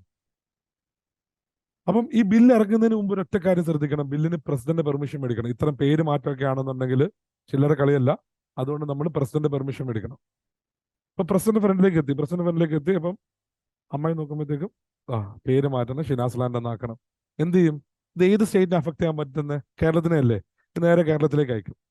കേരളത്തിലെ ലെജിസ്ലേറ്റീവ് അസംബ്ലിയിലേക്ക് ഈ സാധനം വരും. കേരളത്തിലെ ലെജിസ്ലേറ്റീവ് അസംബ്ലി നോക്കുമ്പോഴത്തേക്ക് നമ്മുടെ പേര് മാറ്റാൻ പോകുന്നു, ഷിനാസ് ലാൻഡ് എന്നാക്കാൻ പോകുന്നു. ആ വൃത്തികെട്ടന്റെ പേരിൽ അറിയപ്പെടാൻ ഞങ്ങൾ യാതൊരു വിധത്തിലും താല്പര്യപ്പെടുന്നില്ല എന്ന് പറഞ്ഞ് കേരളത്തിലെ 140 MLA-മാരുള്ളവരും എന്ത് ചെയ്തു? ഇതിനെ ഒപ്പോസ് ചെയ്തു എന്ന് വിചാരിക്കാം. ഐക്യമത്യ മഹാബലം എന്നാണല്ലോ. ഇവരെല്ലാവരും ഈ റെസൊല്യൂഷൻ ഒപ്പോസ് ചെയ്തു, അല്ലെങ്കിൽ ഇതിനെ ഞങ്ങൾ ഒപ്പോസ് ചെയ്തു എന്ന് പറഞ്ഞ് റെസൊല്യൂഷൻ പാസ് ചെയ്തു. വേറെ സിനാരി ആലോചിക്കുക, ഒരു പാരലൽ യൂണിവേഴ്സിൽ ആ നല്ലവനായ ആളുടെ പേരിൽ ഈ നാട് അറിയപ്പെടുന്നതിൽ ഞങ്ങൾ അഭിമാനം കൊള്ളുന്നു, 140 MLA-മാരും എന്ത് ചെയ്യുന്നു? പേര് മാറ്റിക്കൊന്ന് സമ്മതിക്കുന്നു. അപ്പൊ 2 പാരലൽ യൂണിവേഴ്സ് മനസ്സിലായല്ലോ. ഒന്നിൽ സമ്മതിക്കുന്നു, സമ്മതിക്കുന്നില്ല എന്ന് വിചാരിക്കും. ഇത് രണ്ടാണെങ്കിലും president is not bound by that. President ഇവരുടെ ഒപ്പീനിയൻ കേൾക്കുക. കേരളത്തിന് താല്പര്യമില്ല, എന്നാലും പാർലമെന്റ് തീരുമാനിക്കട്ടെ. കേരളത്തിന് താല്പര്യം ഉണ്ടല്ലേ, പക്ഷെ എന്നാലും അങ്ങനെ ചെയ്യണോ? In other words, president opinion കേൾക്കാൻ വേണ്ടി ചോദിക്കുക സ്റ്റേറ്റിന്റെ, അല്ലെങ്കിൽ അവർക്ക് വിഷമാവില്ലേ ഞങ്ങളോട് ചോദിക്കാതെ ചെയ്തെന്ന്. So their opinion will be heard, but president is not bound by that opinion. വേണമെങ്കിൽ പ്രസിഡന്റ് ശരിയാണ്, അവർ പറഞ്ഞതനുസരിച്ച് ഞാൻ വേണ്ട, അപ്പൊ പ്രസിഡന്റ് തീരുമാനിക്കാം. എന്താ തീരുമാനിക്കാൻ പോകുന്നത്? ഈ ബില്ല് സഭയിൽ അവതരിപ്പിക്കണോ വേണ്ടയോ എന്ന് പ്രസിഡന്റ് തീരുമാനിക്കാം. ഇപ്പൊ പ്രസിഡന്റ് പറയാണ് ഷിനാസ് ലാൻഡ് എന്നാക്കാനുള്ള ബില്ല് സംസ്ഥാനത്തിലേക്ക് അയച്ചു, സംസ്ഥാനം വേണ്ടാന്ന് പറഞ്ഞു, എന്നാലും ലെറ്റ് ദ പാർലമെന്റ് ഡിസൈഡ് എന്ന് he can or she can give permission to present the bill. അപ്പോഴും ബില്ല് പ്രസന്റ് ആയതേ ഉള്ളൂ. MP-മാരുടെ ഡിസ്കഷൻ ഒക്കെ കഴിഞ്ഞു. റൂളിംഗ് പാർട്ടിയിലുള്ള എന്റെ പിടി വെച്ചിട്ട് ഞാൻ ഈ ബില്ല് പാസ്സാക്കി എടുത്തു. ബില്ല് ലോക്സഭയിൽ നിന്ന് രാജ്യസഭയിലേക്ക് എത്തി, രാജ്യസഭയിലും ബില്ല് പാസ്സാക്കി എടുത്തു സിമ്പിൾ മജോറിറ്റിയിൽ. പ്രസിഡന്റ് അടുത്തേക്ക് വരുന്നു, പ്രസിഡന്റ് ഒപ്പിട്ട് കിട്ടുന്നു. അങ്ങനെ കേരളത്തിന്റെ പേര് ഷിനാസ് ലാൻഡ് എന്നായി. സിമ്പിൾ മജോറിറ്റിയിൽ പ്രോസസ് നടക്കുന്നത്, സ്പെഷ്യൽ മജോറിറ്റി ഒന്നും വേണ്ട. പക്ഷെ ഇങ്ങനെ മാറ്റം വരുത്തിയപ്പോഴത്തേക്കും കറസ്പോണ്ടിങ്ങിൽ ഈ ബില്ലിൻ്റെ അകത്ത് എന്ത് എഴുതി വെക്കണം? ഷെഡ്യൂൾ 4-ന്റെ അകത്ത് കേരളം എന്ന് എഴുതിയിരിക്കുന്നിടത്ത് ഷിനാസ് ലാൻഡ് എന്ന് കൊണ്ടുവരണം. ഷെഡ്യൂൾ 1-ന്റെ അകത്ത് കേരളം ഡിഫൈൻ ചെയ്യുന്നിടത്ത് ഷിനാസ് ലാൻഡ് എന്ന് ഡിഫൈൻ ചെയ്യണം. മാറ്റം വരുത്തണ്ടേ കോൺസ്റ്റിറ്റ്യൂഷനിൽ പേര് മാറുന്നതനുസരിച്ചിട്ട്? പക്ഷെ കോൺസ്റ്റിറ്റ്യൂഷൻ നിങ്ങൾ മാറ്റം വരുത്താൻ നേരത്ത് ഈ പറഞ്ഞതുപോലെ സ്പെഷ്യൽ മജോറിറ്റി ഒന്നുമില്ല, 368 ഇല്ല. പിന്നെ എന്ത് ചെയ്താൽ മതി? ഈ പേര് മാറ്റുന്ന അതിൻ്റെ അകത്ത് ഇതും കൂടെ മാറ്റണമെന്ന് എഴുതിയാൽ മതി. പേര് മാറ്റുന്നതിന് വേണ്ടി കൊണ്ടുവരുന്ന ബില്ലിന്റെ അകത്ത് കറസ്പോണ്ടിങ് ചേഞ്ചസും കൂടെ കോൺസ്റ്റിറ്റ്യൂഷനിൽ കൊണ്ടുവരുന്നത് ഐഡന്റിഫൈ ചെയ്താൽ മതി. It can be done. So we are making changes to the constitution. For example, we are making changes to the schedule of the constitution. by simple majority. But do we call it as അതൊരു constitutional amendment എന്ന് വല്ലതും വിളിക്കുമോ? ഇല്ല, we never call it constitutional amendment. അങ്ങനെ വരുത്തുന്ന ചേഞ്ചസിന് നമ്മൾ constitutional amendment എന്ന് identify ചെയ്യത്തില്ല. അങ്ങനെ വരുത്തുന്ന ചേഞ്ചസ് സിമ്പിൾ മജോറിറ്റിയിൽ ചെയ്യാൻ പറ്റും. അതിന് സ്പെഷ്യൽ മജോറിറ്റി വേണ്ട. അതിനുവേണ്ടി കോൺസ്റ്റിറ്റ്യൂഷണൽ അമെന്റ്മെന്റ് ബില്ലൊന്നും കൊണ്ടുവരേണ്ട കാര്യമില്ല. നിങ്ങൾ ഈ ലോ ഉണ്ടാക്കാൻ വേണ്ടി കൊണ്ടുവരുന്ന ബില്ലിന്റെ അകത്തേക്ക് ആ പ്രൊവിഷനും കൂടെ ആഡ് ചെയ്താൽ മതി. മനസ്സിലായോ പറഞ്ഞേ? അപ്പം ഇത്തരം അമെന്റ്മെന്റുകളെ നമ്മൾ കോൺസ്റ്റിറ്റ്യൂഷണൽ അമെന്റ്മെന്റ് എന്ന് വിളിക്കുമോ? ഇല്ല. അതിനെ നമുക്ക് എന്തെന്ന് വിളിക്കാം? ട്രാൻസിറ്ററി ചേഞ്ചസ് എന്ന് വിളിക്കാം. എന്ന് വെച്ചാൽ എന്താ? We are trying to change the name or boundary of existing states. ഇനി ഈ ഇത് പേര് മാറ്റുന്നല്ല. അത് വേറെ എക്സാമ്പിൾ ഞാൻ തരട്ടെ. തമിഴ്നാടിനെ രണ്ടാക്കി, അല്ലെ കേരളത്തെ രണ്ടാക്കി, SKയും UK, സദേൺ കേരളയും ഉത്തര കേരളയും. ഓക്കെ, രണ്ടാക്കി. അപ്പൊ രണ്ടാക്കുമ്പോഴത്തേക്കും കറസ്പോണ്ടിംഗ്ലി ഷെഡ്യൂൾ 4 കേരളം മാറ്റിയിട്ട് 2 എണ്ണം കൊടുക്കണ്ടേ? UK SK എന്ന് കൊടുക്കണ്ടേ? 9 സീറ്റ് എന്നുള്ള ചിലപ്പോൾ 4 എണ്ണം അവിടെ, 5 എണ്ണം ഇവിടെയൊക്കെ കൊടുക്കണമായിരിക്കും. അല്ലെങ്കിൽ 5 എന്ന് പറഞ്ഞ് കൊടുക്കുമായിരിക്കും. അപ്പൊ ചേഞ്ചസ് വരുത്തണ്ടേ? അപ്പം ഇത്തരം ചേഞ്ചസ് ഒക്കെ സിമ്പിൾ മജോറിറ്റിയിലാണ് ചെയ്യുന്നത്. പക്ഷെ അതിനെ എന്തെന്ന് നമ്മൾ വിളിക്കത്തില്ല? കോൺസ്റ്റിറ്റ്യൂഷണൽ അമെന്റ്മെന്റ് എന്ന് വിളിക്കത്തില്ല. ക്ലിയർ ആണോ? ക്ലിയർ ആണോ എല്ലാവരും? Okay, so we can make certain transitive changes to the constitution while we are making changes to or making reorganization with the existing states and all, or adding new states and all. When that is being done, corresponding changes has to be brought to the constitution. For example, in Schedule 1 and Schedule 4 of the constitution. It can be done without a constitutional amendment bill. It can be done with an ordinary law by simple majority. There is no need for any special majority, and we don't identify these changes as constitutional amendments. Clear ആണോ? Clear ആണോ? അപ്പൊ പുതിയൊരു state ഒക്കെ create ചെയ്യാൻ നേരത്ത് ഇതിന്റെ ആവശ്യമുണ്ടെന്നാണ് പറയുന്നത്? ഒരു ആവശ്യമില്ല. തെലുങ്കാന ക്രിയേറ്റ് ചെയ്തത് ഒരു ഓർഡിനറി ലോ അനുസരിച്ചിട്ടൊക്കെ. കോൺസ്റ്റിറ്റ്യൂഷണൽ അമെന്റ്മെന്റ് എന്ത് ചെയ്യുന്നില്ല? അവിടെ നീഡാവുന്നില്ല പുതിയ സ്റ്റേറ്റ് ക്രിയേറ്റ് ചെയ്യാൻ നേരത്ത്. സാറേ, ഡൽഹി ക്രിയേറ്റ് ചെയ്തപ്പോൾ ഓക്കെ, സ്പെഷ്യൽ കേസസ് ഡിഫറെന്റ് ഉണ്ട് കേട്ടോ. കാരണം ഡൽഹി ഒരു നോർമൽ സ്റ്റേറ്റ് അല്ല. ഡൽഹി എന്താണ്? നാഷണൽ ക്യാപിറ്റൽ ടെറിട്ടറി എന്നാണ് വിളിക്കുന്നത്. അപ്പം അത് അങ്ങനെ നമ്മൾ ക്രിയേറ്റ് ചെയ്തുകൊണ്ടാണ് അതിന് കോൺസ്റ്റിറ്റ്യൂഷണൽ അമെന്റ്മെന്റ് ഉള്ളത്. അതല്ല, നിങ്ങൾ നോക്കിക്കഴിഞ്ഞാൽ പുതിയ സ്റ്റേറ്റ്സിന്റെ ക്രിയേഷന് വേണ്ടിയിട്ട് നമ്മൾ എന്ത് ചെയ്യുന്നില്ല? കോൺസ്റ്റിറ്റ്യൂഷണൽ അമെന്റ്മെന്റ്സ് കൊണ്ടുവരുന്നില്ല. സിമ്പിൾ മജോറിറ്റി ഒരു സാധാരണ ഓർഡിനറി ലോ ആയിട്ട് തന്നെ നമ്മൾ ഇറക്കുന്നത്. ക്ലിയർ ആണോ? ഇനി എന്നാ കോൺസ്റ്റിറ്റ്യൂഷൻ നമുക്ക് അമെന്റ് ചെയ്ത് നോക്കാം. ആർട്ടിക്കിൾ 368 അനുസരിച്ചിട്ടാണ് കോൺസ്റ്റിറ്റ്യൂഷൻ അമെന്റ് ചെയ്യുന്നത്. ക്ലിയർ? ഒന്നാമത്തെ പോയിന്റ്. ആരാ അമെന്റ് ചെയ്യുന്നത്? പാർലമെന്റ് അമെന്റ് ചെയ്യുന്നത്. ഓക്കെ, എങ്ങനെ അമെന്റ് ചെയ്യുന്നത്? അതിന് വേണ്ടിയിട്ടുള്ള ബിൽ ഇൻട്രൊഡ്യൂസ് ചെയ്യണം സഭയിൽ. എന്ന് വെച്ചാൽ സഭയിൽ ബിൽ ഇൻട്രൊഡ്യൂസ് ചെയ്യാന്ന് വെച്ച് കഴിഞ്ഞാൽ, ഇപ്പം ഇതെന്റെ ലോക്സഭയും ഇതെന്റെ രാജ്യസഭയെന്ന് വിചാരിക്കുക. ലോക്സഭയിലോ രാജ്യസഭയിലോ ഈ ബില്ല് കൊണ്ടുവരാൻ പറ്റും. ലോക്സഭയിൽ തന്നെ കൊണ്ടുവരണമെന്നോ രാജ്യസഭയിൽ തന്നെ കൊണ്ടുവരണമെന്നോ നിയമമൊന്നുമില്ല. It can be introduced in any house. It can be introduce in any house. Okay, രണ്ടാമത്തെ പോയിന്റ്, മിനിസ്റ്റർ മാത്രമേ ചെയ്യാൻ പാടുള്ളൂ എന്ന് വല്ലതും ഉണ്ടോ? ഇല്ല. പ്രൈവറ്റ് മെമ്പേഴ്സിനും, അതായത് പ്രൈവറ്റ് മെമ്പർ എന്ന് വെച്ചാൽ മിനിസ്റ്റർ അല്ലാത്തവരാണ് കേട്ടോ. അപ്പം മിനിസ്റ്ററിന് കൊണ്ടുവരാം, മിനിസ്റ്റർ അല്ലാത്തവർക്ക് കൊണ്ടുവരാം. ആർക്ക് വേണമെങ്കിലും എന്ത് ചെയ്യാം? ബിൽ ഇൻട്രൊഡ്യൂസ് ചെയ്യാം. നമുക്ക് അങ്ങനെ ഒരു കോൺസ്റ്റിറ്റ്യൂഷണൽ അമെന്റ്മെന്റ് ബിൽ ഇൻട്രൊഡ്യൂസ് ചെയ്യാം. ഓക്കെ, നമ്മുടെ കോൺസ്റ്റിറ്റ്യൂഷൻ്റെ അകത്ത് ലെറ്റ്സ് നമ്മൾ ആർട്ടിക്കിൾ 21A എന്ന് പറയുന്ന റൈറ്റ് ടു എഡ്യൂക്കേഷൻ ആണ്. ഇപ്പൊ നമ്മൾ 21A കഴിഞ്ഞിട്ട് 21B റൈറ്റ് ടു ഹെൽത്ത് എന്ന് പറഞ്ഞൊരു ഫണ്ടമെന്റൽ റൈറ്റ്സ് കൊണ്ടുവരാൻ പോകാന്ന് വിചാരിക്കുക. റൈറ്റ് ടു ഹെൽത്ത് എന്ന് പറഞ്ഞ് ഫണ്ടമെന്റൽ ഹെൽത്ത് കൊണ്ടുവരാൻ പോവാം. ഓക്കെ, അപ്പൊ ഞാൻ ഹെൽത്ത് മിനിസ്റ്റർ ആണ് കേട്ടോ. അപ്പൊ ഞാൻ സഭയിൽ ഒരു ബില്ല് അവതരിപ്പിക്കണം. Constitutional amendment bill so and so number. എന്താ അതിന്റെ ഒബ്ജക്റ്റീവ് എന്ന് പറയുന്നത്? To introduce a new fundamental right. Article 21B, കാരണം 21A ഉണ്ട്, 21B right to health would be a fundamental rights. ഇതാണ് റൈറ്റ് ഇൻട്രൊഡ്യൂസ് ചെയ്യാൻ പോകുന്നത്. ഇത് ഞാൻ ലോക്സഭയിൽ അവതരിപ്പിച്ചു. ഞാൻ അവതരിപ്പിക്കാൻ വേണ്ടി പ്രസിഡന്റ് പെർമിഷൻ വല്ലതും മേടിക്കണോ? വേണ്ട. പ്രസിഡന്റ് പെർമിഷൻ വേണ്ട. ആർക്ക് വേണം അവതരിപ്പിക്കാം, ഏത് സഭയിൽ വേണമെങ്കിലും അവതരിപ്പിക്കാം. ഓക്കെ ആണോ? അവതരിപ്പിച്ചു കഴിഞ്ഞാൽ ഇത് സഭയിൽ പാസ്സാക്കണമെങ്കിൽ ഒരൊറ്റ കണ്ടീഷൻ. സാധാരണഗതിയിൽ നമ്മൾ എന്തെങ്കിലും കാര്യം സഭയിൽ പാസ്സാക്കുന്നത് എന്ത് മജോറിറ്റിയില്ല? സിമ്പിൾ മജോറിറ്റിയില്ല. അതായത് സഭയുടെ സ്ട്രെങ്ത് എത്ര ആണെന്നുണ്ടെങ്കിലും അന്ന് 100 പേര് വന്നിട്ടുണ്ടെങ്കിൽ സിമ്പിൾ മജോറിറ്റി എന്ന് പറയുന്നത് എത്ര? 51. അതാണ് സിമ്പിൾ മജോറിറ്റിയുടെ കൺസെപ്റ്റ്. അപ്പൊ സിമ്പിൾ മജോറിറ്റി എന്ന് വെച്ചാൽ എന്താണ്? സഭയുടെ സ്ട്രെങ്ത് എന്തും ആയിക്കൊള്ളട്ടെ, സിമ്പിൾ മജോറിറ്റി എന്ന് വെച്ച് കഴിഞ്ഞാൽ ഇപ്പൊ 100 പേര് വന്നിട്ടുണ്ടെങ്കിൽ 51 മജോറിറ്റി. ഓക്കെ ആണോ? സിമ്പിൾ മജോറിറ്റി ആർക്കും ഡൗട്ട് ഉണ്ടോ? ഇല്ല. 2-3 മജോറിറ്റി കൂടെ ഞാൻ പറയാം. I think there is only 4 or 5 minutes. I'll just look at the majority. ഇനി ഇതുപോലെ തന്നെ രണ്ടാമത്തെ വേറൊരു majority ആണ് എഫക്റ്റീവ് majority. എന്താണ് പേര്? Effective majority. എന്താണെന്നറിയാം എഫക്റ്റീവ് majority? കോൺസ്റ്റിറ്റ്യൂഷനകത്ത് എഫക്റ്റീവ് majority ഉണ്ടോ? എഫക്റ്റീവ് majority എന്നൊരു വാക്ക് നമുക്ക് കോൺസ്റ്റിറ്റ്യൂഷൻ എവിടെയും കാണാൻ പറ്റത്തില്ല. പക്ഷെ എഫക്റ്റീവ് majority പറ്റി കോൺസ്റ്റിറ്റ്യൂഷൻ പറഞ്ഞിട്ടുണ്ട്. കോൺസ്റ്റിറ്റ്യൂഷൻ എങ്ങനെ എഴുതുന്നതെന്ന് അറിയാവോ? കോൺസ്റ്റിറ്റ്യൂഷനിൽ പറയും majority of all then members of the house. എന്താണ് പറയുന്ന പേര്? majority of all then members of the house. സഭയുടെ അപ്പോഴത്തെ മെമ്പേഴ്സിന്റെ മജോറിറ്റി. അപ്പോഴത്തെ മെമ്പേഴ്സ് ഉദ്ദേശിക്കുന്നത് അന്ന് വന്നവരെന്നുള്ള അർത്ഥത്തില്ല, അപ്പോഴത്തെ മെമ്പേഴ്സ് എന്ന് വെച്ച് കഴിഞ്ഞാൽ ഞാൻ നിങ്ങൾക്ക് ഒരു എക്സാമ്പിൾ പറഞ്ഞു തരാവേ. നമ്മുടെ ഈ ക്ലാസ്സിന്റെ അകത്ത് 100 പേര്, ഇതിന്റെ ക്ലാസ്സിന്റെ സ്ട്രെങ്ത് എത്രയാണ്? സ്ട്രെങ്ത് 100. ടോട്ടൽ സ്ട്രെങ്ത് എന്ന് പറയുന്നത് എത്ര? 100 ആണെന്ന് വിചാരിക്കും കേട്ടോ. ലെറ്റ്സ് സേ 4 പേര് പഠനം നിർത്തിപ്പോയി. 2 എണ്ണം കാനഡയിലേക്കും ഒരാൾ മാൾട്ടയിലേക്കും ഒരാൾ UK രക്ഷപ്പെട്ടു പോയെന്ന് വിചാരിക്കാം. 4 പേര് പോയി, ബാക്കി 96 പേര് ഇപ്പൊ ഇവിടെ ഉണ്ട്. ഓക്കെ, അപ്പൊ നമ്മുടെ എഫക്റ്റീവ് സ്ട്രെങ്ത് എത്രയായി? എത്ര? 96. എഫക്റ്റീവ് സ്ട്രെങ്ത് എന്ന് പറയുന്നത് എന്താ? വേക്കന്റ് ആയിട്ടുള്ളത് മാറ്റി കഴിഞ്ഞിട്ട് ബാക്കി എത്ര പേരുണ്ടെന്നുള്ളതാണ് എഫക്റ്റീവ് സ്ട്രെങ്ത് എന്ന് പറയുന്നത്. മനസ്സിലായോ? എഫക്റ്റീവ് സ്ട്രെങ്ത് ഇതാണെങ്കിൽ എഫക്റ്റീവ് മജോറിറ്റി എന്തുവാ? എഫക്റ്റീവ് മജോറിറ്റി എന്ന് വെച്ച് കഴിഞ്ഞാൽ 96/2 + 1. That will comes to 49 അല്ലേ? 96/2 + 1. കഴിഞ്ഞ ബാച്ചിൽ എനിക്ക് പൊളിറ്റി ക്ലാസ്സിന് കിട്ടിയ ഫീഡ്ബാക്കിലൊന്ന്, sometimes the faculty make it look like a CSAT class. കണക്കും കാര്യങ്ങളും എനിക്ക് മനസ്സിലാൻ വേണ്ടിയിട്ടാണ് ഞാൻ പറയുന്നത്. ഓക്കെ, ശരി. അപ്പം സ്ട്രെങ്ത് എന്താണെന്ന് മനസ്സിലായല്ലോ? Total strength. അതിൽ ചിലപ്പോൾ 4-5 സീറ്റ് വേക്കന്റ് ആയി ഇരിക്കും, അത് ഫില്ലാവുന്നില്ല. അത് പിന്നെ ആ ടേം തീരുന്നത് വരെ ആ ബാക്കി 96 പേരേ ഉള്ളൂ അവിടെ.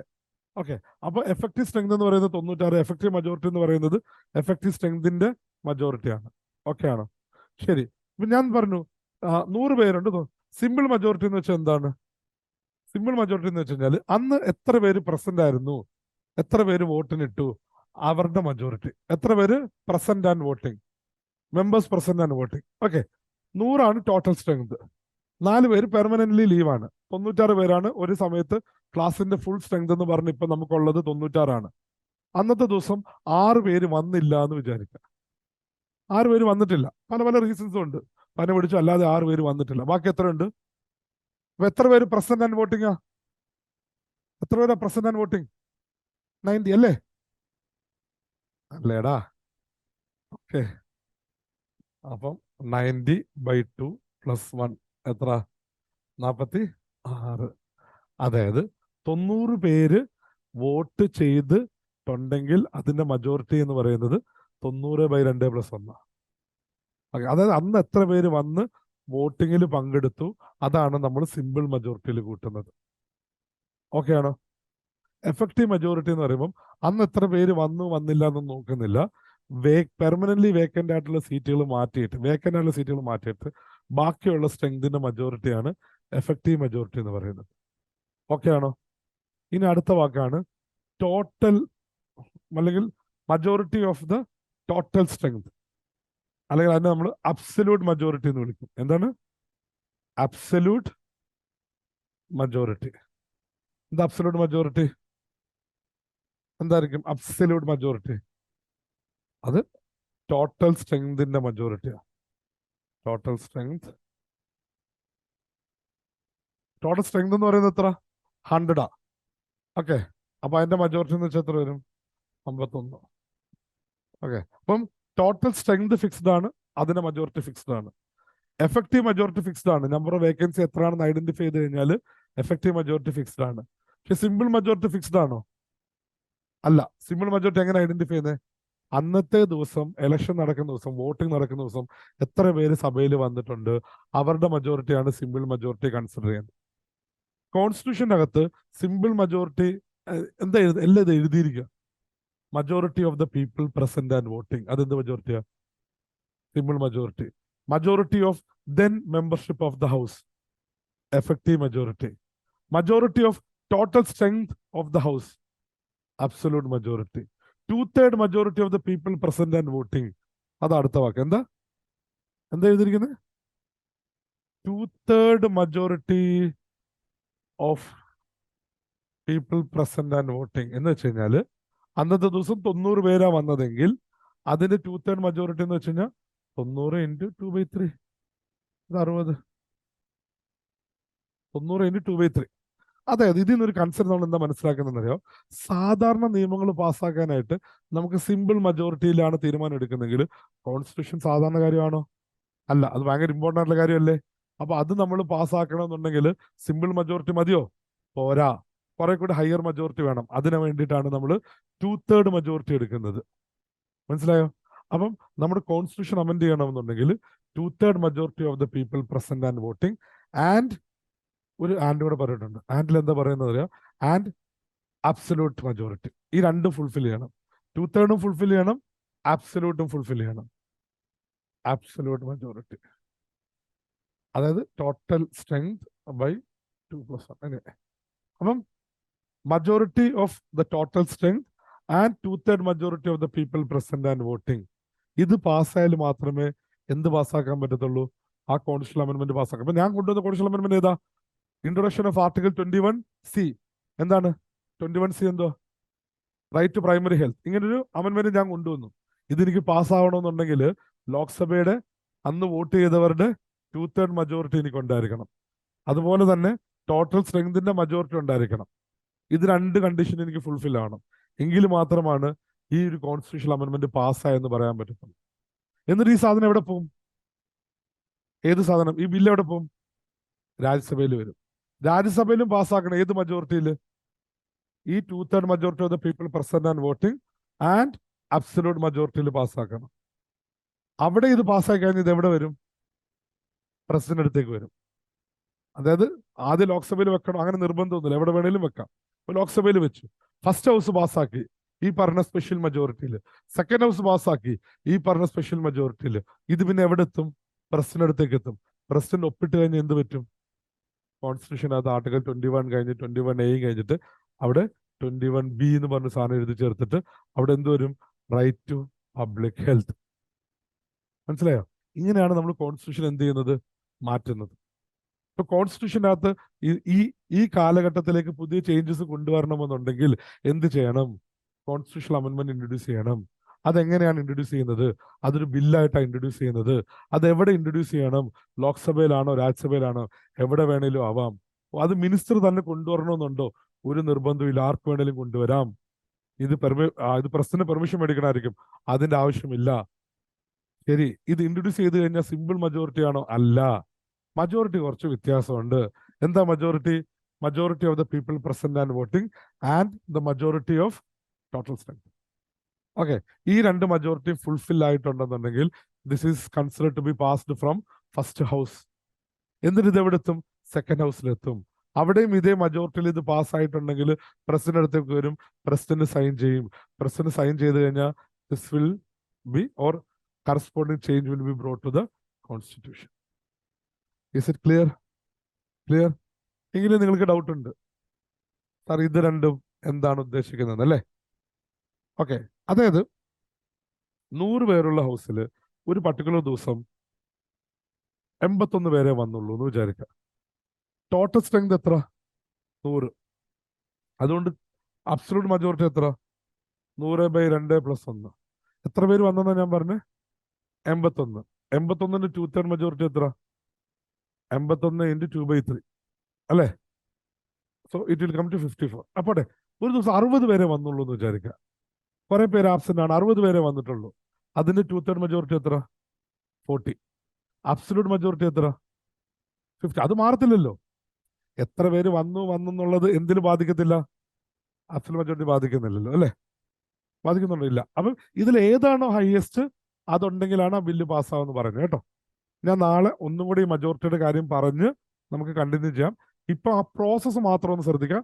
I know that I am taking 5 minutes extra. I will tell the next faculty. Bill എവിടെ ഇൻട്രൊഡ്യൂസ് ചെയ്യണം? ലോക്സഭയിലോ രാജ്യസഭയിലോ ഇൻട്രൊഡ്യൂസ് ചെയ്യണം. ആര് ഇൻട്രൊഡ്യൂസ് ചെയ്യണം? മിനിസ്റ്റർ ഇൻട്രൊഡ്യൂസ് ചെയ്യണോ? വേണ്ട, ആർക്ക് വേണമെങ്കിലും ഇൻട്രൊഡ്യൂസ് ചെയ്യാം. President permission മേടിക്കണോ?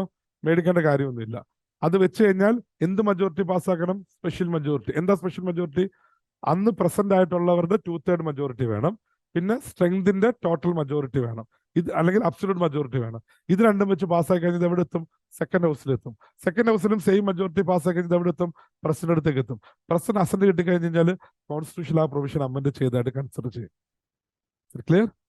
Okay, will see the rest of the topic in the next class. Okay, അടുത്ത ആഴ്ച നമ്മുടെ ക്ലാസ് ഉണ്ട്. അടുത്ത ആഴ്ച ഞാൻ ഇത് ഒന്നുകൂടി പ്രൊവിഷൻ എടുത്തു തരാം കേട്ടോ. Is it clear so far? Thank you. Happy learning.